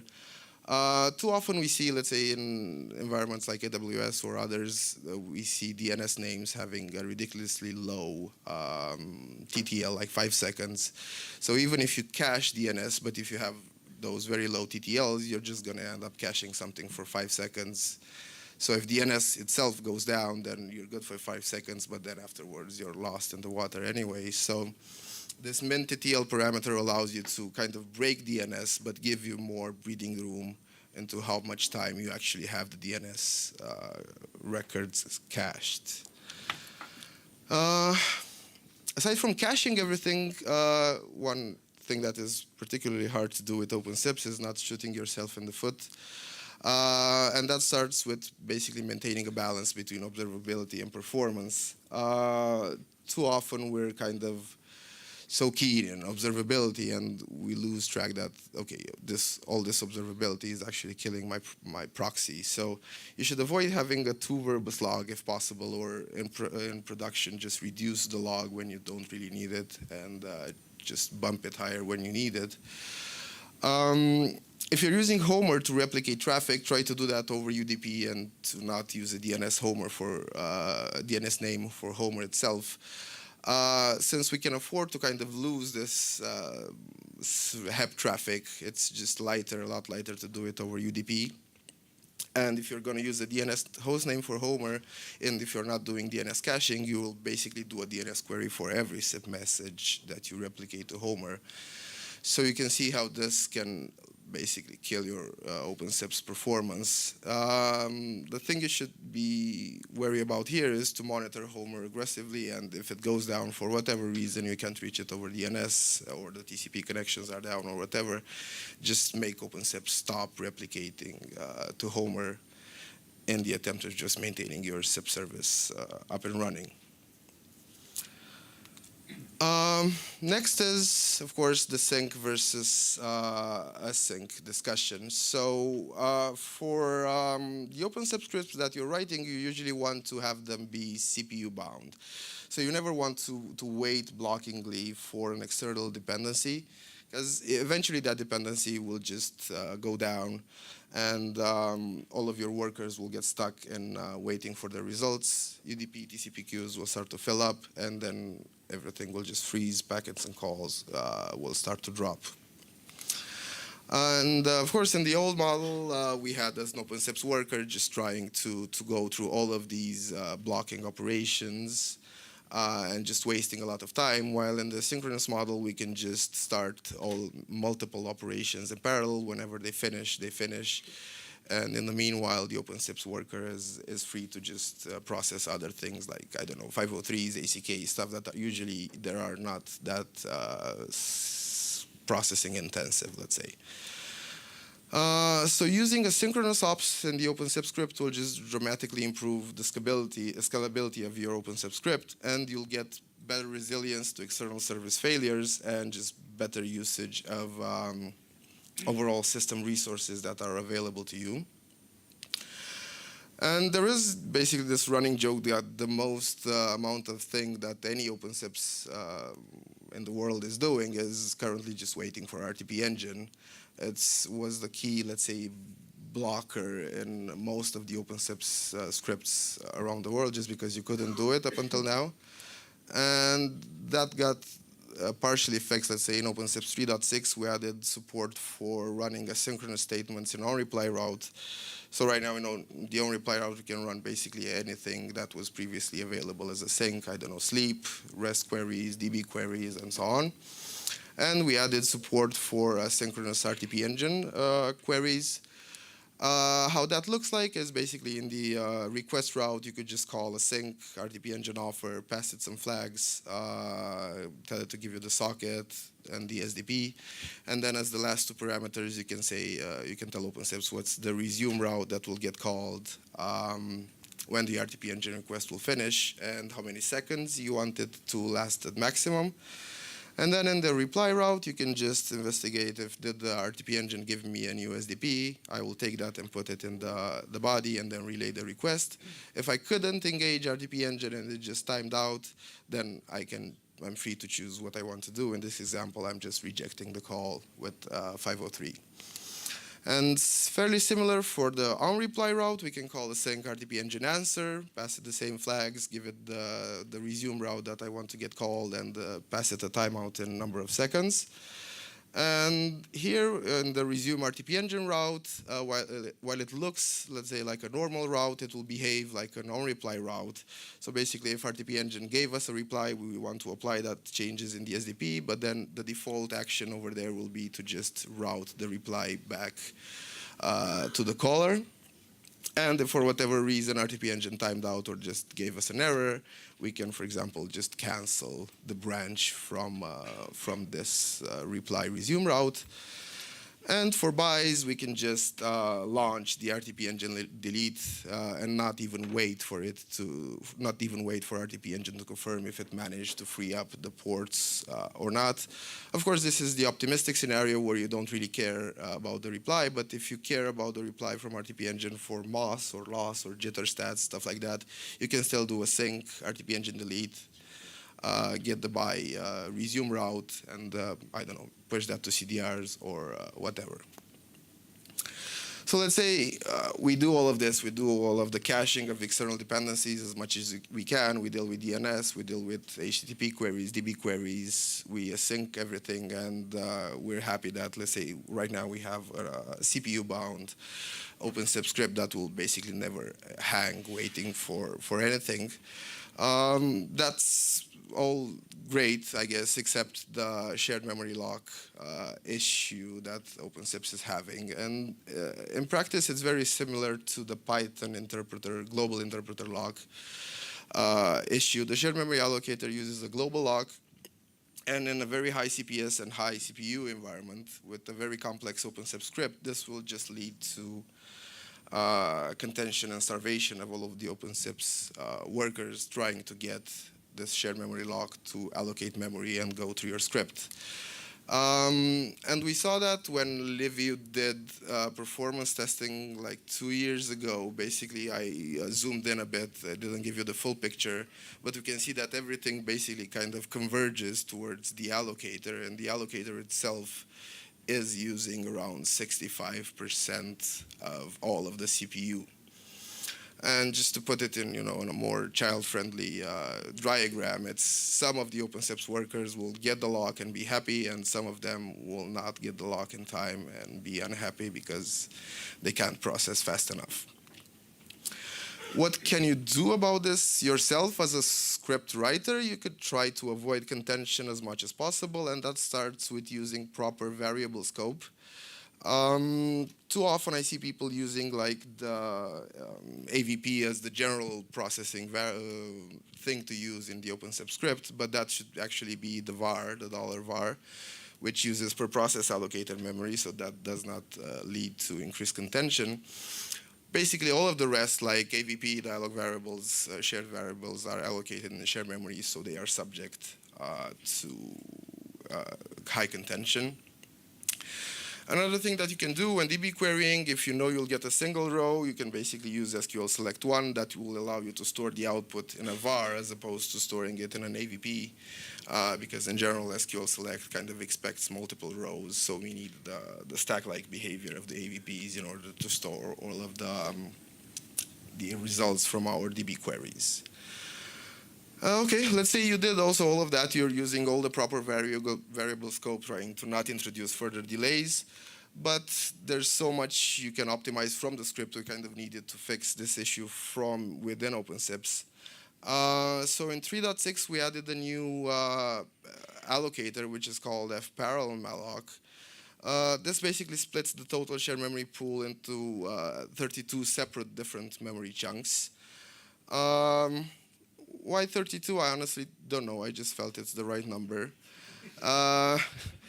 Each memory chunk has its own allocator lock. So when a process needs to allocate shared memory, it just goes and picks a random memory pool. When a process needs to free up that memory, it puts it back where it came from. And we can use this at runtime via specifying the -a allocator name. And over here, I'm specifying it for the, let's say, the global allocator to use fparallel malloc, but for the private memory allocator, we don't really get any added advantage by using this type of parallel allocator because there's no contention on the private memory anyway. So again, trying to put it in a child-friendly diagram, it's basically more locks should lead to more happy OpenSIPS workers that can allocate the memory and do their job of just processing the script. So I did a bit of testing on my laptop with this, to see the differences between the different allocators. I just tested with the basic OpenSIPS script, basically the default, using TM, dialog, and the counting. I did no, let's say, external queries like DNS or anything like that, so I was trying to have a fully CPU-bound script. I was just setting 50 different AVPs at invite time, just 20 different dialog values, and storing 50 values to the ACC extra fields. The specs of my laptop are basically that 6-core, 12 threads total. Just did no logging. Sippy had call duration of 10 seconds running on the same box, so no extra delays coming from the networking side or from the logging side. And I just plotted the load stat and the UDP buffer queue size. So for fmalloc, this is what we were seeing. Basically, every other 10 seconds when the buys from the previous calls were coming in correlated with the new invites that need processing, everything would just choke, and that's basically the global shared memory allocator in full display here. When Sippy sees that, okay, OpenSIPS is not responding in time because everything is so contended and starved from the shared memory lock, it would start retransmitting, so making the problem even worse instead of helping. So yeah, with fmalloc, we just see this stop and go-ish approach where every 10 seconds it just freezes. With parallel malloc, we don't really get that at all. The load stays fairly consistent across time, so it can process all of the invites and the buys in parallel with no significant UDP buffer queue jump. And on my laptop, I could go up to 3,000 CPS, again, with very clean, let's say, load, and just occasional, let's say, UDP buffer queue size jumps, but we didn't get to the 300K limit, so there were no actual drops on the local host interface. So with this new fparallel malloc allocator, you can squeeze around 2 times more CPS compared to fmalloc in a high contention and starvation environment where you have a pretty complex OpenSIPS script. And I guess, yeah, maybe not everybody is having that many CPS, but you will be much more resilient to temporary spikes and retransmission floods as the UAs are starting to retransmit and just making it worse from performance point of view. So what else can we improve? We went through caching, asynchronous, using a different allocator. So everything should be great now. In theory, in practice, with us doing all of this caching, we will be starting to worry about the memory footprint and the reload times, like how fast can I actually apply the changes once I made them to my provisioning database, let's say. And taking a look at like a specific example here, let's say I want to cache 10 million 10-digit prefixes. I basically have a couple of options here. One would be to use Redis for storing all those numbers. Let's say I don't want to use that because I don't want to introduce yet another external dependency, so I'd rather use the dynamic routing module for caching the prefixes. With the dynamic routing module for caching 10 million 10-digit prefixes, the usage was 10 gigabytes. So peak memory usage was around 20 gigabytes when doing a DR reload, because you have to store the old data set in memory, then load up all of the new data set and swap them and free up the old. So the peak memory usage is twice the data set, basically. And the DR reload time on a local SQL was around 140 seconds on my laptops. So again, this is very optimistic. Usually most of us have a remote, a network SQL server. So we could easily see this jump to 5 minutes, 10 minutes over a network SQL server. So yeah, being able to reload once every 10 minutes is maybe not optimal, and using 20 gigabytes is also not the best, let's say. So in 3.6 we added a new try module. It's basically a prefix cache tree. It has, versus dynamic routing, it has no capabilities of PSTN routing. It doesn't know gateways or anything like that. So it's purely a prefix caching module in itself. For the same example of 10 million 10-digit prefixes, the memory usage for the try module was around 4 gigabytes, so around 2.5x less memory usage versus dynamic routing. But if you take into account the fact that we never basically have to fully reload to apply changes, we get around 5x less memory usage in peak. And why we basically never have to fully reload is because we can delete and add and update things right into the OpenSIPS memory. So for deleting, we have this try number delete MI command. You can give it a partition name, and then you can give it an array of numbers that you want deleted. And that will just go ahead and apply the memory, the changes straight in the OpenSIPS memory. And for adding or updating, you have try number upsert. You give it the partition name, and again, 2 arrays with the numbers that you want added or updated, and the attributes that you have saved for those numbers. So, yeah, as takeaways, again, very similar to security. Performance is really in the hands of the OpenSIPS users / scriptwriter. And at the same time, there are a lot of improvements in OpenSIPS 3.6, which should allow you to squeeze as much performance as possible from your SIP server. That's all I had. If there's questions, Alex, you want to help me out? Again, stop telling me what to do with my job. Let's give this man a nice round of applause here. Thank you. Vasilios, I need you to come up here as I'm taking questions. Get yourself transitioned in. Do we have any questions for Vlad? Yes, I know they're back there. Don't be shy. Come on. Really? Oh, I didn't see you. There you go. Hey, Vlad, great work. Did you try or run any tests with memory pools other than 32? Like 64 or 16, 64 or 128?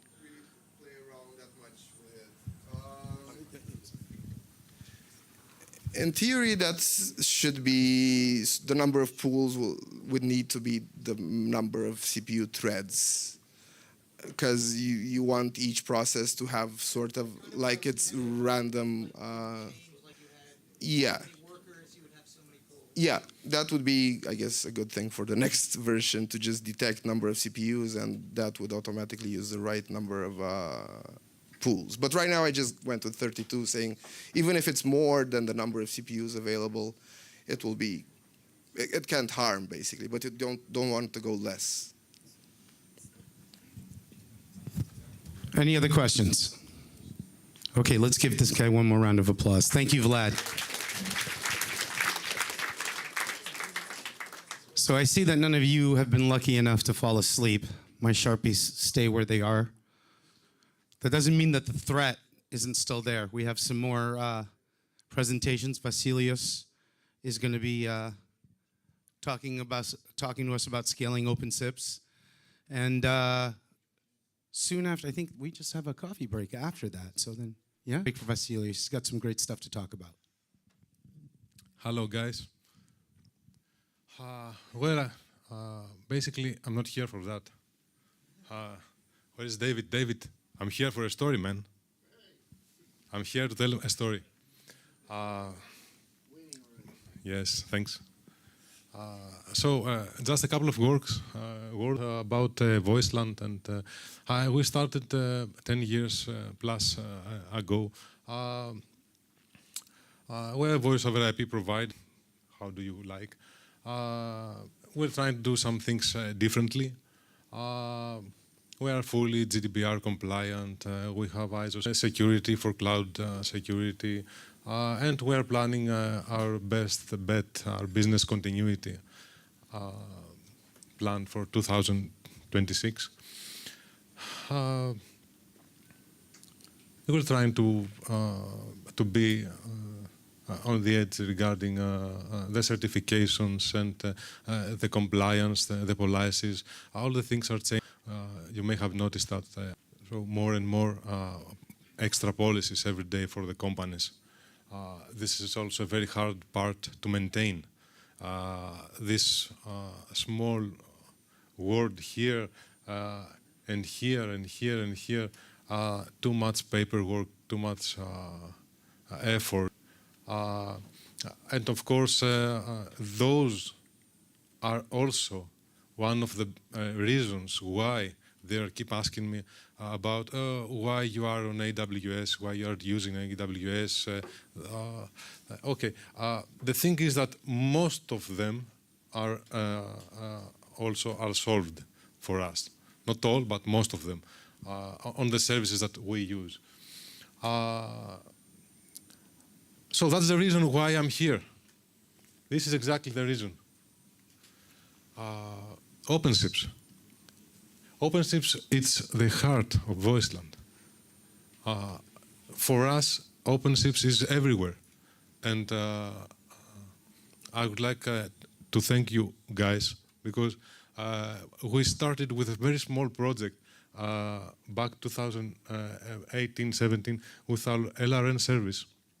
And right now, every part of our network is running OpenSIPS.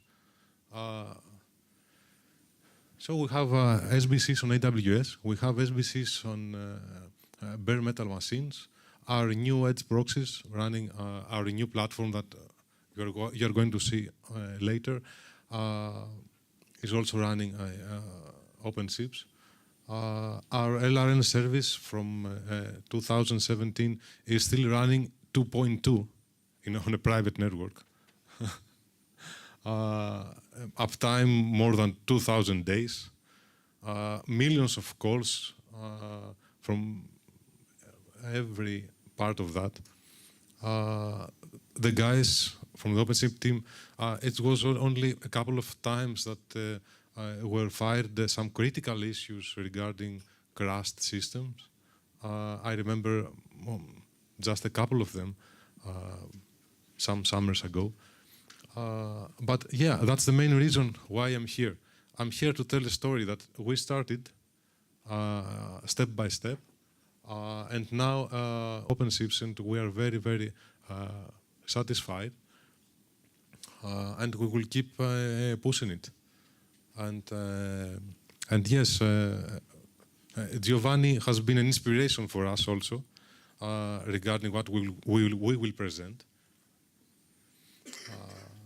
So basically what we have here, basically Giovanni, we have our class 5 running on AWS on a different approach than yours regarding how we manage things internally, regarding the infrastructure and how we build it.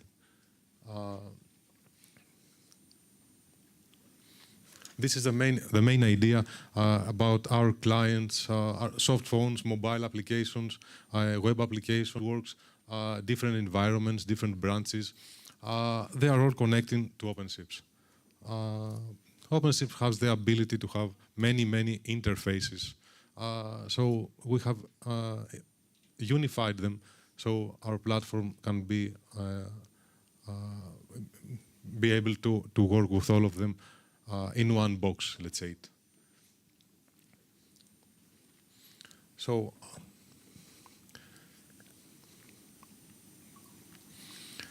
of course we are using a mid-register module. We're using AWS and Route 53 for our DNS balancing, RTP engine proxies, and these are the core parts, hardware. We are distributing the traffic between the boxes on AWS. DNS and Route 53 is one of the most important parts. Sorry, we lost that.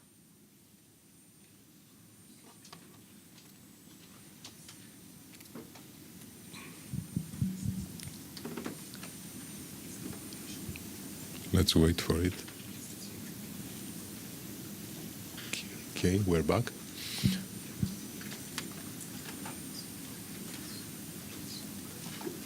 Okay.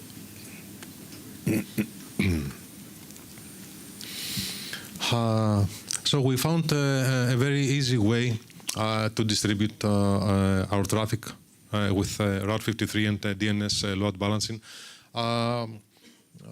We stick with the multiple A records, active-active topology, and health checks with Route 53. It was an easy task. It's working. Also, every dummy client also works.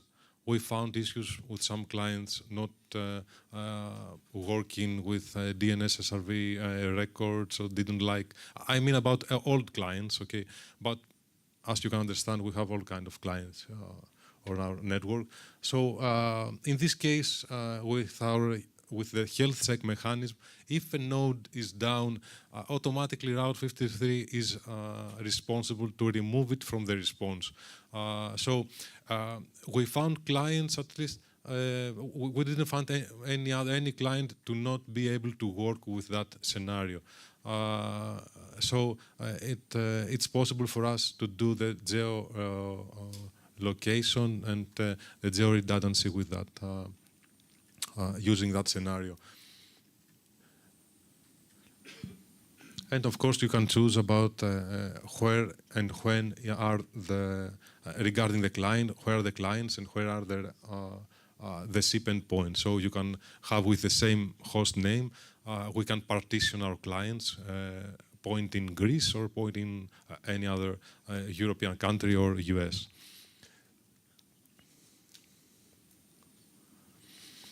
This is a picture of our health check, 2 nodes on AWS, 2 different zones. Those are healthy.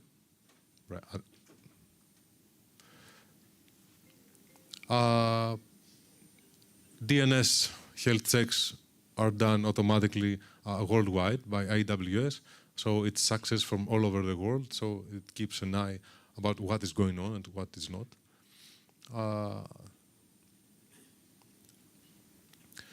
This is a simple setup. This is a Route 53 image with only 4 records with health checks defined. So you see a unified here. We have the EU for European, and this can lead to different nodes when you are in Europe or outside Europe. We are using the mid-register in our throttling mode.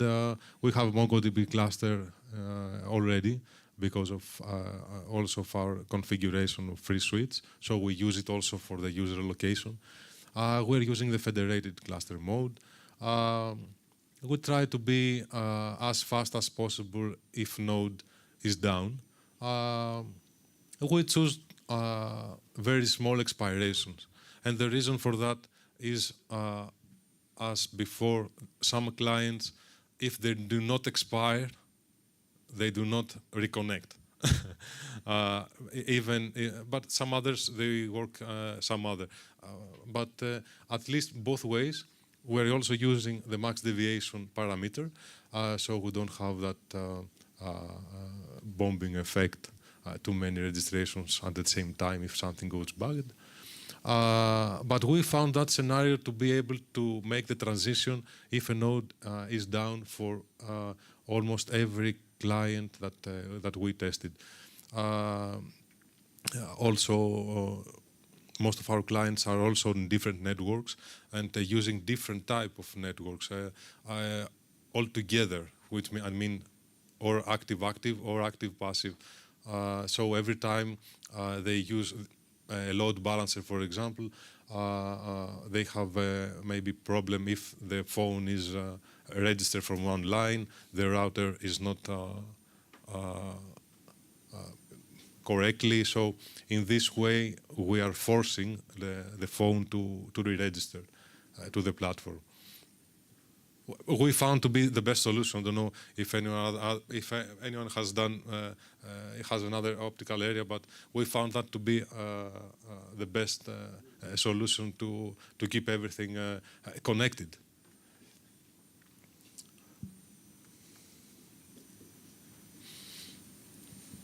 Another AWS service, we have unified all the authentication with voice over IP phones. Of course, we are using username and password there, but mobile application, web clients, we are using JWT tokens, and we have a centralized user management, and everything is more in a more controlled way.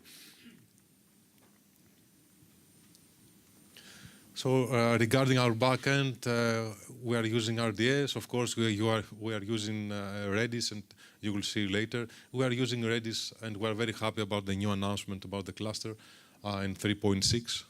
Also, we are using Redis as an event bus for real-time events.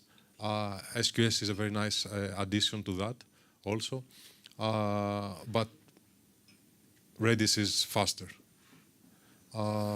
We use RDS for the mobile tokens. And we already have MongoDB for cluster user location and for our free switch configuration. So we put them all in the same MongoDB cluster. So what we do with the Redis, and this is just an example, we're trying to push Redis as much information as we can. I will show you an example regarding how we show up in the user interface that the user is registered, the contact is registered to the platform. So we are exporting the information from the event and we are saving to Redis, and we are using the pub/sub technology to get to subscribe and to push events. So this is how we subscribe and we send information to Redis. We create some kind of memberships and members for the Redis, and we are receiving the contacts from the API, from another API, which has the ability to read from Redis and is subscribed, and if it finds a member attached to it, it notifies the GraphQL about the user. So this is just an example of how we use it in Redis. Anyone interested on that, I will not stay anymore with that. But anyone interested, you can reach me and I can share you the code and the full code if anyone is interested in that or doing something similar. This is the event from OpenSIPS with an example and all the available parameters so that the user can get them as soon as possible. This is a snippet, the code snippet that adds a member if it's registered into Redis, and of course is responsible to remove a member if it's unregistered. So the user has 100% idea of what is going on. This is a Golang code that reads Redis, and as you can see, we read all the domains if there is a change for any domain, and then we're parsing for each domain, and we're notifying GraphQL only if a domain, a request for a certain domain is coming up. So we're not spamming GraphQL service for our needed information anytime. So we are searching a domain and then we are pushing into a GraphQL for that certain domain. Inside the content we have the JSON file that has all the information that you saw before regarding the latency, the user agent, the IP, the phone, and all this information. It's a very important part now for the infrastructure is the GraphQL gateway. It's an AWS AppSync, it's a managed service. So it's a pay-as-you-go. It's schema-driven. It gives you many possibilities to be very, very specific on what you are asking and what you are getting. As you saw before, we have many backend APIs or databases that we can ask to fetch information. So with one query, we can fetch any information needed. So we have a single endpoint for all of microservices, for all mobile clients, all front-end developers use that for get information. We do the same for the mobile phones also. And this also works well with Cognito authentication and tokens. It has support for cloud front edge location, so requests are also very, very very fast and cast locally from all over edge locations worldwide. With, of course, you can have your own custom domain. And here's the main idea. So AWS AppSync. Why this is happening? Never mind. We will do it one more time.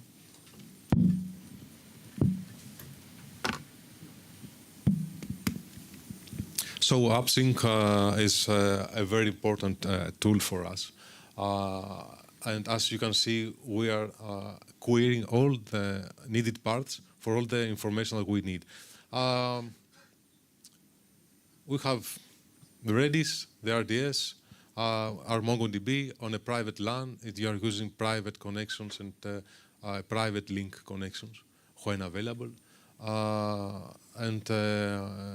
Every user needs to be authenticated first before reaching and getting any information from the AppSync.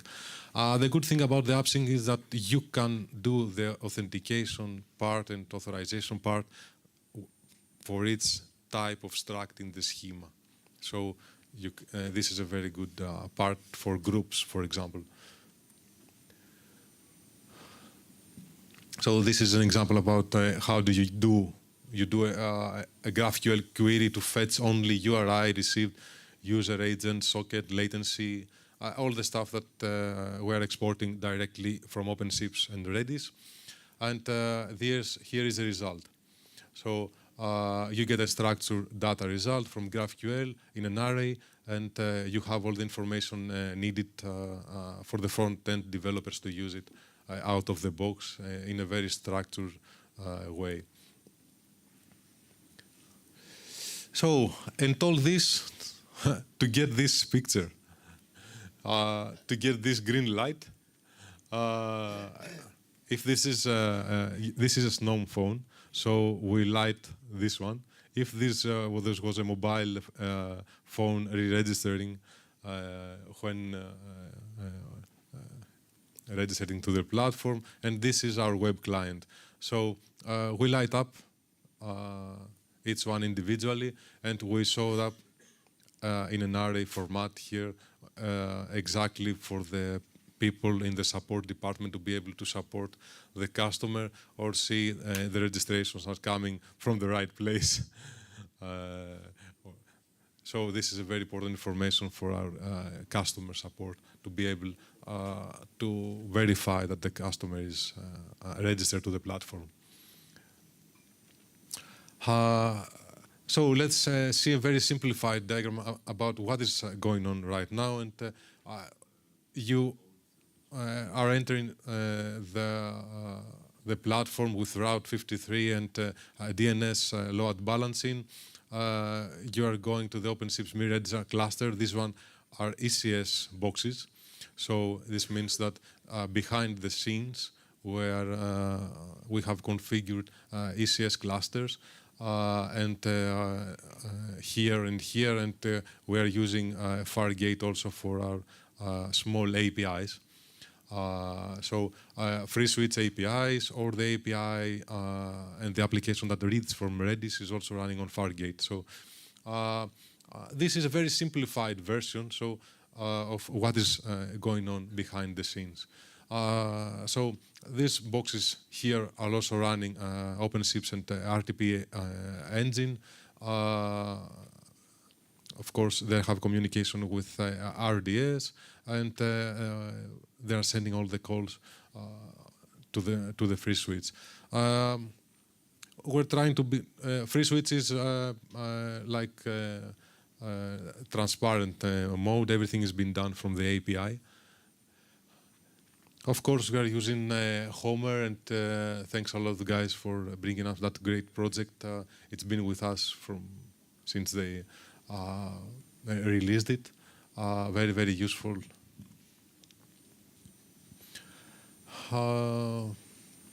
We are using also Grafana and Prometheus from information from RTP engine and OpenSIPS. This is an idea about what is happening regarding the quality of the calls. And just to sum up all the things that we have done so far, and this has to do the configuration, the Terraform configuration, the TerraSpace configuration, which includes the Terraform, all Dockerized, all Docker containers, AWS automations, all the stuff that we are doing the last 6-7 years has to do to only have our focus to very few things. So what does mean?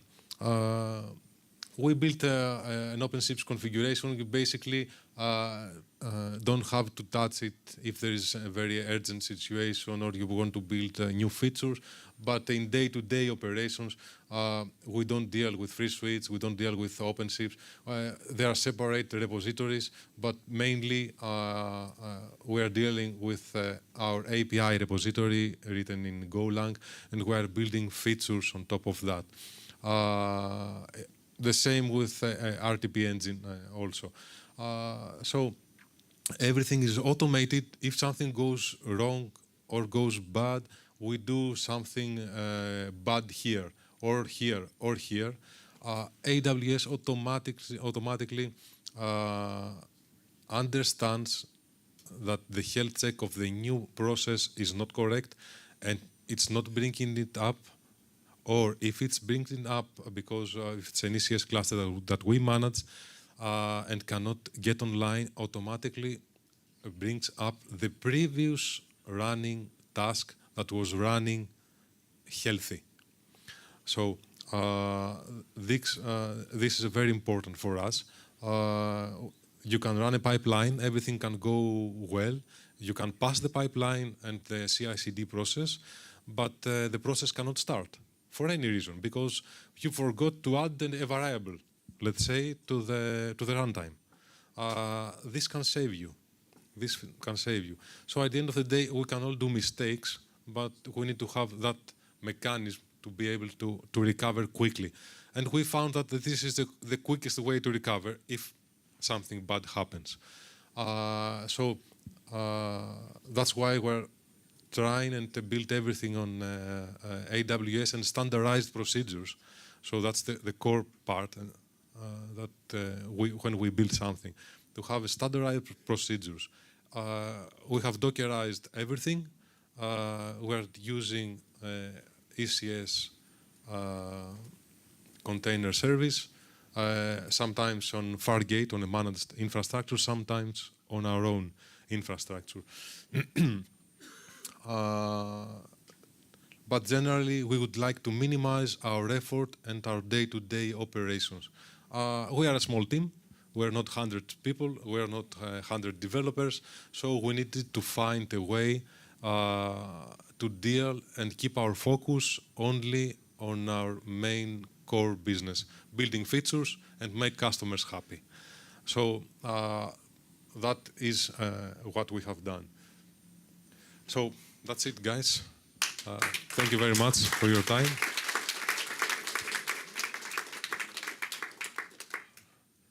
I tried to be as generic as possible. If anyone needs some more information or detail, I remember a question, please, before about we have built all this stuff using Terraform, and everything is also on a GitHub repository. So if you need some information, I can give you about that. We have created Terraform modules, Terraform configuration. We have bundled that in a TerraSpace environment. So we have as standardized as possible procedures for every updates we do.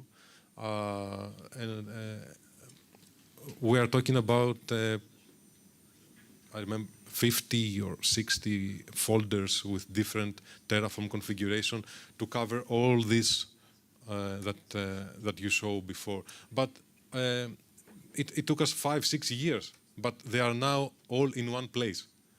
One of the repositories that you saw here. So one repository we have all the network infrastructure, and all the other 4 repositories have the code.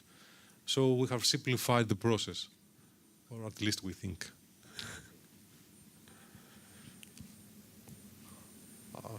So if you have any questions, you can reach me. Thank you. 2 questions, actually. The first one is, why do you use DNS and not IP addresses directly as virtual IP addresses that you can move between regions and zones?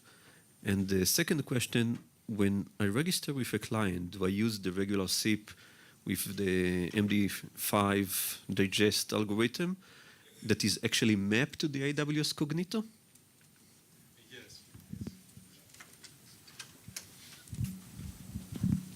So the first question, we are using the DNS with elastic IPs, but those elastic IPs can be moved to any region or any zone,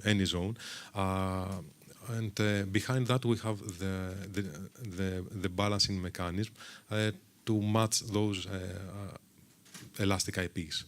So the reason that we didn't build that, we wanted a simplified version to cover all customers. When I mean customers, I speak about UDP, TCP, TLS, WebRTC.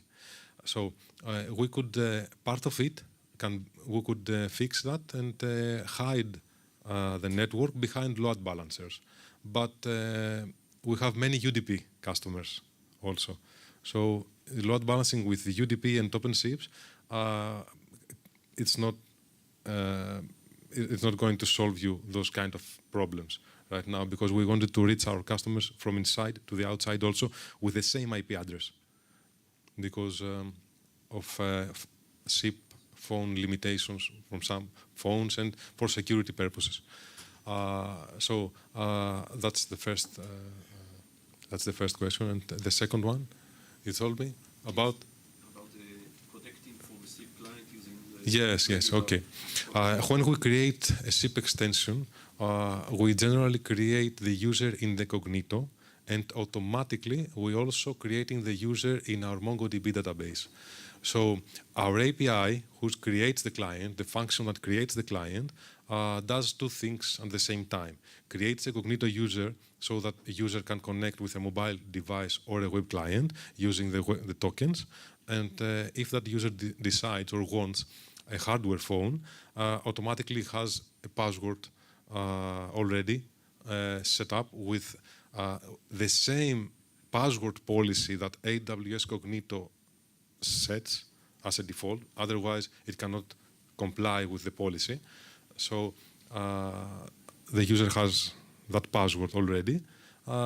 So this is how we cover the situation where the user has hardware phones. Because no other solution for now to give them access.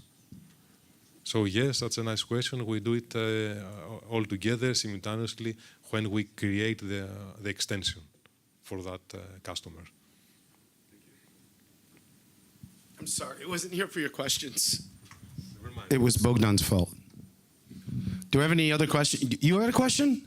No. Oh. We got a question over here.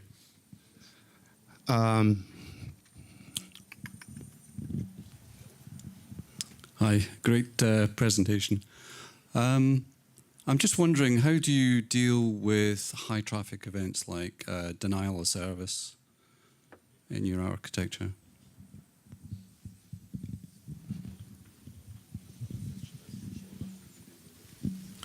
That's a very nice question, and believe me, it doesn't have a simple answer. And of course, anyone that can say that it's fully protected, it's not. He thinks that it's protected. So I can describe and tell you that we have a mechanism in the OpenSIPS script about, let's say, access list and IP addresses from, let's say, honeypots and IP address list that are in bad reputation mode, and some other mechanism that I'm not be able to tell you right now. But in a very bad situation, you can easily, with the DNS, also switch and go to some, let's say, shut down even an entire region and leave those IPs, because normally there are IP addresses that are attacked, and leave those IPs there and continue the service with other IPs from another region, let's say another European country. This is part of our, let's say, disaster plan that you need to have, for example, for the business continuity that I told you before, because for the business continuity to have, you need a proven plan to continue your service for the customers. So yes, it's an ongoing process. It's the answer. But we have mechanisms, most of them built on OpenSIPS, because OpenSIPS is our edge, and it's the first thing that anyone can hit over the internet. So yes, this is an ongoing process. Any other questions? Okay, let's give this guy a round of applause. Thank you, Vasilios. So I have another treat for you for the next 30 minutes. You're going to get to water yourselves down with some coffee, wake up. This one is also brought to us by Voys. So make sure that you guys give them a pat on the back, a hug, a stock tip, something. But let's plan to be back here in exactly 30 minutes. We're going to have 3 more presentations and we'll be done for today. And we'll be heading to dinner. Does everybody get the, it's in the Summit channel, the link to where we're eating. It's going to be at Beer Fabrik. If you're not familiar with it, find somebody with an OpenSIPS shirt and they might help you out, or just join the Slack. You're dismissed.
Thank you very much.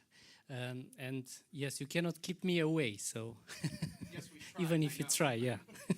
So guys, thank you for having us another year here. A perfect organization, as always. Okay, so I'm here today to talk about some news we have in our development for those of you knowing already CG rates, and I'll also do some review for those of you not aware about it.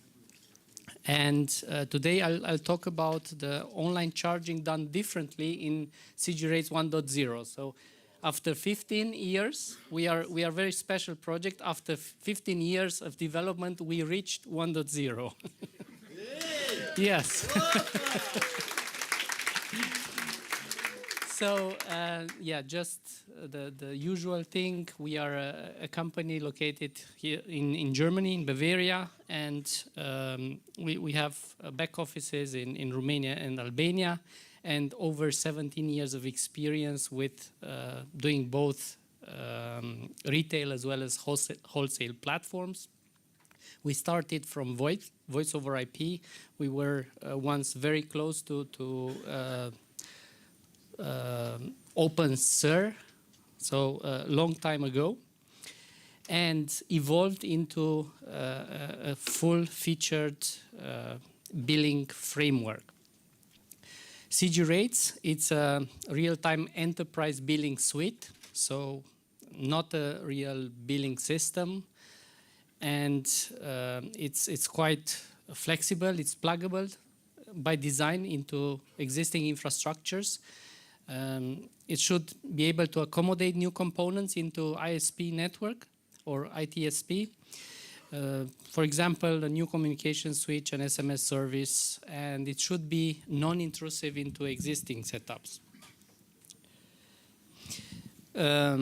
Open source software, born in 2010. First sources published in 2012, and our sources are available on GitHub, same as everybody, and 100% Golang, so one of the first projects in Go. When we started, Go was in weekly release. We have serious consideration for community contributions and more than 450,000 lines of code. We have today 3 branches which we support indefinitely, so we will maintain all of them. One is the stable v010, so we did have a release. We have a master where the active development take place, and 1.0, which was our experimental and will become our new master soon. The software itself, it's performance-oriented. It relies a lot on our advanced caching system. So we query as little as possible the external databases. We have asynchronous processing within microthreads. For those of you working with Go, you know what that means. Including an API load balancer, and we have our own in-memory database implementation which with on-disk storage support. So that will become also our primary database. Modular architecture, cloud ready, based on microservices, and all what we do is API based. So even our modules are talking between themselves via APIs. Also test-driven development project, over 10,000 tests as part of our test suite. What can you do with the software? Well, the primary scope would be an online or offline charging system. And there we can talk about complex rating, unlimited bundles, CDR server, high number of interfaces in and out. Then you can do a routing server, this classic LCR and stuff. You have a lot of goodies as routing as well. Fraud mitigation server, we have that built in multiple subsystems on our side. It can be informative or reactive, so it can take actions for you, like shutting down user accounts and stuff like that. And we can also define escalation procedures. A stats server also, so it's in memory. So when you generate things like ASR or ACD, which are classical telephony stats metrics, you don't have to wait for those. Those are reachable in real time. You just have to query an API because they are built and modified on each CDR coming in. Then you can have predefined statistics used in telecom, and you can also have generic statistics. Resource utilization control server, you can limit channels and per destination, per time, per, I don't know, geographical area, CLI, and so on. Mediation server to control event parameters. And you can make it on internal or external databases, and also billing assurance to do parallel billing to your existing one. A bit of history. This is our timeline of development. You can see a while ago in 2010, we started the project, published the sources in 2012, and first public appearance was in April 2013. And our first stable release in February 2020. And in March 2021, we created the 1.0, and we are close to releasing the 1.0 as stable soon. But this time we are really close. We are keep threatening users with this, but this time should happen. So. What is CGRate's 1.0 different from for example, 0x, we call it? Well, we have generic charging inside. Charging events are completely dynamic now. Before, we were relying on some specific information like account, destination, and other attributes inside the event. Now we are not doing that anymore. You can send actually anything to the server. There are generic APIs now for sessions and CDRs. Session is the one building up sessions, and CDR server is the one storing and building offline CDRs. And now we are not anymore telecom industry related, so we are agnostic. We call ourselves agnostic. We experimented with electricity, for example, and other like IoT and other industries. And the good part is that you can integrate them into the same product finally. So you don't have to have one billing system for telecom and one second billing system for energy. So you can do now two in one or many in one.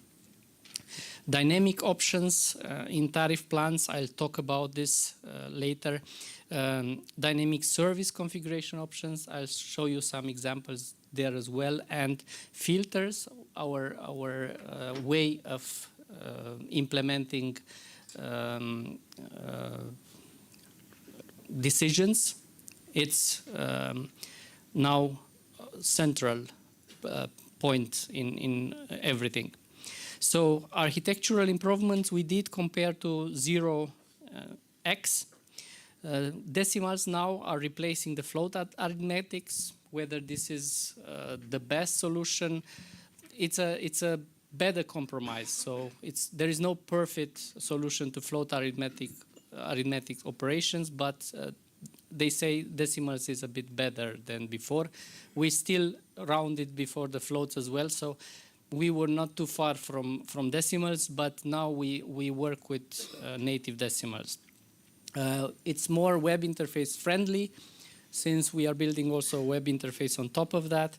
It has a redesigned microservice architecture where each microservice is started by a supervisor, and we have dynamic configuration options, optional database stored configuration. This is useful for web interface configurations, and standalone accounts and rates which before were integrated in only one module, and it was a bit rigid.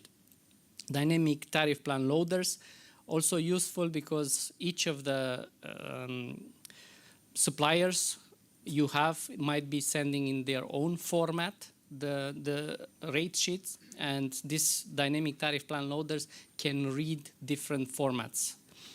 This was before not possible because rates were split in different files. Now you'll see we have only one file there. And also we are using now cron for time scheduling. Before we used to have our own library, but then we said it's better to go with a standardized approach. It's still cron library, so we are not sending or calling scripts from cron. It is built-in CGRaise, the cron we use just for scheduling. So a bit about filters. They are generic and adaptive. So processing generic events like hash maps. So that's the reason we can do now generic billing, because the filters will be used to decide what we do on events. So there will be any kind of hash map coming to the billing, and billing will reply based on what filter is saying that it can be replied. And these filters can be of many types. We have string, prefix, suffix, contains, timings, regex, and all sort of less than, greater than, and so on. So that's the thing, because you can tell in an event in a hash map that this field must be equal or greater than or less than to this. And this applies to multiple data formats. So it can be even time greater than or equal, or it can be usage or integer or float, or so we are able to figure this out on our own. It's all we have also the performance-oriented filters. These are indexed, so string, prefix, and exists. These are indexed, so you can imagine the event hits the server, and then you have millions of filters. You don't have to go one by one through all of this to see which one are matching your event. You simply access the indexes, and then the indexes will return to you the 10 which are matching. So that's quite a performance improvement. Then we have also dynamic filters. For example, you can query an account in order to apply a price list. So if account has more than 10 euros inside his balances or his bundles, you can give a rate, a price, and if it has less, you can give another rate or another price, or stats. So if you have terminated to your supplier more than 1,000 calls, you can change the rates. If you are doing billing assurance and you are comparing the rates of your supplier, depending on the agreement which you have with your supplier. Some example of filters in order to finally understand what I'm talking about, since almost 15 minutes, 20 minutes now. So you get a tenant, since we are multi-tenant, you get an idea of the filter, and then you have the rules. So, for example, here you can see you have a rule of type string and an element of type rec.account, which means there will be the event, which is CDR or just your call setup. So let's say session initiation will contain a field name account inside, and then this filter should match and to a value of 1001. And inside the same filter object, you can have also a rule of prefix matching same request with a field name destination containing one of these two values, so 20 or 30, which means in the end, this one will match if your account is 1001 and your account is dialing a prefix starting, a number starting with 20 or 30, which means some country, and then apply based on this filter matching, apply a price on it. So you can see how dynamic you are. You don't have the old telecom rules anymore.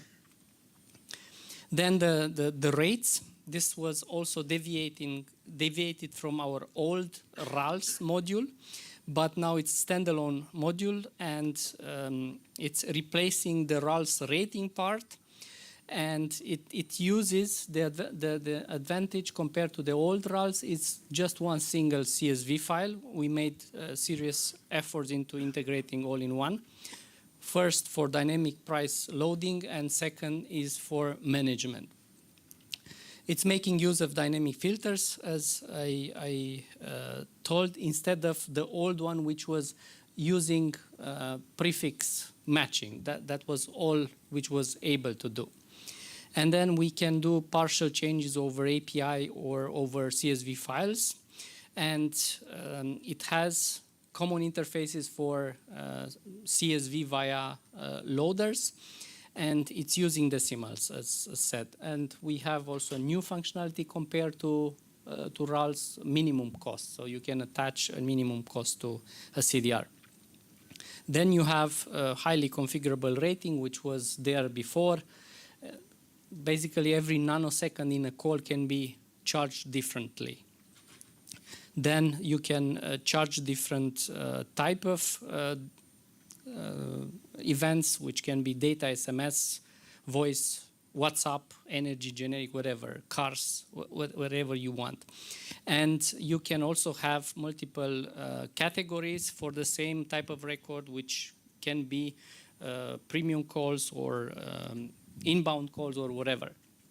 And always on each project you have different demands, and all this flexibility gives you the possibility to stay competitive, which was what we had to also implement in various projects we did. Then derived charging for calculating prices for resellers, distributors, or chaining those together, so you can have a distributor having its own balance, and even if the customer has balance but the distributor has no more balance, you can still cut his session or his call. Then this is an example of how rating evolved. This is in 01.x branch. And you can see here we had a number of 6 files in order for you to define a rating sheet, which was not very user-friendly. Even for the learning curve, this was problematic. And now we only have, in the 1.0, we only have 1 file. So this becomes way, way easier to understand. And this is how a rate object looks like. So you can see the same multi-tenancy, and you can apply for the full rating profile a filter. For example, this filter will be apply to an event which has account 1001. So that can be valid for your customer which has 1001 account. And then you can also see the weights field. Here it's a null, but it will be similar to this weights field. These are interchangeable. So you can add here, not having weight, it means it's all 0 by default, but you can do it in the same way. So you can add filters even for weight, which increases your flexibility like seriously, because what weights will do is will prioritize rating which matches events. And by making this with filters, you are making the weights dynamic. So even, this was exactly what I told you, if the account has more than 10 euros in his bundle, you can apply a rating sheet, or if he has less, you apply some other rating sheet. So this weights being dynamic, it opens up the prioritization to a lot of flexibility. Then you have minimum cost and maximum cost. These are also configurable with filters. So minimum and maximum cost you apply again dynamically based on different rules. So that makes your whole rates also, if you want, as easy as possible to define, because nobody forces you to define filters. But if you want, if you are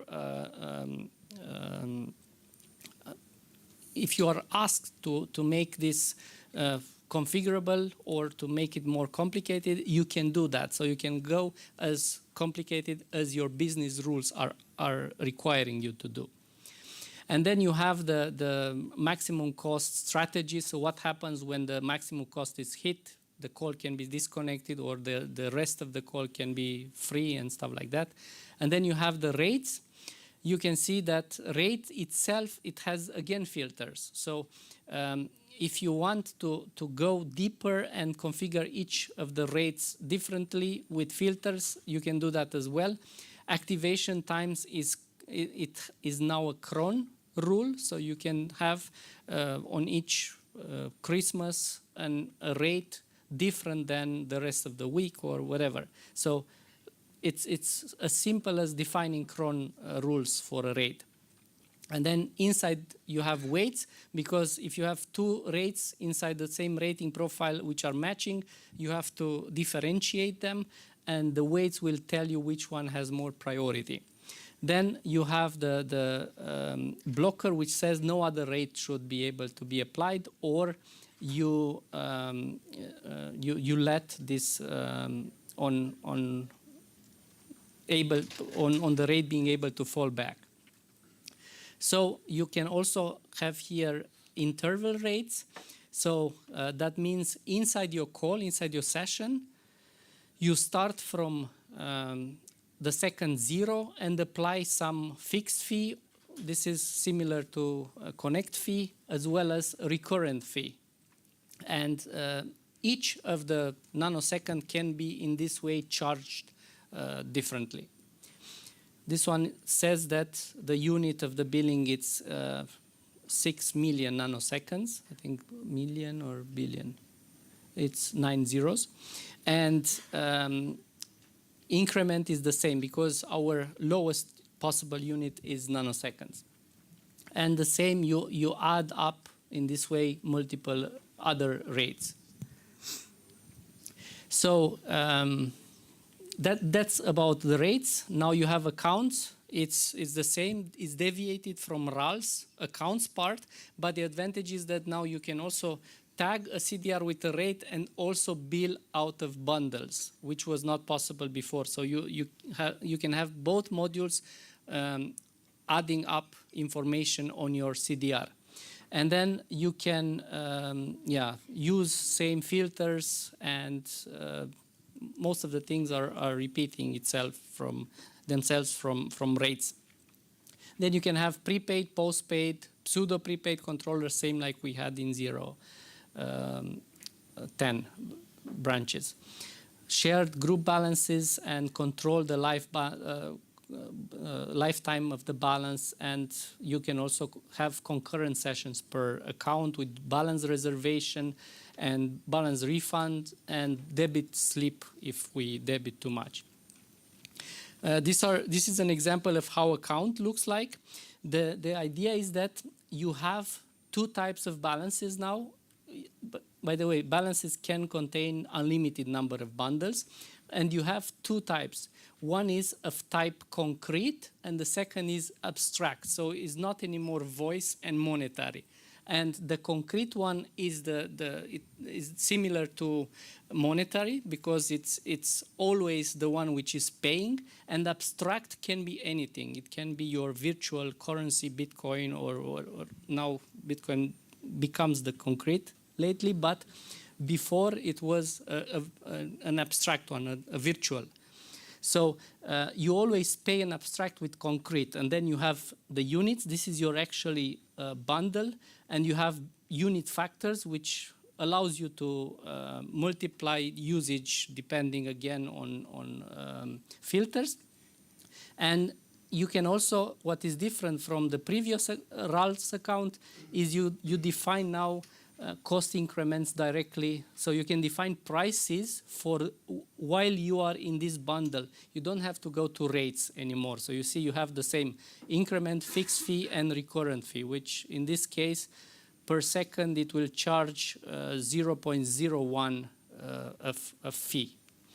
And dynamic configuration options is also what we have added in 1.0. So you can have, these options are, for example, once a CDR comes in, it will say what to do with it. And this one is exporting value always true.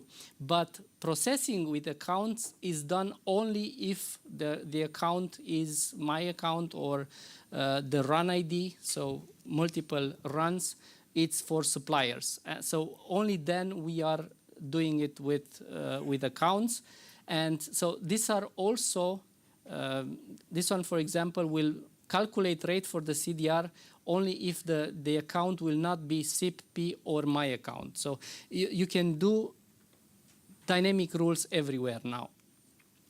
And how you can start playing with it, the interaction with OpenSIPS is done via CGRates module within OpenSIPS, so native module as before. There are configuration samples available within CGRates tutorial, and we can also do offline CDRs processing from dbit flat store, which it will be the subject of my tutorial on Thursday morning. So if you ever don't know what to do on 9 a.m. on Thursday, come and see me here. No, just this Thursday. So we'll be like 2-3 people waking up here. And then real-time prepaid, it's still work in progress. This is the last thing which we have to decide how we do it. And CDR rating is already operational in 1.0. On CGRate side, we have already APT repository up. We are packaging 1.0 already. So you just have to go read the docs and have this documentation on how to install it there already for you. So I tried not to steal from Homer project, nothing. You did very good. You have 3 minutes of questions. Thank you very much. No. Not yet. Let's see if he passes the question test. Do we have any questions? Ooh. Look, Rita says no. You don't have any questions. Let's give Dan a round of applause. Thank you, Dan.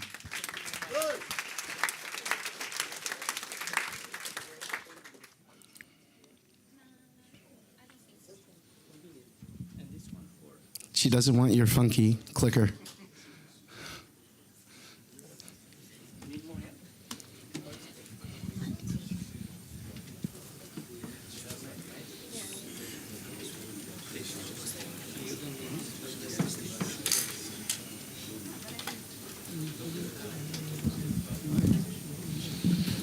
Okay, as Rita's getting set up, this is Rita Lopez. She's from QXIP. She's going to be talking to you about mobile traffic with OpenSIPS, monitoring it, and how Homer and Gigapipe can help you do it. You can do this. Thank you. Hello, everyone. So today I will discuss mobile traffic and how you can handle it using OpenSIPS and monitoring using Gigapipe and Homer. But before we start, a quick introduction of myself. My name is Rita. I work at QXIP as an engineering lead and director of Cloud Ops. I am Portuguese and currently live in Portugal, central Lisbon. And today's topic touches on my master's dissertation topic, 4G, 5G, the world of mobile networks, mobile traffic, and everything around it. I thought I would never return to this subject, but, well, I was wrong. So this is the agenda for today. We will start with a quick explanation of the core concepts of mobile, or it seems that more and more people are discussing the IMS, this big fuzz about IMS. And after, we will be able to understand why VoIP engineers should care about it. And then we arrive at the fun part, using OpenSIPS to OpenSIPS to handle the mobile traffic, and for the monitorization part, using QXIP products, Gigapipe and Homer. Of course, this presentation will just open a bit of the curtain, so if you are really interested in this subject, you should join the workshop on Thursday between QXIP and Voice Center. So it should be fun. You should join us. Okay, to start, we need to understand how everything started with mobile, and for that we need to check a bit of the history. And the history is long indeed, so we will focus only on what matters the most for us, and that starts with the understanding on how telecommunications worked until the 4G generation came around, and how the 4G turned the telecom world around. So until the 4G, the mobile traffic and SIP VoIP traffic were completely segregated. They didn't merge at all. So voice into 2G and 3G networks was circuit switched, which is commonly referred to as CS, its abbreviation. CS is just like legacy telephony. So your call to be established would reserve a dedicated path through the network. This is called CS domain voice. Think of it as reserving a dedicated lane on a highway just for your phone call. You get guaranteed resources, but it's inefficient and inflexible. And then we have the packet switched core, because legacy networks had two different cores. And this packet switched core was used for data packets, which basically means internet access. Packet switch is commonly referred to as PS, its abbreviation. So back then, legacy networks had two distinct and segregated cores, CS for voice and PS for data. Meanwhile, in the IP world and VoIP world, things evolved with soft phones, registrars, SIP proxies, SBCs, and all of that jazz that we are super familiar with. But, yes, SIP services did exist, but only for data-capable phones or apps, which we are speaking of SIP soft phones, basically. Lean phone, Viber, stuff like that. So the voice in VoIP was pure IP, best effort, and with zero quality assurance back then. So the bottom line is that VoIP and mobile were parallel universes. So yeah, back then VoIP engineers could only care about their subset of things, their VoIP world, but it was a niche even smaller than today and slightly different from what we know to be the norm, because in pure 2G and 3G networks, SIP wasn't used for voice call handling at all. Voice was flowing through the CS core in the legacy networks, and this means that it was being handled by the MSCs using telecom-specific protocols like SIP and MAP, the SS7 protocols.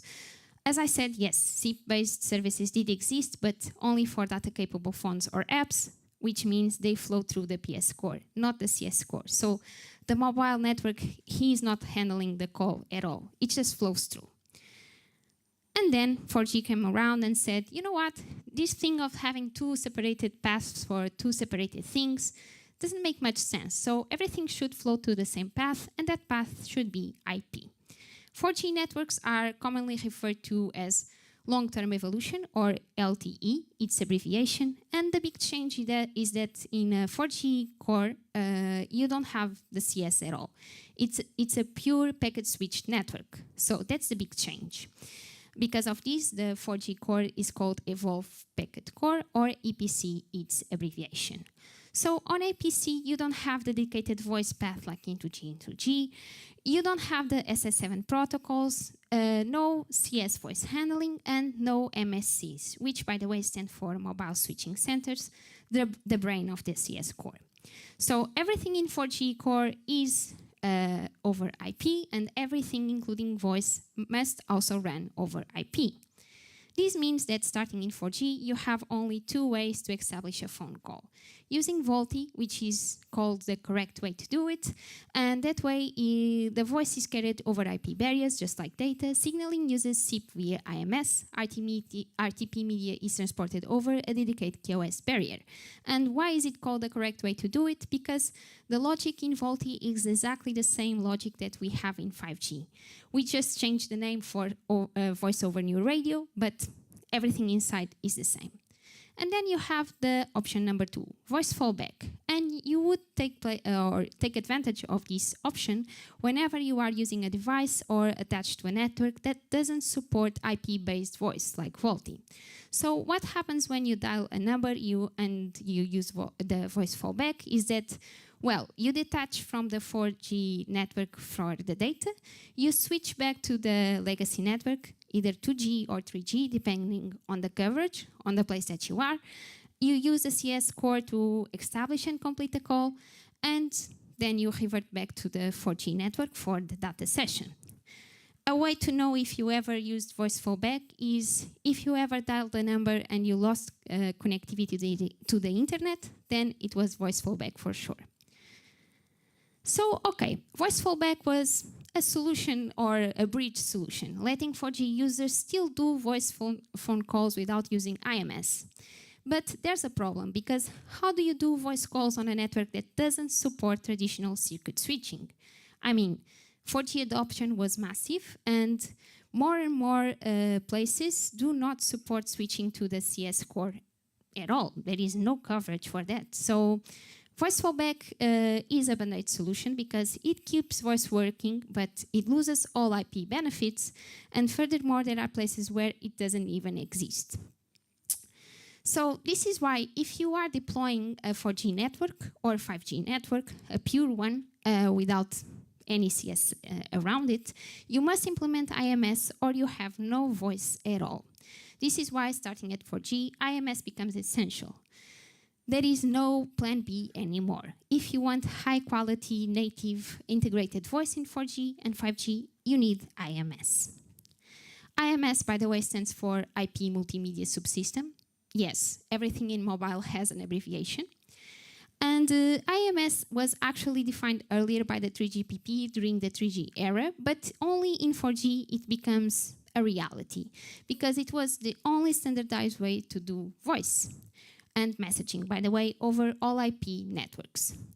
IMS brings a lot of changes to the table, but the most important one is that it uses SIP as its core signaling protocol. So guys, this is the reason number one why we should care about IMS and mobile, because turns out it uses SIP, so it's our field. But besides that, IMS integrates deeply into the mobile networks. It authenticates users via SIM cards and not just SIP digests. It sets up dedicated QoS barriers for RTP instead of the best effort RTP and VoIP that existed in legacy networks. And it works with mobile radio to provide operator-level services like lawful interception and emergency calls. Besides that, it supports fixed and mobile access. It's not just for VoIP or phones, it is for desktops, tablets, and even IoT devices. So IMS is where SIP meets the mobile core securely and with quality guarantees. To consolidate everything that we just discussed, I think we should view it through the lens of SIP, which is, of course, what we are interested in. So reviewing each mobile era through the SIP lens, we have, first and foremost, 2G and 3G, the legacy networks. And as I said there, SIP was not used for native voice calls. Back then, the CS core was what we used, which meant that calls were controlled by the MSCs using SS7 protocols, again, ISAP and MAP. Your SIM card registered to the CS network, not to the SIP registrar, and there was no SIP stack involved in native call control. So examples of SIP usage in 2G and 3G are the OTT apps, over-the-top apps. But these apps back then had a lot of limitations, like night and firewall issues, mostly, and bad quality of service. Nowadays, these OTT apps have evolved too, of course, and are much better. So even though that they still don't have quality assurance, they mostly work just fine. But one thing that we cannot surpass with OTT apps is that we cannot make emergency calls. That relies only on the mobile network.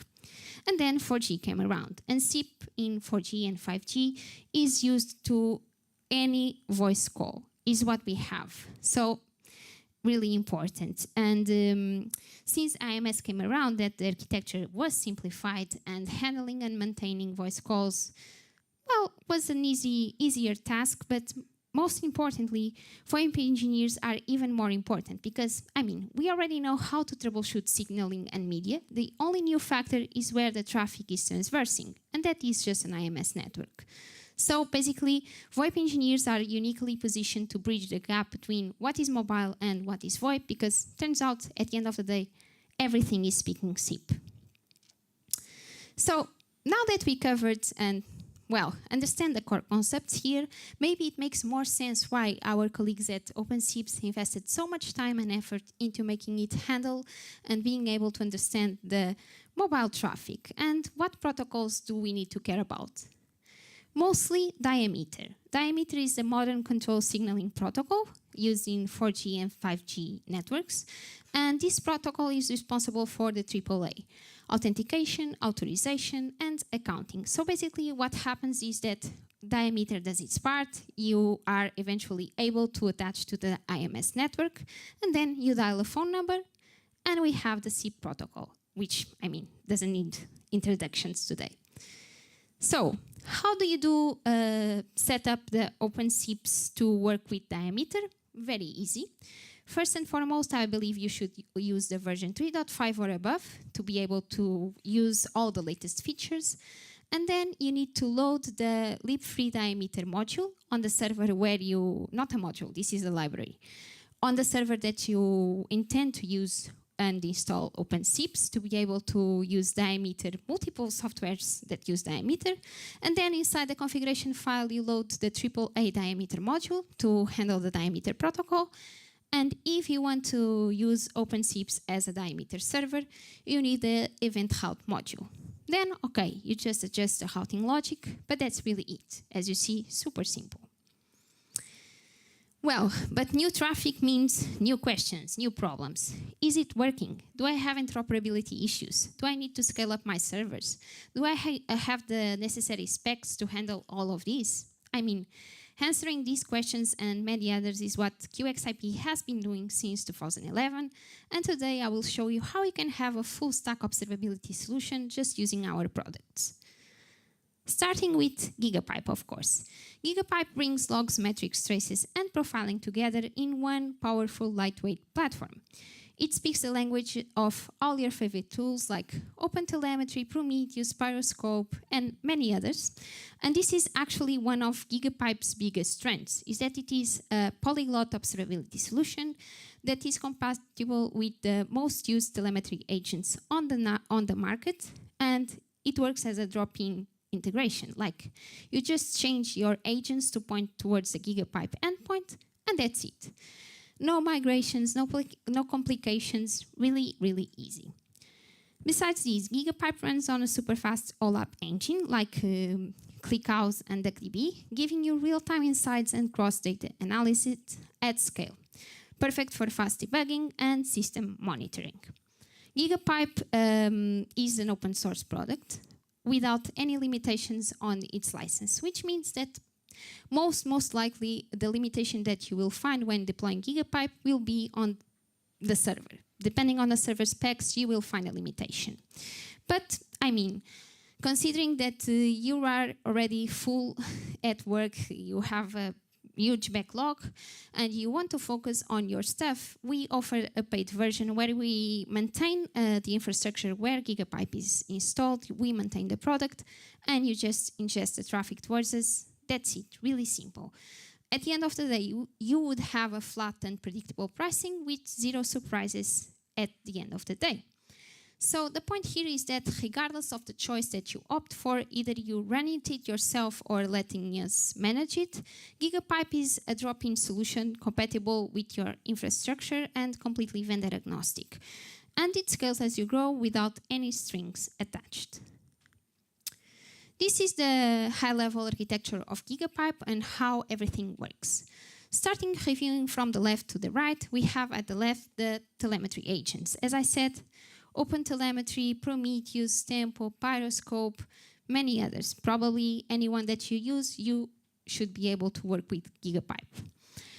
As I said, you just point the agent towards the Gigapipe endpoint, and that's it. Besides this, Gigapipe can be customized to match your expectations, because let's imagine that you have infrastructure requirements that are either to deploy each service as an active, or active standby, or even fully distributed. It doesn't matter because Gigapipe is a fully cloud-native product and serverless too, so it is fully compatible with any option that you choose. Furthermore, if you are using Kubernetes, Docker, Podman, any cloud VM, or if you are using just bare metal, again, doesn't matter. Gigapipe is fully compatible, so you can customize it to your own needs and expectations. So whenever data arrives towards Gigapipe, Gigapipe compresses and processes it on the fly, reducing storage overhead.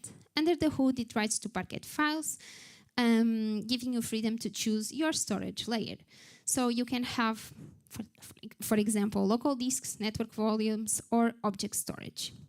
If you need to offload the storage and, you have other requirements, you can have the cold data be offloaded to the remote storage without any issue. And if you want, we recommend keeping the hot data local just for the best query performance, but Gigapipe can be tuned to query remote data too. You just need to be mindful of the latency trade-offs, but that's really it. In terms of data visualization, you have two options. Either you use Grafana, if you are already familiar with it, or you have the Gigapipe native UI built in-house. It's up to you, your choice. The point here is that Gigapipe gives you full control of all the data in your network, where it flows, where it lives, and what does it mean. With zero vendor lock-ins, with smart compression, and as a drop-in integration. Due to time restrictions today, I will just show you 3 specific examples of what you can achieve when using Gigapipe, and these examples are from a real use case. Voice Center provided this. They are using OpenSIPS to handle the mobile traffic and Gigapipe to monitor it. So on this first example, we can see a predictable call volume with predictable peaks, a stable pattern across the days and across the time, until that drop highlighted in the slide. So just by looking at this graph, we know an outage happened right there.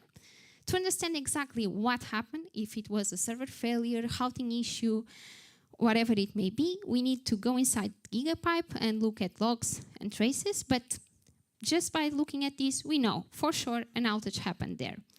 And the best part of Gigapipe is that regardless of the moment of the outage, if it is happening right now or in the past, you have access to historical data. So, we have all been through this. Whenever a customer opens a support ticket saying, I had a service disruption 2 weeks ago, and I need an RCA saying what happened. And then what do you say? Well, if you use a platform like Gigapipe, you have the historical data, so you can go back 2 weeks ago, troubleshoot whatever you need to troubleshoot, and reply back to the customer with concrete information and real answers. On this second example, we have all the SIP traffic that flows through each node. Of course, here we have every node selected, but you can filter it out by what matters the most to you. But regardless of the filtering, from this graph, what we intend to obtain is unbalanced load, spikes on packet volume that may indicate SIP floods or call spikes, and periods where traffic disappears, suggesting network isolation issue, firewall issues, and others.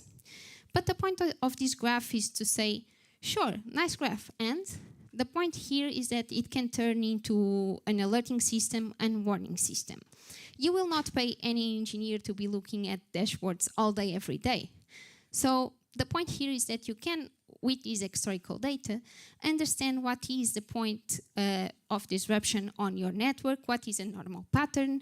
You have access to all of this. So you can take the threshold that makes sense for you to alert on and say, if the traffic flows over this threshold number 1 or below this threshold number 2, then for sure I'm having an outage. Or someone is attacking me, I don't know. So basically, you can act upon being alerted. And then we have this third example, which is specific for OpenSIPS, anything related with OpenSIPS. And of course, you have many dashboards that, on this case, the ones that I want to highlight are the SIP bad replies. It seems that it's having a spike. So considering that all of these graphs that I'm showing you today are generated in real time from real-time information, what happens is that, okay, you have the threshold in place and this is happening right now. So your ops and NOC team are being alerted. But why does it matter?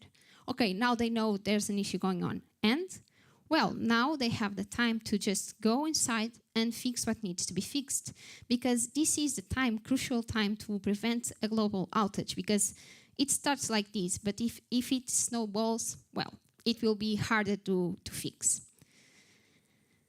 But now you may be thinking, sure, logs, metrics, and traces are real nice, but I want to be able to troubleshoot my calls on the classic way, as part of the call flow. And if I can have the logs, the metrics, and traces on the same place, that would be really nice. Considering this, we have been working on Homer 11. We are super close to its release, but it's not out just yet. But, I mean, it's so close that I'm going to show it to you today. Homer 11 will be a big change indeed. The architecture will be a serverless by design with cloud-native agents and storage. First thing that we need to point out is that Gigapipe is embedded inside Homer 11, which means that you can ingest everything in your network towards one single place, and you have one single place to troubleshoot it all. So Homer 11 is a full stack observability solution right there. Secondly, and maybe some of you will be happy, the native Homer UI will be coming back. Yes, okay, some of you didn't enjoy Homer just inside Grafana, you like the UI, you want it back, you already know how to handle it, sure. Okay, guys, we hear you. He's coming back. Okay, and besides that, the way that we work with data has changed. Until now, we had been using ClickHouse as our database, but I mean, let's face it, handling databases is a hard job and it costs a lot of money, because if you need a high availability setup, then you need replication. It's a nightmare to handle, I know. And then if you need to scale up and down dynamically and you have a database, yet again, another specific scenario to handle, it's a nightmare. So considering this, we have moved into Parquet files with object storage. This is actually what enables Homer 11 to be cloud native on the topology. Also, of course, this makes Homer 11 even easier to scale up and down, and it spares money to anyone using Homer. This is the Homer 11 architecture, and again, starting reviewing from the left to the right. At the very left, we have the ingress agents that in Homer 11 can be of two different types: the HAP agents, OpenSIPS, FreeSwitch, Camailu, any of the HAP agents that you normally use. And then we have the telemetry agents that I said. I mean, OpenTelemetry, FluentD, Prometheus, Pyroscope, Tempo, many others. Okay. Now that you ingested the data, you need to process it and routing. And for that, we have Gigapipe and Giga API. Gigapipe processes and normalizes the data, ensuring compatibility with different telemetry formats. And then we have Giga API, which is integrated inside Gigapipe to have or to make you have a flexible setup that matches your necessities with a schema-aware serverless query engine. For storage management, again, you can customize Homer 11 to match your own needs, hot data locally and cold data on a remote storage of your preference. And then, of course, to be able to troubleshoot it, you have two options. If you are someone that is looking for a UI, that is looking for a dashboard, some pretty output that you can look at, okay, then you can use either the Homer UI or the Grafana plugin, because we are still maintaining that for the one or two people that are interested. But if you are someone that is just looking at the raw output and you just want a quick reply, maybe you should use the UI and get what you need out of the terminal. So on Homer 11, this was really just the tip of the iceberg. If you are really interested and you want to know more on how actually everything works, I think you should watch Alexander's presentation that he did 2 weeks ago at Camailu World, because it is dedicated on Homer 11. For today, I just want to highlight that Homer 11, as any other version of Homer, is a fully open source product, which means that you have a full stack observability solution for your network just for free, just like that. And of course, there is much more to be said, and I bet that you have specific questions that I would very much like to answer, but I think it's easier and funnier to answer those looking at a real use case, looking at configuration files and messing around everything and breaking some things. For that, I expect to see you on Thursday on the workshop. So Thank you.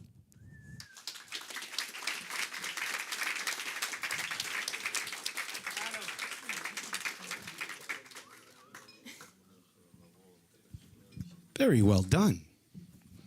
I'm sure we have a question or two, though, that she can answer. It hasn't been privileged material yet, right? Okay. Do we have any questions out here? Yep. Okay, here we go.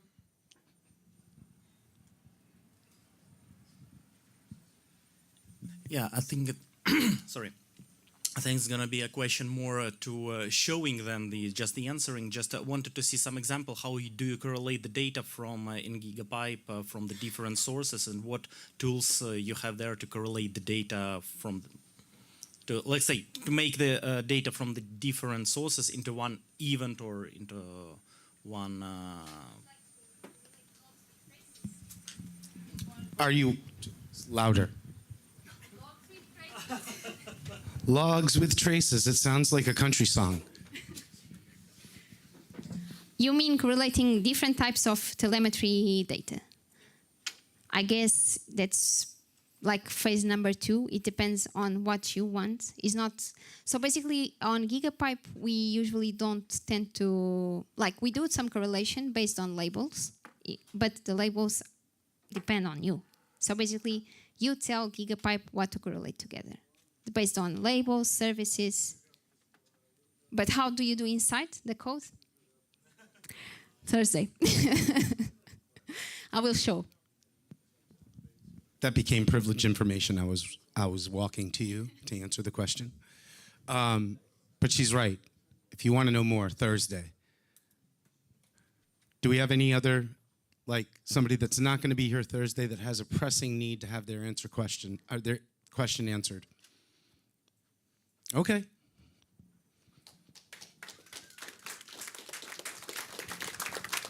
Rita, come this way just for a second because you still have 3 minutes. You have a question? Just curious, where is ClickHouse in this picture? Like in the whole idea? No, together with Homer, yeah, and Gigapipe maybe. So how does the call correlation happen?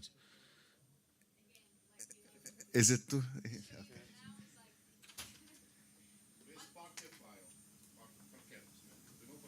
Yeah. Yeah. So it's normally Parquet files, data sources, and you can we created exactly API, which you can ask data very fast, and you can correlate like it's normal database, but there is no database anymore. Okay. So just files. Yeah. By using your own variables. Yeah. Yeah. Okay. So it's all ClickHouse. Okay. It's Thank you. because ClickHouse it's also used like it's Parquet file. It's called in our database storage. Yeah. So it's saying Parquet like ClickHouse, but it's now can be distributed because there is not no it's without any limitation.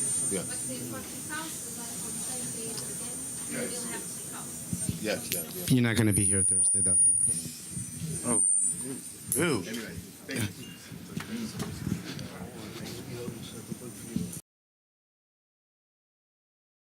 Adam. By the way, let's give Rita one more round of applause. That was amazing. And we're looking forward to seeing Rita on Thursday.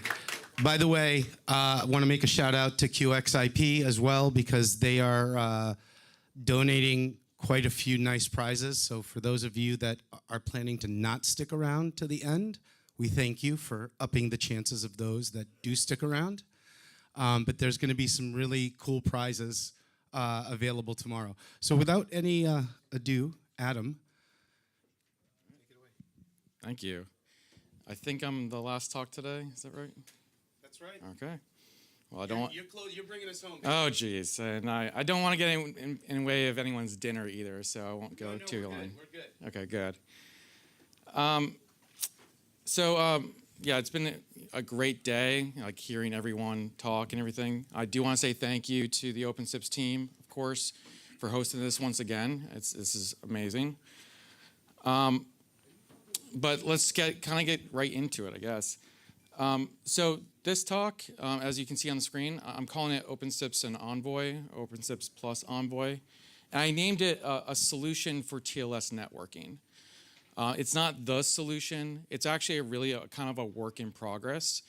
And we're kind of at the moments where we're kind of investigating a few things, and we wanted to start bringing things back to the community to see if you have any use cases for it as well, or if you have anything that you want to discuss with us, please talk to us afterwards.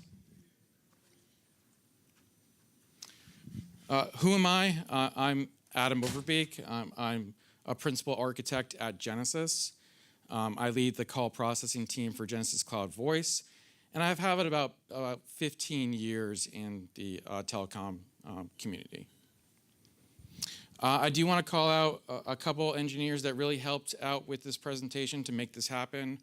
Benze did a great job creating a demo for us today. He's here today. And Subash, who couldn't make it for this presentation.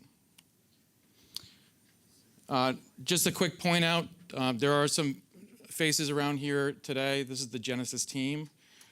We were here last year in Spain, or not here, but in Spain. We had a great time. We learned a lot. We knew we were going to come back, and we hope to continue to come back to be a part of this community. You're allowed. Okay, good, thanks. Ben Newling over there, who's my boss, so I gotta give him a shout out here. He gave a great talk last year about microservices and how we use them at Genesis and how we use it with OpenSIPS. If you did not attend it last year or you did not see that talk, I recommend going to the archives to take a look at it because it's really interesting. You just got your Christmas bonus. Thank you. Okay, so this is the agenda, the roadmap that we're going to be talking about today. Really, we're going to kind of go over the introduction, which is kind of the setup for the whole talk, what we're going to be doing. I've already mentioned with Envoy. If you don't know what Envoy is, I do want to give you a quick understanding about it. The system architecture, where Envoy and OpenSIPS sits together in the solution that we're going to work on today. And then I want to talk about, we're talking about TLS packet and network traversal. So we're going to have to talk about the ingress and egress paths of traffic and Envoy for it. We're going to then cover the demo afterwards. This is going to be a more advanced kind of solution of what I'm going through the presentation, but it becomes like a TLS proxy. And when we get to that point, I'll show you. And then last, a call to action. Like I said, this is a work in progress. We want to see where this next steps can take us, and also if you have any questions as well. Okay, so the introduction to set this up. Genesis, at Genesis, security is really kind of our top priority. Our customers really expect it, and we have teams like dedicated to it. That security team, their main job is really about compliance, certificate management, libraries, and they just cover the entire ecosystem of all of Genesis. We have many, many microservices. It's not just SIP, and they actually have no knowledge of SIP at all. So, and they really want to be able to fine-tune those configurations. They want to be able to use what libraries they want, what ciphers they want, and OpenSIPS does have some limitations around those requirements there. And so what kind of led us to start investigating ways to remove TLS networking from OpenSIPS and trying to put it something else, so taking it off the stack.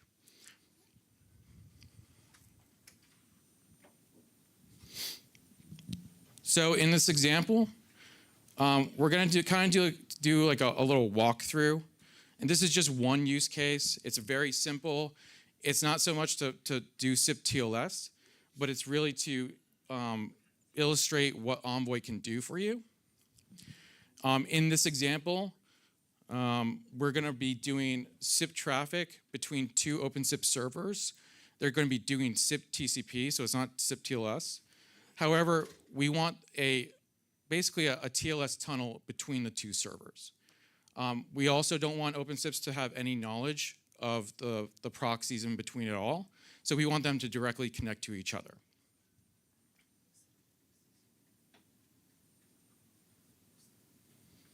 So I've mentioned Envoy a couple times already. You've seen the picture for it.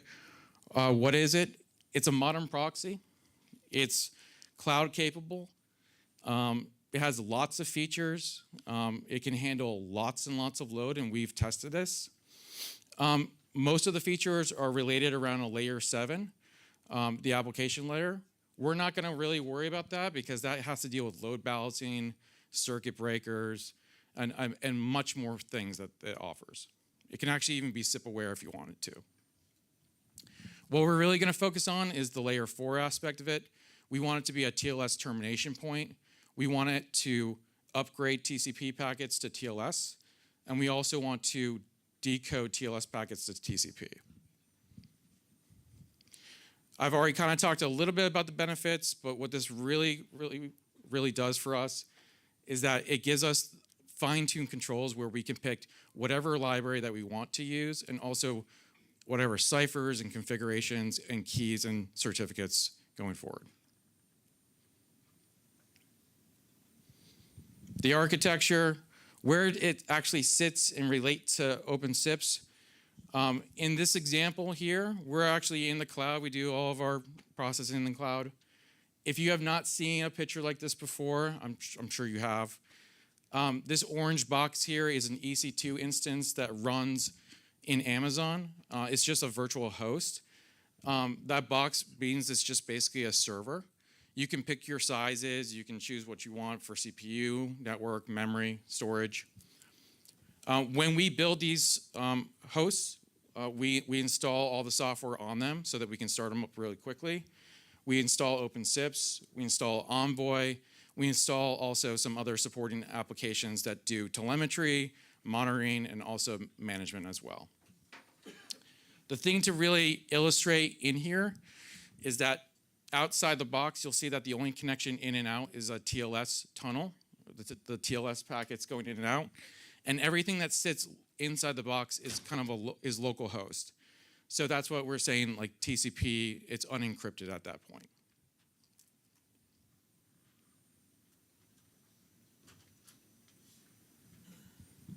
Okay. So this is what we're trying to do. I'm going to kind of just bring it right back before we start walking through the flows. What we're trying to achieve is one server connecting to the other one. So one OpenSIPS just connecting to the other one. I know you see the tunnel path in here, but they have direct communication to each other. They're going to send SIP packets directly to OpenSIPS on the other side, and it's going to have no knowledge of Envoy in between. What we really just want to do is just create a TLS tunnel between there. And what we're really going to illustrate in the next two or a couple slides here is the in and out of each EC2 instance. So this is what we're going to try to achieve. The remote side, which is OpenSIPS on the other side, remember, wants to send it to this OpenSIPS server here. Okay, it would choose a port that's well known. You know, I'm choosing 5061. I know it's doing TCP SIP, but 5061 is what we're choosing. However, we want this flow to happen. We want it to go through Envoy, and then we want it to go through OpenSIPS. We want it to be encrypted, decoded, and then sent and delivered to OpenSIPS. Okay, so the first question you might have, and you saw that briefly, is that OpenSIPS is listening to port 5061. That's the bind port. So if you're sending to it, you would assume that it would accept it. We also see that Envoy is listening to a different port. In our example here, we're listening to port 11111. So it begs the question right off the bat is, how does that packet get to Envoy? Like, how does it get redirected? And we do that simply by creating an IP table role. I'm not sure how many people are familiar with this, but this is pretty straightforward. It has different tables that you can set. This one is the NAT table. And all we do is create a simple rule. If it's TCP and set to port 5061, we're going to have it redirected to port 11111. And that's what Envoy was listening to before.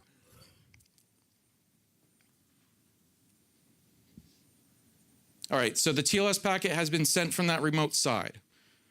It has been destined for our OpenSIPS over here. It has now reached the new server, and we have now redirected it to Envoy. Now it's encrypted. We want to decode it, and then we want to also deliver it to OpenSIPS. In order to understand that, Envoy is going to be doing the work for us. We want to see what that configuration kind of looks like. This is the documentation for the configuration. Like I said, there's a lot of bells and whistles, mostly around the application layer. We're just going to focus on really 3 main core parameters for this configuration file, which is just a YAML or JSON file. The first one is the listeners. This is where you kind of set your bind ports, and these are how your requests are coming into your application for Envoy here. The second one is filter or filter chains. These are associated to your listeners, and this is really the processing or the work that you're doing for those requests. And then the last part is clusters. This is really where you define your endpoints of where you're sending to. So after you're done processing, most likely you want to deliver it somewhere. This is kind of an example. You'll see this in the demo when we show you the code. You can pull it up there. I know it's a little small, but this gives you an example of what the ingress configuration file for Envoy would look like. And we're going to dive into those 3 main parameters that I talked about. The first one is the listener. We saw that the port 11111 was what Envoy was accepting the TLS message in on. And this is where it's defined. The one thing I do want to highlight here is that you can actually use a lot of different plugins for Envoy. It's open source as well. And this specific filter or plugin that they have is called Original Source. And what this does is it's a really cool thing to look at if you have time to look at the documentation. What it does is it uses some tricks of the IP tables Mangle table and basically stores and retrieves the IP address of where the packet originally came from. We use this because when Envoy finally delivers it to OpenSIPS in the end, we don't want everything to come from localhost. We want to see that original destination that came in on it. We want to have that full transparency. We don't want OpenSIPS to know anything about Envoy. The configuration, the filter chain, remember this is the processing of that request. Remember, it's encrypted, right? We want to decrypt it first. So the first thing that happens, and this is associated with the listener, by the way. The first thing that happens is it hits that transport socket parameter. You'll notice that this is where you define your certificate, your private key. There's a lot more features. You can choose whatever you want to. That's where our security team would like to use those fine-tuned controls. And this is where it actually gets, the socket gets connected here. So this is where the decryption happens. After that, you can do a list of filters or processes afterwards. They are order of operations, so first, second, third, it goes on. We only really have one, right? So we want to decode it, and then we want to proxy it out. So this one is a TCP proxy, and we're sending it somewhere, and we're sending it to this cluster name called ingress cluster. We named it, so we have to define it. And the last part about our configuration file is that cluster, that destination. You'll see the name ingress type is static, okay? And you'll notice that the address and the port now looks pretty similar, or looks familiar. OpenSIPS is sitting right next to Envoy, remember, on that virtual host. And so it's going to be 127.0.0.1 at port 5061. And so this is how finally it gets decrypted and then delivered. Okay, so we just covered the ingress case. That was TLS in to the EC2 instance. It was sent to Envoy with IP table redirect rules. It was decoded by the configuration and finally delivered to OpenSIPS for routing.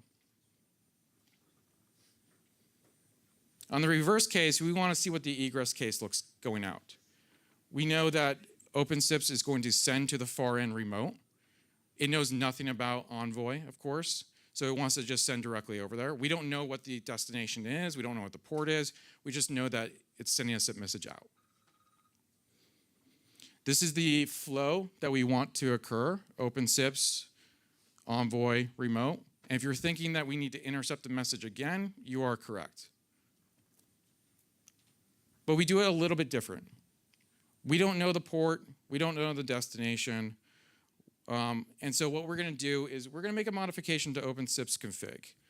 This is a experimental branch that we have, just an option of one of the core parameters, that socket. And what we're gonna do is we're gonna mark the packets. Everything that's leaving this socket, we're gonna mark it 42, for example. When we do that, we can then use the IP table again.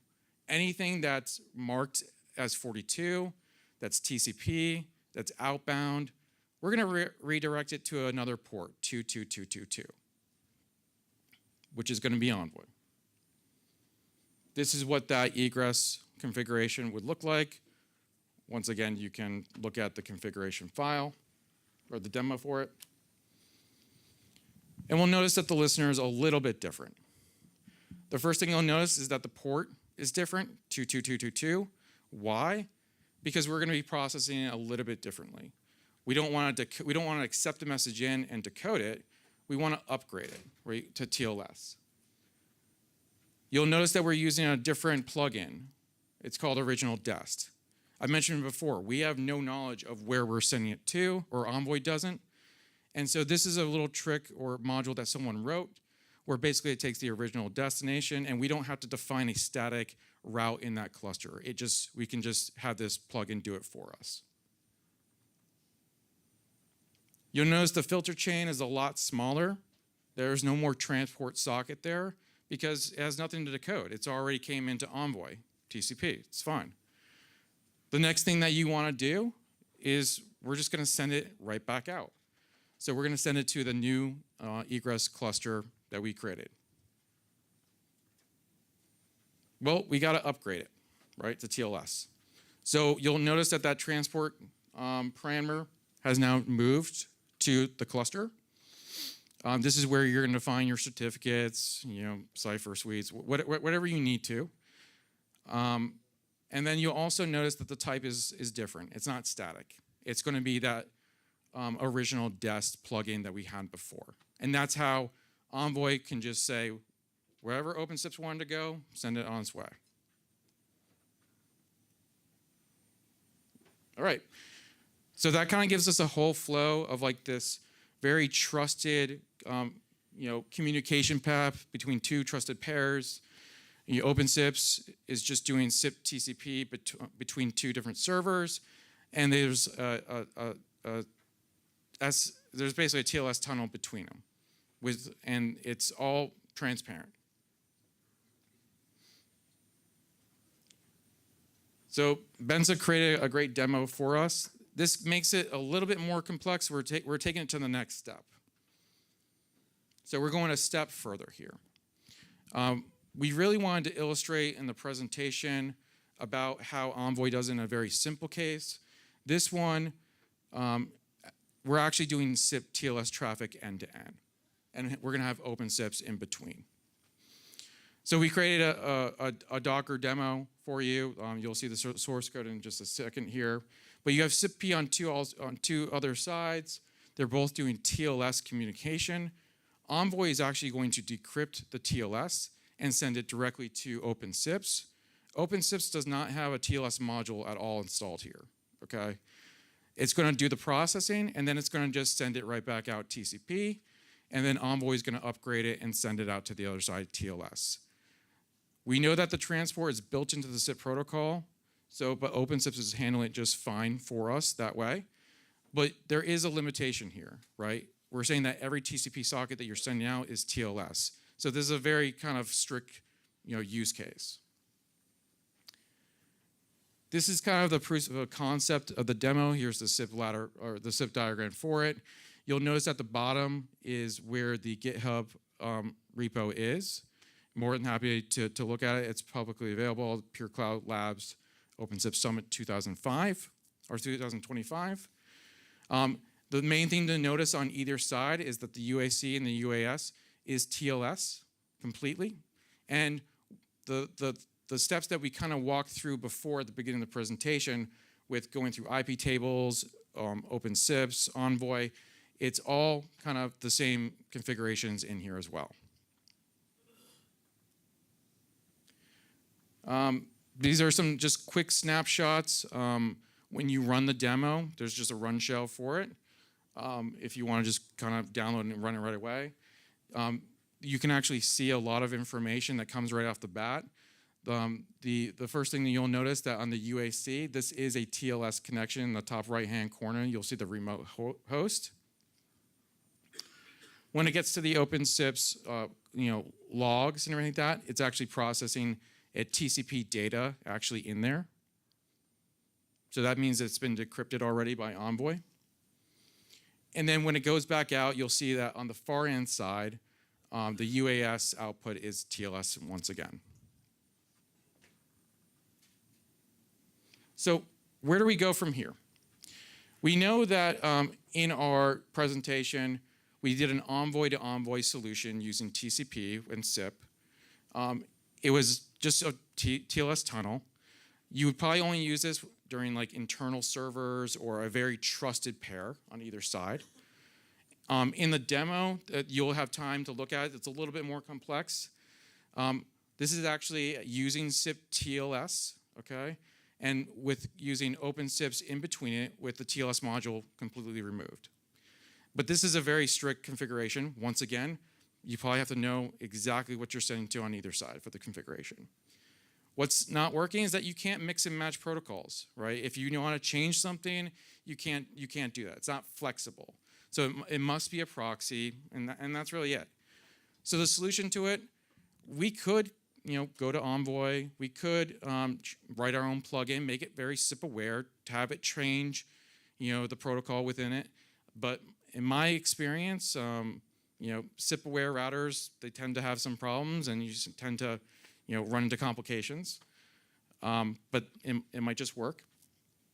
The other thing that we could do is maybe make a new module for OpenSIPS. And we're investigating this. We're going to give it a shot, but we want to bring it to the community just to make sure that you guys are aware of it. And we might do something called like a transport proxy. Just how like UDP, TCP, TLS, we do something like a proxy. We want to keep it pretty generic. We're not expecting to use Envoy or anything like that. But maybe we can have this convert to do TLS networking or packet thing, but actually just send out TCP in the end. This is also extendable. As you saw in the original picture, it's not just for SIP or TLS. It can be used for HTTPS, and so you can send it to other different protocols as well.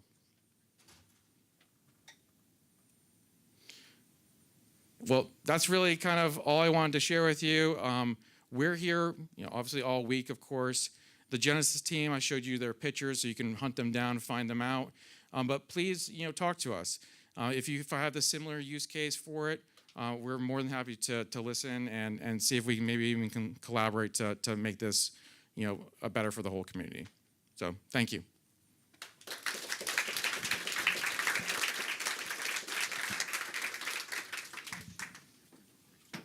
Yeah, sure.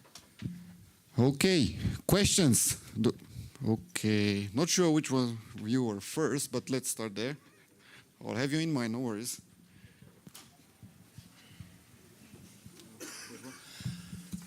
Yeah, thank you. Regarding the Envoy, means never heard of it, never seen it.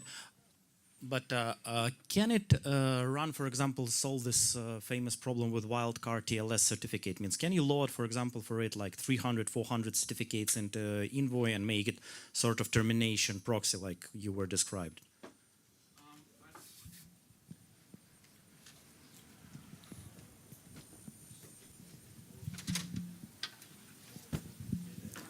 That's a great question.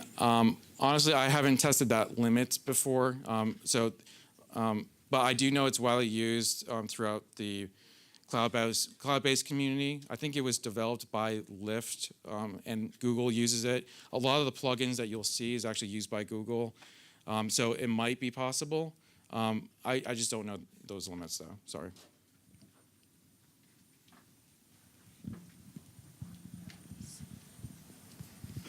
What limitations of standard TLS models for OpenSIPs did you meet? Good question. Well, first of all, we're limited to some of the libraries right now. We would really like, our security team would really like it to be OpenSSL version 3. I know that there's a support for a deprecated version of it, and also WolfSSL. WolfSSL does support, things that we want, but it's costly. It's there's a lot of configuration in place for it, and and it's also an outlier. It wouldn't have a unified configuration throughout all of Genesis. We want to use something that's similar across all microservices. Otherwise, my team is going to end up supporting it, forever and different. So, I hope that helps. Any other questions? Okay.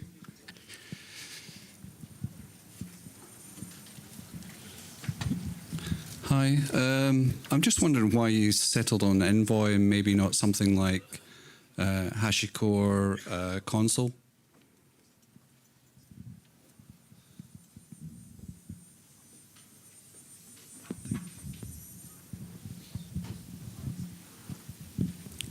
Once again, great question. It's widely used in cloud architectures. We've already used it at Genesis for our configuration. We do it actually for HTTP and HTTPS proxies right now. And we know that's been tested thoroughly with a large amount of load. And so we have every bit of confidence with it. And that's why. I'm sure the other solutions are fine, but this is one of what works for us. Okay. I think we have time if there are more questions. Okay. I think that's it. Let's have some applauses for Adam. Thank you. So this was the last presentation of the day. Nevertheless, we are not done for the day. So starting 7 p.m., we have the dinner, the social event at the Beer Fabrik. We sent a link on the Slack channel with the location. It's like roughly 5 minutes walking from here. Anyhow, probably we will have like a large group starting from the lobby. So if you are not sure how to get there, just stick around in the lobby, like let's say 10 minutes to 7. Okay? Otherwise, see you at 7 over there for a nice party. Okay.